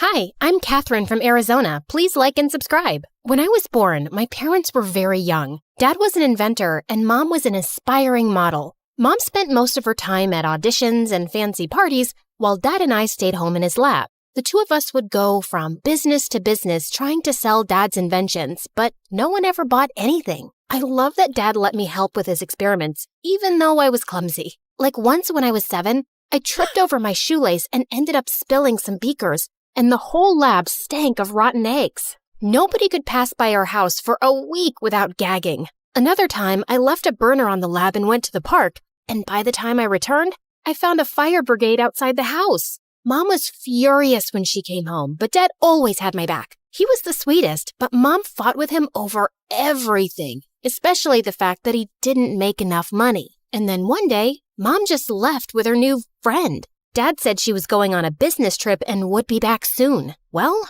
Mom never came back, and Dad did his best to keep me happy. Once when I was 9, we were at the supermarket and Dad picked up the last bag of marshmallows when suddenly a lady started yelling at him. Hey, I was about to take that. Give that to me. Ma'am, I picked them up first. So what? I saw them first. Don't you have any manners? It's ladies first. Dad gave the bag to her, but I was furious. He was just too nice, and I had to protect him. Plus, there were marshmallows on the line. I acted nice and offered the lady some gum. And seconds later, the witch started to scream. It was a spicy gum that made your mouth feel like it's on fire for 10 hours. One of my favorite inventions. Dad and I kept working together, and by the time I was 12, we had developed something spectacular. He sold our invention to a huge corporation, and overnight, we became millionaires. We moved into a huge house, and Dad started his own company. But I couldn't help noticing that sometimes he was really sad. What's wrong, Dad? Nothing, honey. I'm totally fine. Then one day, a magazine named him the city's most eligible bachelor, and suddenly, he was going on dates every weekend. I was jealous. For so long, it had been just the two of us. But Dad seemed happier. Dad had always homeschooled me, but now he was too busy. So I started school for the first time in 9th grade. We had a test in science class soon, and I turned in my exam in 5 minutes and got all the answers right. My teacher, Mr. Johnson, swore I cheated. I didn't cheat. I studied the chapter last night. I stood up and recited everything from the chapter word for word. Mr. Johnson was stunned and immediately apologized. After that, he was much nicer to me and even asked me to assist in class. Soon, I was even tutoring kids after school, and people called me a genius. Everyone loved me, except for a kid named Gabe. Gabe and I had competed against each other on the school's debate team. Every time I came in first, and he came in second. Later that year, Gabe and I competed in the science fair. The teachers were really impressed with Gabe's project. That is, until they saw mine. I won first place, and Gabe came in second. You think you're so awesome, don't you? Well, you're not. Things are just easy for spoiled brats like you. Excuse me? You heard me. You're a billionaire's daughter. You have everything handed to you. People only love you because of your money. Your dad probably buys you the first prize every time. I didn't want to admit it, but his words did hurt. I knew Dad gave a lot of donations to my school. Did everyone just like me because of my father? A few nights later, Dad brought home a pretty blonde woman. Catherine, this is Layla. She's my new friend. The next thing I knew, Layla had moved into our house. Dad was head over heels for her. He showered her with gifts and followed her around like a lovesick puppy. Ew, can you two get a room? Layla was the worst. First, she threw out all my favorite foods. She painted my room bright pink, and on one occasion, she dragged me out of the lab to take me to her stylist. You're such a pretty girl. Don't hide your face with all that hair and baggy clothes. Wow, honey, you look like a clown. Layla is the worst. Don't be rude. She's just trying to help. She's ruining everything. After a while, I hardly recognized our house anymore, and Dad spent all his free time taking Layla shopping and on romantic getaways. I didn't trust her one bit. She was probably just after his money. But it didn't matter what I thought, because soon, Dad and Layla were married. A few months later, while Dad was away on a business trip, I woke up at night to get water when I found Layla talking outside with a man in a hoodie. The two argued for a while, then she hugged and kissed him. I saw her coming back in and ran upstairs. What? The next morning, Dad was back and I found him with Layla in the kitchen. Good morning. I made your favorite pancakes. What's the matter, honey? Is something wrong? Yes, it is. I saw Layla with a strange man last night. She kissed him. What? Kat, are you sure you're okay? I was out like a light last night. It was probably just a dream, silly. I felt like an idiot. Layla just lied to Dad's face, and he was too love-struck to believe me. A few weeks later, Dad went on another business trip, and at 2 a.m. in the morning, I heard a strange man whispering with Layla in her bedroom. I was pissed. I grabbed my cell phone. This time, I'd get evidence. I crept towards their room. The door was closed, but I could hear the man's voice through the walls. I pressed record and sent the audio to Dad. The next morning when Dad returned, he and Layla confronted me. Are you spying on Layla? Dad, she's cheating on you. I sent you the evidence. I left the television on, Kat. That's what you heard. I love your dad. I'd never cheat on him. That wasn't the television. It was another man. I swear. She's a liar. I am so disappointed in you, Catherine. She's done nothing but be nice to you, and you've treated her horribly. You need to accept that Layla and I are together, and your lies won't change that. Dad grounded me for a week. After that, I didn't say a word about Layla's late-night excursions. If Dad wanted to be with a cheater, so be it. I focused on school and preparing for the next big debate competition, but I noticed that Gabe wasn't there. He wasn't my favorite person, but I started to worry when a few weeks passed and none of the teachers or students knew why he was absent. Then I remembered that Gabe worked at a local deli after school. One afternoon, I decided to stop by the deli. I saw Gabe at the counter looking like he hadn't slept in days. Gabe, are you okay? What are you doing here? I was just worried about you. I brought you the homework you missed from class. Why are you being nice to me? No one's ever nice to me. You might be my nemesis, but I still care. Suddenly, Gabe burst into tears. He told me about how his mom was sick and he was working day and night to pay for a special surgery she needed. I'm scared I won't be able to raise enough money in time. I can give you the money. I don't want your charity. It's not charity. Consider it an investment. Competing with you keeps me on my toes. Gabe accepted the money, and a week later, he ran up to me and gave me the biggest hug. Whoa, I can hardly breathe, buddy. Mom's surgery was a success, and it's all thanks to you. Also, I'm sorry, Catherine. It's not true that you win everything because you're rich. You're just better than me, and I know that. Soon, Gabe and I started spending all our time together. We studied together every day, texted late into the night, and sent each other our favorite MSA videos. I was happy being at his place anyway because I wanted to avoid Dad and Layla as much as I could. One day as we were walking home, he was unusually quiet. What's wrong? You look like you swallowed a lemon. I don't know how to say this, but I was thinking, just contemplating if maybe you would consider or like to, Just spit it out, man. Do you want to go with me to the winter dance? Oh, I don't know. That might not be such a good idea. It's okay, I get it. You'd rather go with some rich, cool guy, not a poor nerd like me. No, I don't care how much money you have, and we're both nerds, duh. It's just that I'm a horrible dancer. I'd probably embarrass you. You'd never embarrass me, Catherine. You're perfect. Then Gabe kissed me, and it was so romantic. That weekend, Gabe came to pick me up in his mom's car for the dance. Gabe walked up to Dad to meet him, but Dad ignored him and pulled me to the side. Are you sure you want to go out with this boy? He drives that piece of junk, and it looks like he pulled out his suit from the trash. Dad, what is wrong with you? I like him. He's a sweet guy. And since when do you care about how much money someone has? You were never this way before. Not until you met Layla. Don't drag Layla into this. You're my daughter, and you deserve better than a poor loser.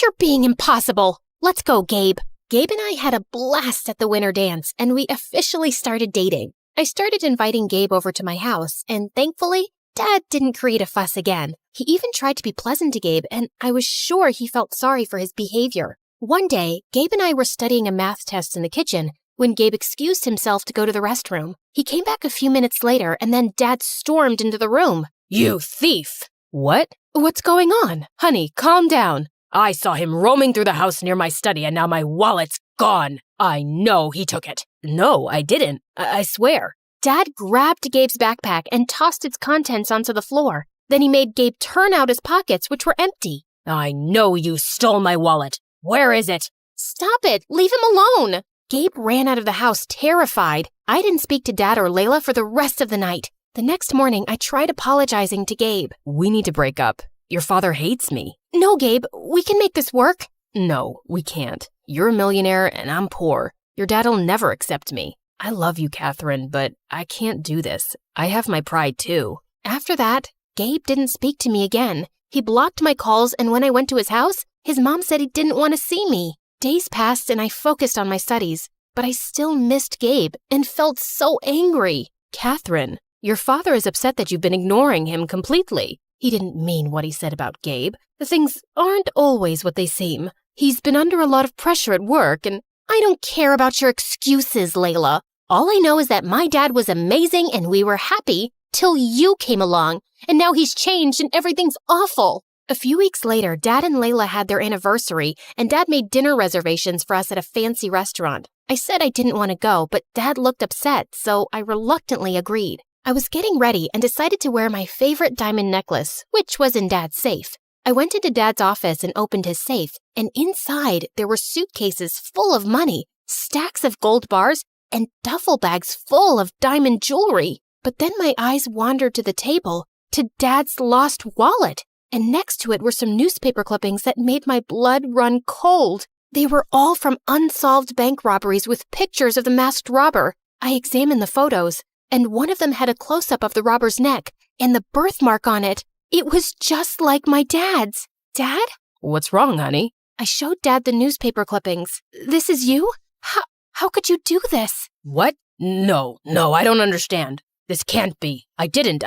Then Dad fainted and hit his head. Layla called the ambulance and Dad was rushed to the hospital. I sat in the waiting room while Layla spoke to the doctors. Then she asked me to come into Dad's room. Layla and I have been keeping a secret from you. I have dissociative identity disorder, also known as a split personality. I struggled with it when I was younger, and I had it under control for years. I was his psychiatrist and fell in love with him. He was good for a while, but then his condition got worse. That was your dad in the hoodie outside the house that night, and he was the one you heard in the bedroom. He was supposed to be out of town getting treatment, but both times, he came home acting strange and saying things that didn't make sense. He didn't ever let me tell you because he didn't want you to worry. I have no memories of the robberies, Kat, I swear. I didn't know things had gotten that bad. I'm so sorry, honey. I hugged my dad and Layla. I felt so bad for Dad and for how I'd treated Layla. Dad was released from the hospital. The judge decided not to press charges for his crimes, but ordered him into therapy, and we returned all the stolen goods. Layla and I supported Dad through his treatment, and a few months later, the doctors released him from the psychiatric facility. And over this time, Layla and I grew closer. One day, when I got home from school, I opened the door to see Gabe and my father standing inside. Layla told me I chased your friend away, and I've apologized for how I treated him. I'm sorry for the pain I've caused you both. I would never stand in the way of your happiness, Kat. Thank you, Dad. Gabe rushed over to me and kissed me. And from then on, he never let me go.